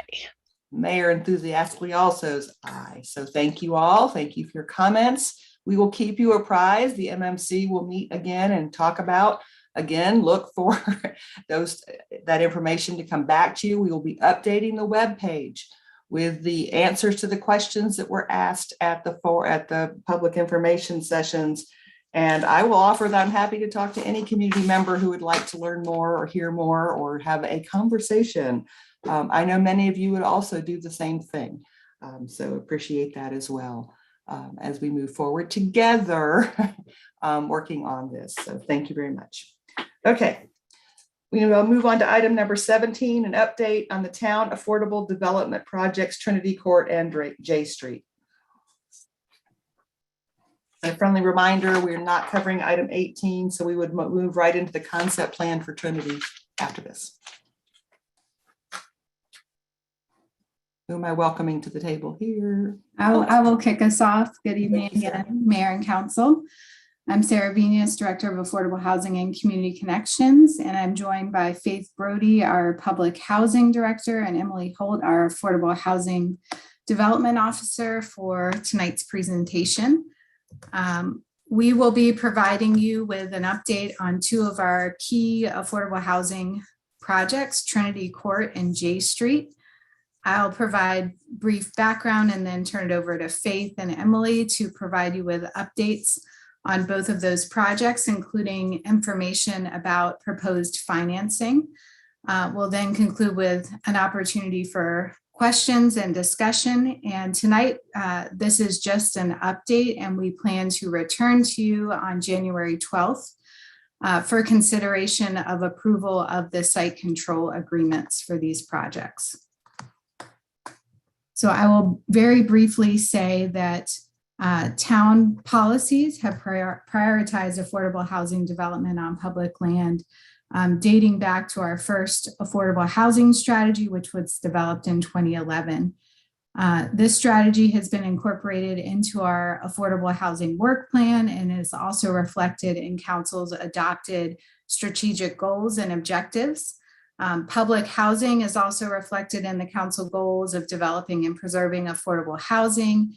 And since 2018, our staff has been working to implement the public housing master plan. As we've worked to implement the council's affordable housing strategies and plans, we've been making progress towards your targets, and we now have about approximately 550 affordable units in the pipeline that will be coming online over the next several years. And Trinity Court and J Street, the two projects that we're talking about tonight, are reflected in our projection to come online in 2025. And with that, I'll turn it over to Keith to lead off with our update on Trinity Court. Thanks, Sarah. Good evening, Mayor and members of Council. As Sarah has already shared, I'm Faith Brody, your Director for Public Housing. I'm here tonight to provide a brief update on our reimagined Trinity Court redevelopment project. I'm very excited to be here this evening to provide that update. But before I share where we are, I need to share with you from where we've come. In June 2014, the Chapel Hill Town Council created the Affordable Rental Housing Strategy to provide affordable quality housing for families in need of assistance. In 2015-16, Trinity Court, one of our public housing communities, began exhibiting structural deficiencies and deterioration of specific units. We began plans then to relocate the families to existing public housing apartments through attrition. There was no relocation. There was no displacement. We successfully relocated the last family in March of 2018. In May 2020, Town Council directed staff to begin earnestly planning for a comprehensive redevelopment of Trinity Court. After a thorough review process involving multiple staff from different departments, the town executed a memorandum of understanding with community housing partners from Richmond, Virginia. And you'll get to hear from this dynamic team a little bit later this evening as they present the concept plan. One of the things that they did was immediately partner with local firms and agencies to build their development team to help us reimagine Trinity. Some areas I want to highlight is that we have received several recommendations from council on how we move forward and included all of those in the MOU. For example, 1-for-1 replacement, 22 bedrooms and 23 bedrooms with a bonus of 14 one-bedroom apartments, because that was an area that we had not been addressing. To ensure new development is compatible with surrounding neighborhoods and minimize the need for town subsidy through the leveraging of various funding sources. I'll now turn it over to Emily, who will give you an update on J Street and also share our financing for both plans. Thank you, Faith, and good evening, Mayor and Council. I'm going to give you a little bit of background on J Street before shifting to giving a broader update on the financing plans for both projects. So J Street has been in the works since about June of 2018, when Council prioritized this parcel and 2 others for affordable housing development. Since then, staff did work to do more analysis to figure out the development potential of those parcels, including working with the local engineering firm to do some initial test fit drawings. We presented the findings from those analyses to Council in fall of 2019 and discussed some recommended next steps for each of the parcels. Later that fall, we received Council authorization to identify a development partner for J Street. And after issuing an RFQ and reviewing the 6 responses that we received from developers, we recommended that the Taft Mills Group be selected, co-developing with the Community Home Trust to develop the J Street site. The concept plan was submitted in March of this year, and Council and several advisory boards reviewed that concept. We also launched a community engagement initiative where we gathered feedback on the plan from neighbors, community members, and other stakeholders. We've been processing that input, and we hope to submit a conditional zoning application in the next few weeks. So just a brief spotlight on what the concept plan included. The final site plan that will come in our development application will have similar themes. So I'm using this as to represent where we're going. It's 48 affordable rental apartments in 2 3-story buildings, and a community center or community space will be included as well. We are only proposing to disturb half of the site. So it's the northern flatter portion of the parcel.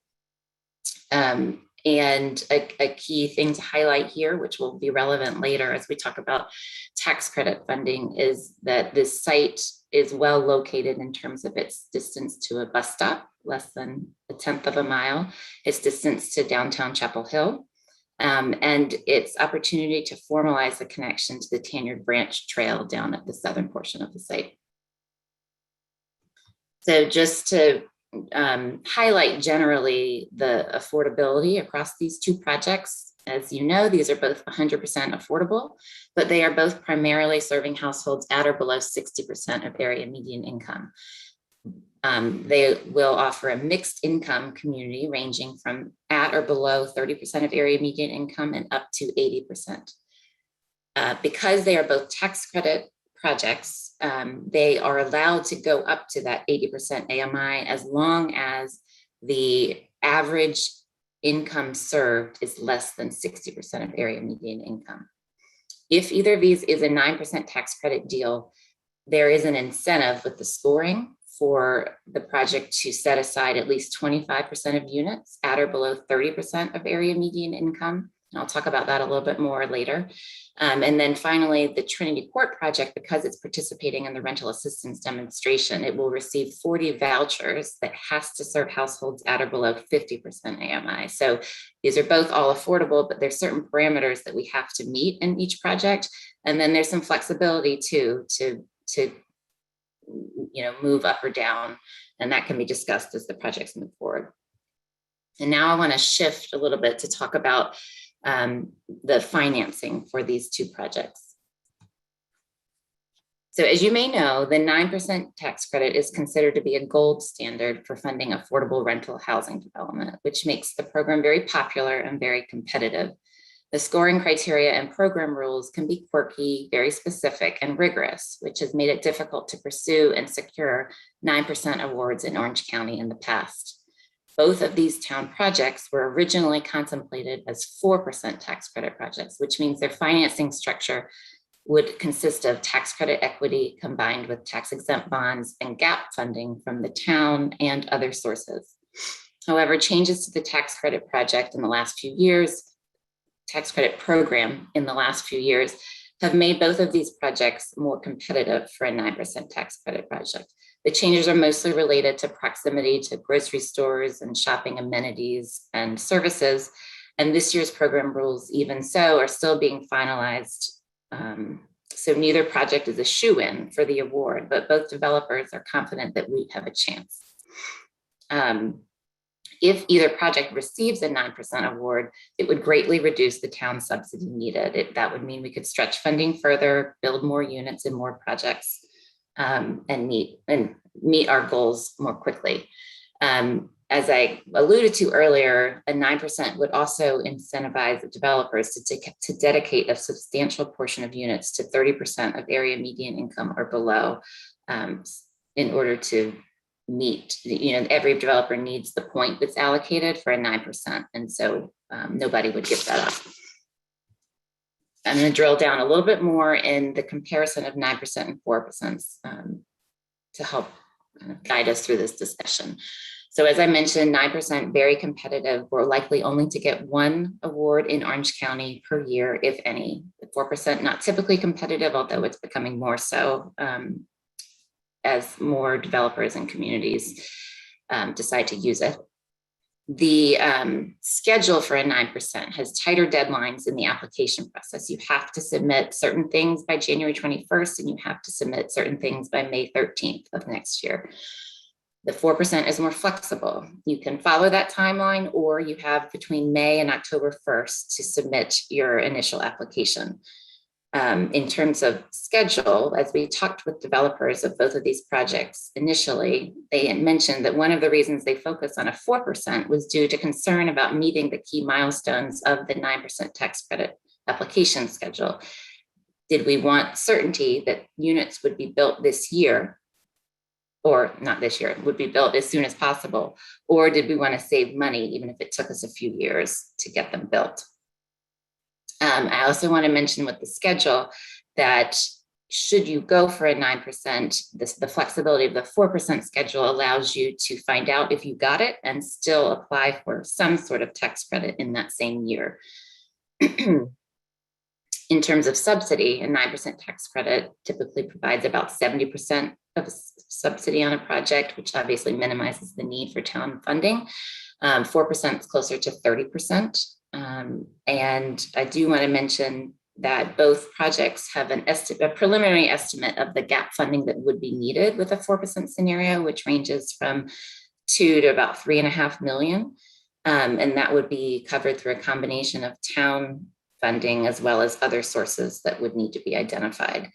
Of course, another option would be, instead of pursuing that 4%, to apply for a 9% again the following year. And that's just that competing priorities of time versus money. And then we've touched on this a little bit also, but the 9% gives that point that most developers are going to chase for the allocating more units at that lower AMI level that isn't as relevant with a 4% because it's not competitive. So while we're not asking council for any action this evening, we do want to make sure you're aware of what actions are needed in the near future to allow these projects to submit a complete and timely 9% tax credit application. So starting in January, if we were to submit, we would need to demonstrate site control, and that's evidenced by an option, contract, or deed. And I'll get into that a little bit more in the next slide. By May, we have to have zoning in place for the projects. So that means for both of these projects, a conditional zoning application would need to be considered by council, and we would include the approval in our May submission. We have worked with planning to establish a development review schedule that would ensure that council votes on these projects by this deadline. And then also, if funding is needed, which wouldn't be likely with a 9% scenario, we would need a binding letter of commitment for town funding. So currently, we are planning to bring the affordable housing bond funding recommendations to council by May. So we have this, we are planning for this should it be needed. So to drill down a little bit more on the site control piece, we are currently working with our development teams, our outside counsel with Sanford Holzhauser Law Firm, and the town attorney's office to draft an option to ground lease agreement. This option would describe the ground lease, which would be for 99 years for a nominal lease amount, and the option would include details on termination and default remedies. I want to emphasize that no ground lease will occur until certain conditions are met, and that includes receipt of all required government approvals, council's approval of separate development agreements with each developer, and the award of anticipated funding sources like tax credits. So just to reiterate, the document we need in January is only seeking an option to be put in place while we wait for these project milestones and approvals to occur. And as I mentioned, we're currently drafting this and hope to share it with council well in advance of the council meeting. So just to walk through a couple of key project milestones that are coming, we've referenced a lot of these, but in red, we have items related to the town's development review process, and in green, we have items related to the tax credit application process. And then we've highlighted the key touch points that council will weigh in on as well. So on January 12th, as we've mentioned, we will be back here to talk about and seek authorization for the site control agreements. And then later in the spring, the affordable housing bond allocation, the vote on the conditional zoning applications, And the consideration of development agreements with each partner will come to council as well. And then finally, by the end of summer in August, the 9% tax credit awards will be released. And at that point, we can, reevaluate and figure out what to do if one or either project is not awarded. So that's it. I want to pause and let you all ask questions, but I do want to note that in addition to the affordable housing team and the public housing team being here tonight, we have representatives from each development team, as well as our outside counsel, if you have specific questions for any of them. Thank you. Thank you. Can you bring us back to full screen, please? Yes, I will attempt. Everybody. There we go. Okay, thank you. Council, do you have clarifying questions, Mr. Parker? Yeah, just one quick question.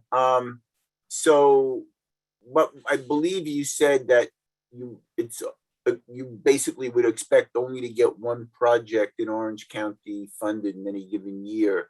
So is it prudent to submit 2 applications in the same year, or try to pick which one you think will fare the best and then hold the other one to the second year, since it seems a foregone conclusion both won't be funded in the same year? Yeah, we've thought about that, and there's actually likely to be 3, because I think Caraway Village, I don't want to speak for them, but we've had conversations with them about them possibly submitting for a 9% as well. And I think we've talked about the strategy of, instead of worrying about competing, everybody throw your eggs in the basket and then someone's more likely to win. So I think you can argue strategy either way, but we would hate to put the wrong one in and have it lose, then put everybody in and have more chances. Okay, thank you. And as a follow-up to that, also, whoever doesn't win is going to be applying for town money. So we're going to have to fund somebody. Well, unless we. Well, possibly. Okay. All right, Ms. Gu, then Ms. Stegman.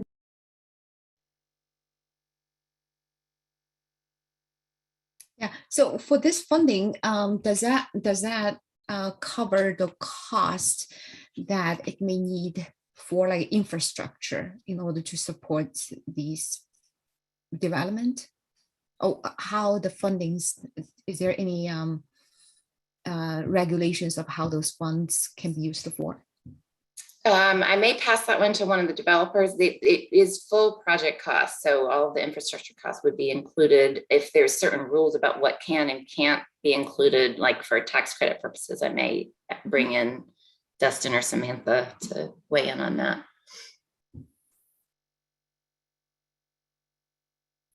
Emily, if you're okay, I'll take a stab at that. That's a good question. The development budget, for example, on J Street, is about $10.4 million. And in that development budget is included the infrastructure for the development, which includes on-site work and any off-site requirements for road improvements on or adjacent to the site in our particular instance. I'm not aware of any restrictions on town or county funds that could not be utilized for that. Effectively, when you have your total development costs, all of the sources go into, we don't differentiate between the two unless we do have specific funds that require us to do so. So I'm not aware of any of those requirements with the town and or county funds that we're aware may be available to the project if we're not able to secure 9% tax credits. So at this time, do we have a breakdown of how much funding will be needed to cover the cost for like the road construction, improvement of these things, and how much is going to cost different parties, the funding sources, if this grant can get through? Yeah. So Emily, is it okay if I respond to that? Okay. And I'll defer to Samantha as well if need be on her development. But from our standpoint, speaking specifically to J Street, as Emily referenced earlier, if we submit in the 9% tax credit round that is coming up this January, and we were the competitive application, we were awarded tax credits, the deal under the 9% tax credit award would not, on our deal, require any significant funds. And I even hesitate to say significant. The deal should be able to stand alone without any local contributions to that development, because of the way the 9% tax credit deal works. As Emily correctly pointed out earlier, it's the gold standard. As a developer, that's the deal structure we really want, because then we don't have to come to you or the county for additional supplemental gap financing. And but if J Street, for example, weren't the successful candidate, and Trinity was, and now they're in the good position, we would then want to pivot and look at J Street as a tax exempt bond deal, and that structure is different, and a significant gap would then exist whereby we would come back to the town and or county and ask for additional funding to support that gap and to bridge that gap. And to answer specifically that, on the J Street deal specifically, not commenting for Trinity, but it's a significant, $2.5 to $3.5 million gap that exists. There are options to help bridge that gap, bridge the funding gap, for example, using some project-based vouchers that may be available in the future. But for all intents and purposes, I would say that it is safe, and we even put it in our initial response that it's probably somewhere north of $3 million gap if we did not secure the 9% tax credits and were successful in getting a 4% tax exempt bond allocation. Thank you. And I'll just echo what Dustin said. Same thing for Trinity in terms of the 9% and the 4%. But more specifically to your question, which I think you're asking about maybe offsite infrastructure. And as far as I know, at this point, there's not anything for Trinity that we need to do that's offsite. If there was, it would be included in our development budget. So there wouldn't be any cost then or any items that all of a sudden the town would have to complete. Yeah, well, I think I was, when I asked that question, I was thinking about the J Street project. Okay. I'm thinking like there might be the need for like road improvement that are leading to that parcel. It may not, the road may not be part of that parcel. Will that be covered as part of the development? Yes, and we have anticipated that in our budget, the number that I mentioned earlier. We anticipate that the town of Chapel Hill, as we move through the municipal approval process, they will require some road improvements, sidewalks, back, curb and gutter on J Street leading up to Estes, and we are that is in the budget. Okay. We wouldn't be coming to the town council to say specifically we need a grant to fund municipal road improvements outside of the J Street site. But for if we did the bond deal and it was a $3 million ask, you could say that within that budget somewhere funds are allocated to those offsite improvements. Okay, so I have another question. I think I know the answer, but I think I still want to be confirmed. Is if we apply for this grant, does that mean that we do not control, or like if, does that mean those units are going to be accessible to everyone? We cannot prioritize like the local needs for the people, for the local people within that income bracket? Is that, so we do not have any control? In the tax credit world, it's a federal program, and there's nothing that stipulates that a resident, say from Raleigh or Cary, can't move to Chapel Hill and live in those particular units. But they would be built in Chapel Hill, and as long as any resident who came forward and met the income and criminal background and history requirements that are required by the tax credit program would be eligible for residency in our community. So in other words, if we're not using the tax credit program, the local government do have the control of who those affordable housing units will be prioritized for? Or we do not have, there's no difference, we still do not have any fair housing laws? No. Yeah. So we build those affordable housing units, but we do not have control of who those units will go to, regardless of funding resources. Yeah, I think because Chapel Hill, being a Chapel Hill resident is not a protected class. So, you know, you can't say only people from Chapel Hill can live here. But I don't know if that's a relevant question for today, but yeah, but I heard other communities that they're trying to create like a workforce housing or the teacher housing, those things. It seems like they're able to find the vehicles to accomplish that. So I don't know which part that I missed. I'm familiar with, for example, the teacher housing development that was done in the eastern part of the state, and it was geared towards teachers. I don't think that, well, I can't speak on behalf of that project. Let me take a step back. What I can tell you is that if we secure tax credits, it is eligible to any eligible candidate per fair housing requirements. We can't differentiate between residents, whether they be from Chapel Hill or any other municipality.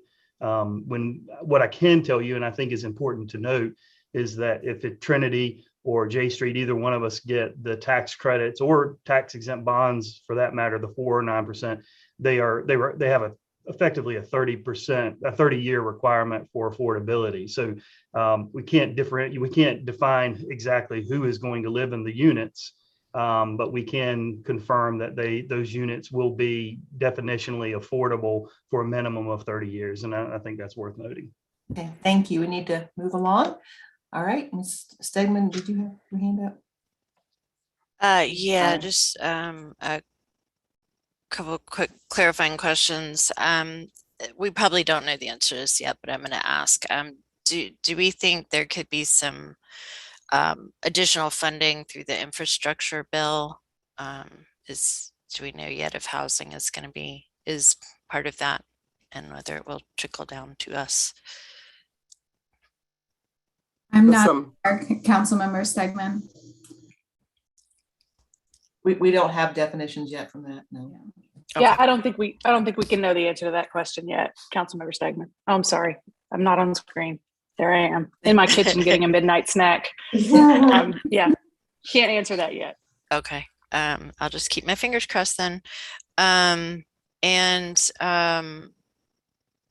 So in terms of helping get these projects ready to apply for the 9%, are they in the pilot streamline process? Are we trying that out?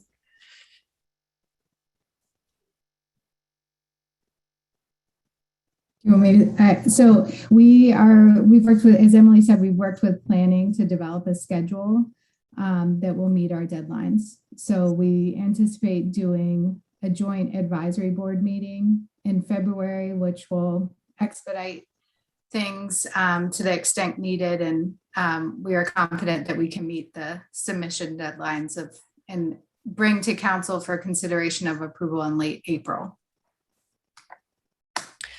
And I'm asking not just to draw attention to what we did today to approve the pilot. I think we approved it, right?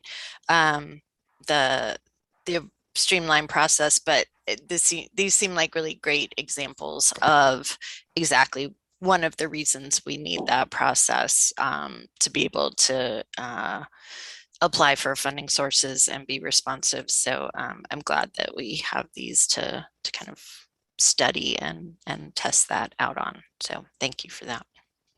Ms. Ryan? Yeah, so if we don't get the 9% funding and decide to fund one or both projects at 4%, what else can't we do?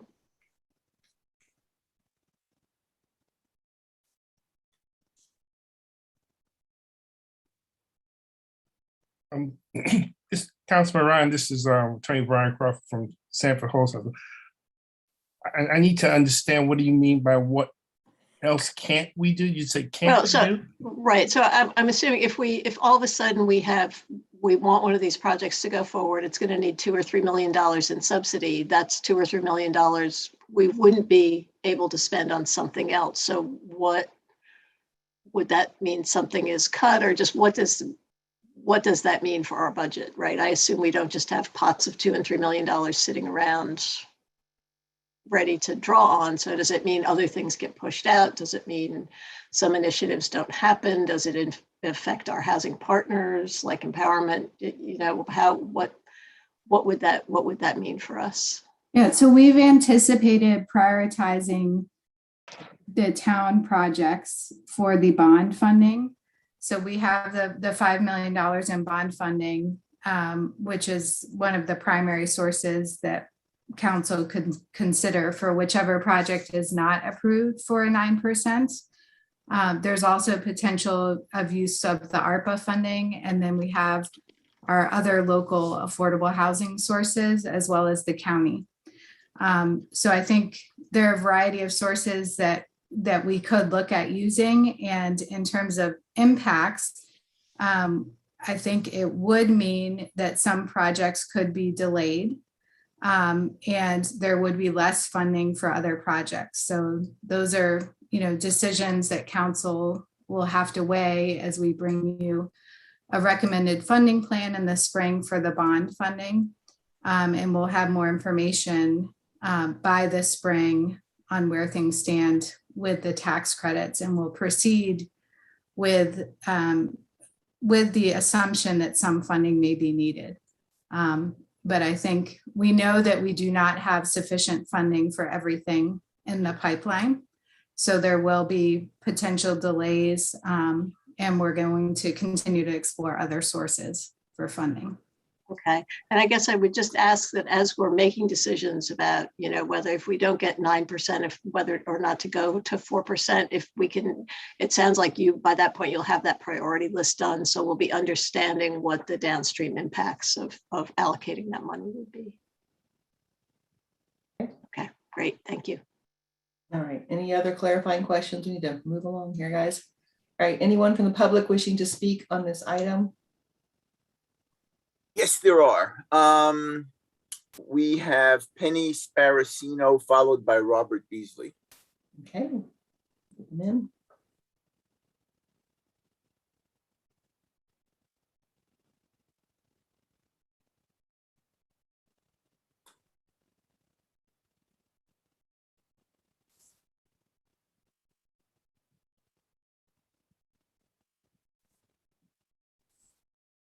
Can you hear me? We can hear you. Welcome.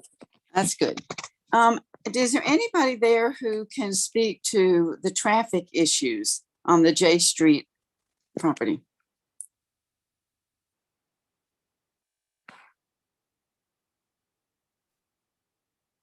Did you hear me? Oh, we heard you. Yeah, I'm Chris Roberts. I'm the manager of engineering and also the interim traffic engineer. okay. Here's my question. I realized, I got to review the traffic analysis that was done, but some things were left out. And what was left out was you left out 3 of the roads that are going to need to be thought about as far as the danger of cars pulling out. One of them, you don't even have J Street. You don't even have Fernwood coming into J Street, which it does. You didn't mention, nothing was, I don't think, ever mentioned about the difficulty in turning right or left on a curve going down to Estes, or the hill coming down up Village Drive. And when do those clarifications become public for us to see? Yeah, at this time, we just received the traffic impact analysis. We haven't had a chance to review it yet. So once we've had a chance to review it and post it to council, then I believe at that point we can share it publicly. And that will be at which meeting? Do you know which of the following future meetings that's going to be presented? I believe if Judy is still here, it should be right now we're at the concept stage, but at the next stage, which Judy, if you can help me out with that. It's not necessarily at a meeting, it's just shared via email. It's just, we just got the report and we have not had a chance to review it. It is a draft report, and the standard is we share it with our council before we release it to the public. Okay, we appreciate the question and answer, but this is for public comment, and Ms. Sparashino, you're welcome to contact Chris Roberts or Judy Johnson via email and get answers to these questions. Will do. Thank you. Okay, Robert Beasley, followed by Nancy Oates. Hey, can you hear me? We can hear you. Thank you for the time. First, I just want to point out that town staff again neglected to highlight to you that the J Street property was purchased with open space bond funds when going through the history of this. Perhaps they assumed you already knew. I went out and I measured the width of 2 visitor parking spaces at Town Hall. They're 18 feet, 4.5 inches wide from the outer edges of the paint. And J Street's 18 feet, 7 inches, according to my tape measure. That's less than 3 inches wider than 2 adjacent Town Hall parking spaces. That's pretty narrow.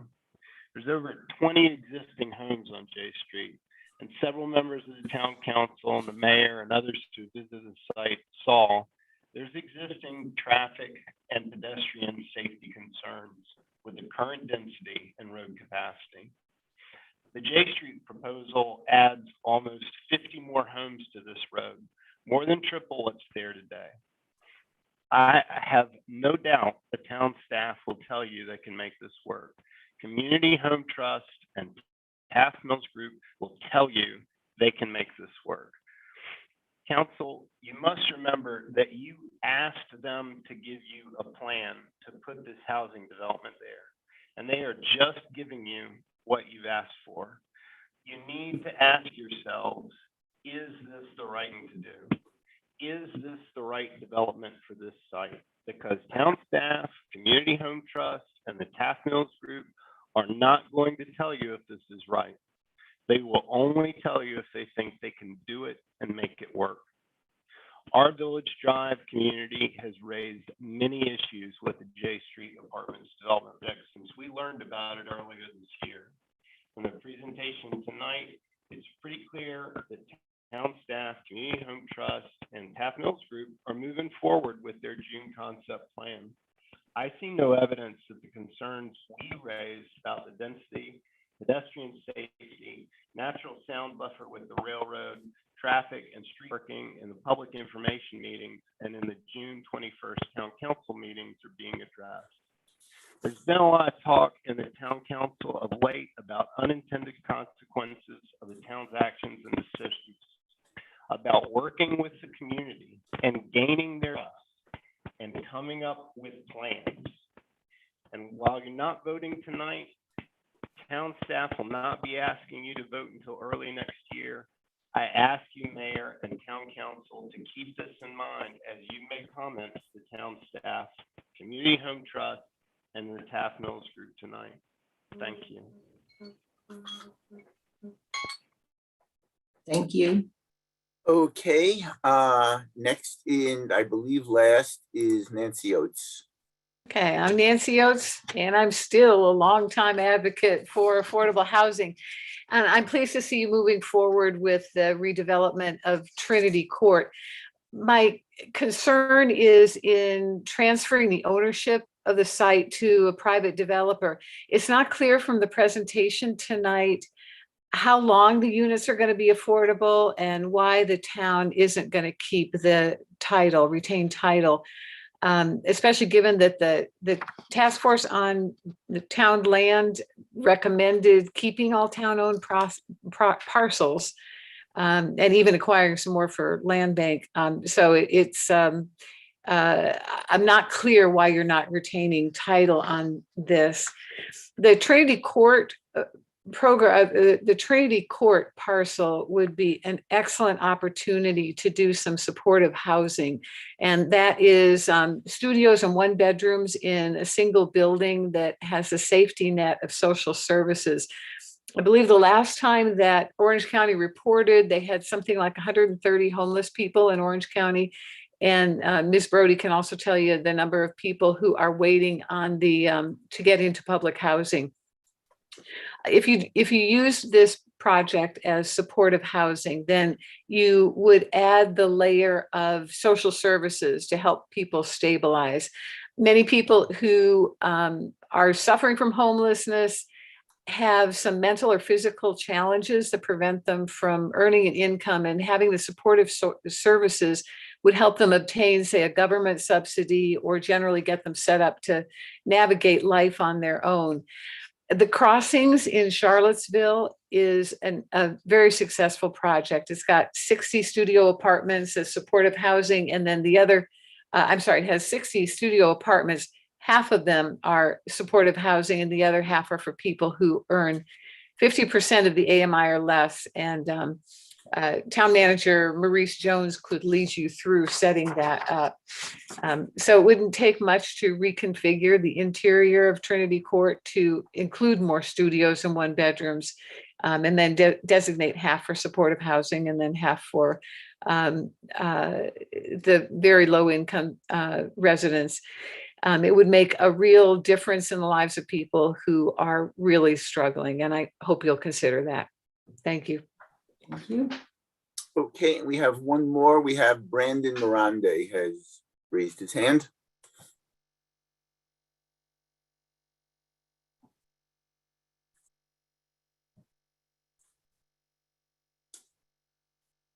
Yeah, thank you. I was just speaking out in support of both the J Street and the Trinity Court developments. I do agree that I would encourage the town to explore opportunities to try to maintain at least a portion of the units in town public ownership, and explore how maybe we could find ways to use like housing choice vouchers or project-based vouchers to explore permanent supportive housing solutions for people experiencing homelessness. I also wonder what will happen to, those on the public housing wait list, which is still substantially long, and trying to potentially look at ways to prioritize those who have been on that wait list. Thank you. Bye. Thank you. Okay, that's the Bring last. it back to council comments. Mayor Heminger, if I may, just because I want to make sure that something's factually stated, that Ms. Oates mentioned that the town would not hold the ownership of the property, and the town will in fact own the property. They are given a 99-year ground lease, which means it's still in the name of the town of Chapel Hill, but you're leasing it to the development partner. So that's really important. If everyone thinks that the town is giving away its ownership, it is not. Thank you for that clarification. I was going to make it myself, but appreciate it coming from you. All right, we come back to council comments at this point. We're not voting tonight. We're just getting comments and your feedback on these proposals. Stegman, then Ms. Anderson. I just have a question first, because I have some questions about Trinity Court. Are we still going to do the concept plan tonight? So we're looking at bumping that to the December 1st meeting as well, folks. So we're trying to figure that out right now. So if you want to ask your question, December 1st would work. Council want to give a thumbs up or a thumbs down? Are you thumbs up good to bump the concept plan? Yes. Okay, sounds like we are. So do you want to ask your question? I'll ask a couple real quick. One is, I believe, if I'm remembering correctly, the RAD requires or allows us to give priority to folks who did live there and were, displaced or relocated for the renovation. So are we going to do that? No, ma'am. At the time of renovation, the units were unoccupied, so there are no tenants that were displaced for the renovation. No, I get that, but so everybody who's been relocated is fine where they Yes, ma'am. are. They're not hoping to move back. No, they're not. They're not considered tenants that were displaced for the RAD. I mean, as I said, they were relocated in 2018. We're not even rebuilt until 2022. So there was no right to return. Well, I mean, we were talking about RAD before it was shut down. Anyway, I don't know. I think we may need to think about that a little bit more. And again, we haven't talked about the RAD in a couple of years, so I didn't go back to look at my notes, which I should have, but I know one of the concerns or issues around RAD is, with our public housing, we have kind of going back to Ms. Gou's point, or a different take on that point, eligibility criteria and prioritization that we're allowed to do at the community level under HUD. Are we allowed to carry those over to the RAD agreement or whatever development agreement we work out? Not with the voucher program. The voucher program has a separate set of criteria, and ours are preferences. So it's not really a strict guideline that says only Orange County or only Chapel Hill. This is like you get a preference point for our admissions. Right.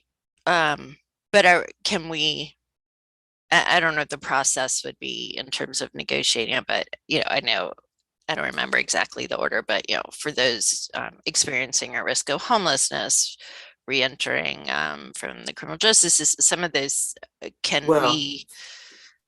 the beauty of ours is that we're going to be partnering hopefully with Orange County, and Orange County's preferences that they have in place for their voucher system will be the same ones that they will utilize for the voucher. So those vouchers are guided by the county's program. So It's the same. Okay, that helps. That didn't quite sink in for me.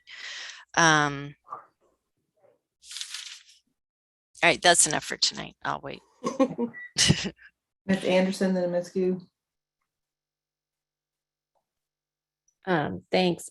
I'm not exactly sure if the staff has particular feedback they're looking for, or is there something that you would like our comments to be geared towards?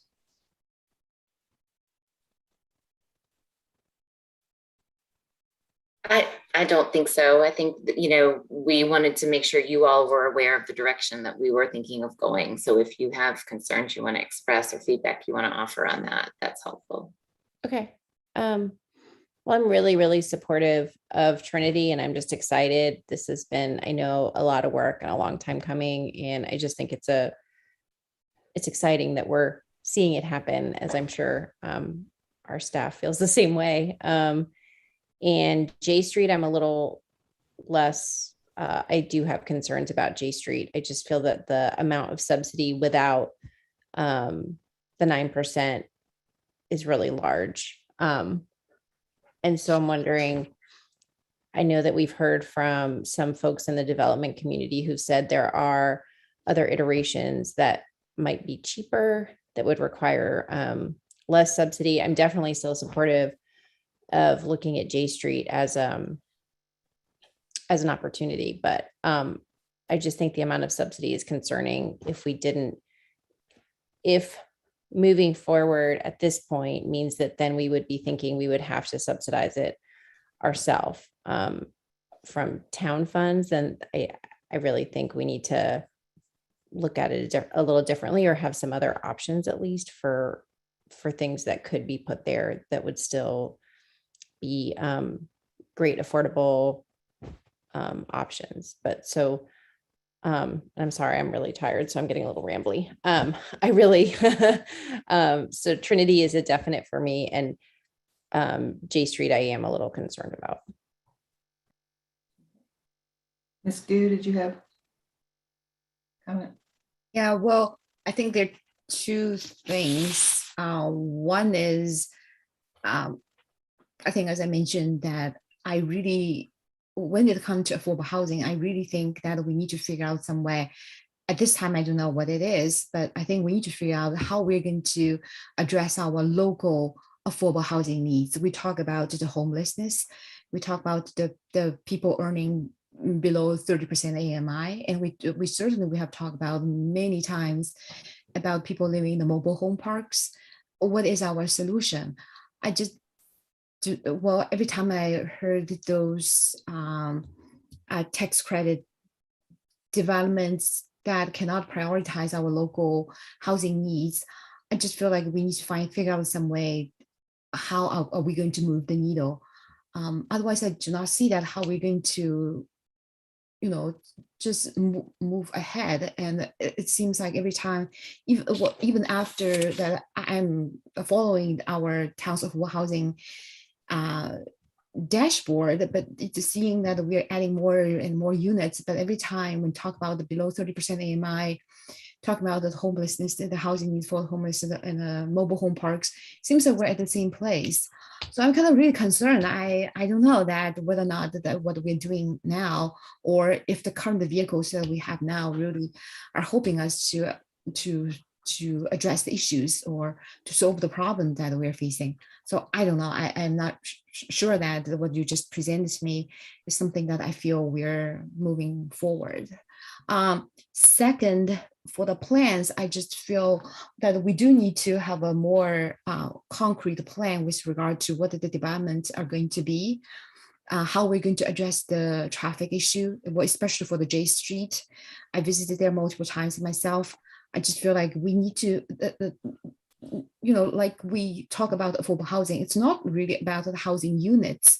We're caring about to create a community or the homes for the people who actually are going to live there. It needs to be safe. They will be able to thrive in the community with the connections to work and all that. I feel like I need to see a more concrete plan to decide what kind of funding in order to support that plan, without have a clear understanding of what that affordable community, how to make that work, that kind of plan. I feel like we are talking about the fundings, and especially given the funding will restrict a lot of things that we're able to do, then I will have real concerns with whether or not this is the right time for us to move forward, or whether or not we're ready to do that. But I share with Councillor Anderson's sentiment that I feel we are more ready for the Trinity project to move forward than the J Street. Thank you. Other council members? Ms. Ryan? Yeah, I'll echo Ms. Anderson again. Trinity, we're very excited to see that come forward. I really want to make sure that goes through. And I defer to your guys' understanding of how the system works, and putting all projects in the basket at once. There's a little piece of me that was hoping we could just emphasize Trinity and kind of go in on all that. But again, I defer to your knowledge of the system. I do think that Trinity is much farther ahead than the J Street. I think there are still some community concerns with that one that we need to be working out. So I do have some concerns on that one. And again, I'll need to, if we do, fingers crossed for 9%, I guess I would prefer to see, if we don't get 9% this year, we wait a year for J Street and retry for that 9%. The 4% funding with the big subsidy it's going to require, again, we're going to need to weigh that against what the things it means that we won't be able to do, and figure out if that's the best way to use our money. So thank you. Okay. Mr. Boynton? Yep, just a quick question about the deadline for the 9% in May of 2022. When it says zoning approvals, does that mean essentially council decision with respect to zoning, or does that include permits associated with the zoning? It's my understanding that it's just the zoning. Cool. Okay. Thanks. Well, I'll wrap us up, and I know the evening it's late. Thank you all, especially our staff, for having to stay here this long with us. When we met with the Housing Authority in Raleigh, they suggested that you always put all your eggs in, because they might like one project over another, and if they're going to pick one, having options means that hopefully one of yours will get picked. So they recommended that you're not really competing against the other projects, you're competing against projects across the country or across the state, depending on the funding source, and that they might be looking for something different. And so it just gives us more opportunities to have one of the projects that we selected. So that was the recommendation coming from the people who were doing the selecting. So we found that interesting as well. So, all right, well, this was great information, gives us lots to think about. We will bring back the concept plan for Trinity Court at our hybrid meeting on December 1st. And I appreciate everyone staying with us and the attention. And you were very good at being succinct. We just had a lot of items to cover this evening at our regular final meeting of the season. So now we have a hybrid meeting, but we're all good here. So meeting is now adjourned, and wishing everybody a happy Thanksgiving. If I don't see you before then. Thank you. Happy Happy Thanksgiving. Thanksgiving. Everyone. Good night. Happy Thanksgiving, everyone. Good night.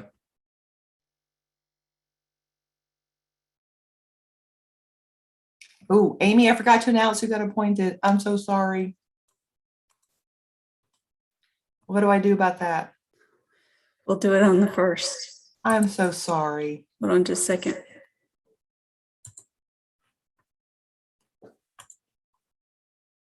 Do we communicate with the individual who's appointed or not? We probably should. I mean, we voted.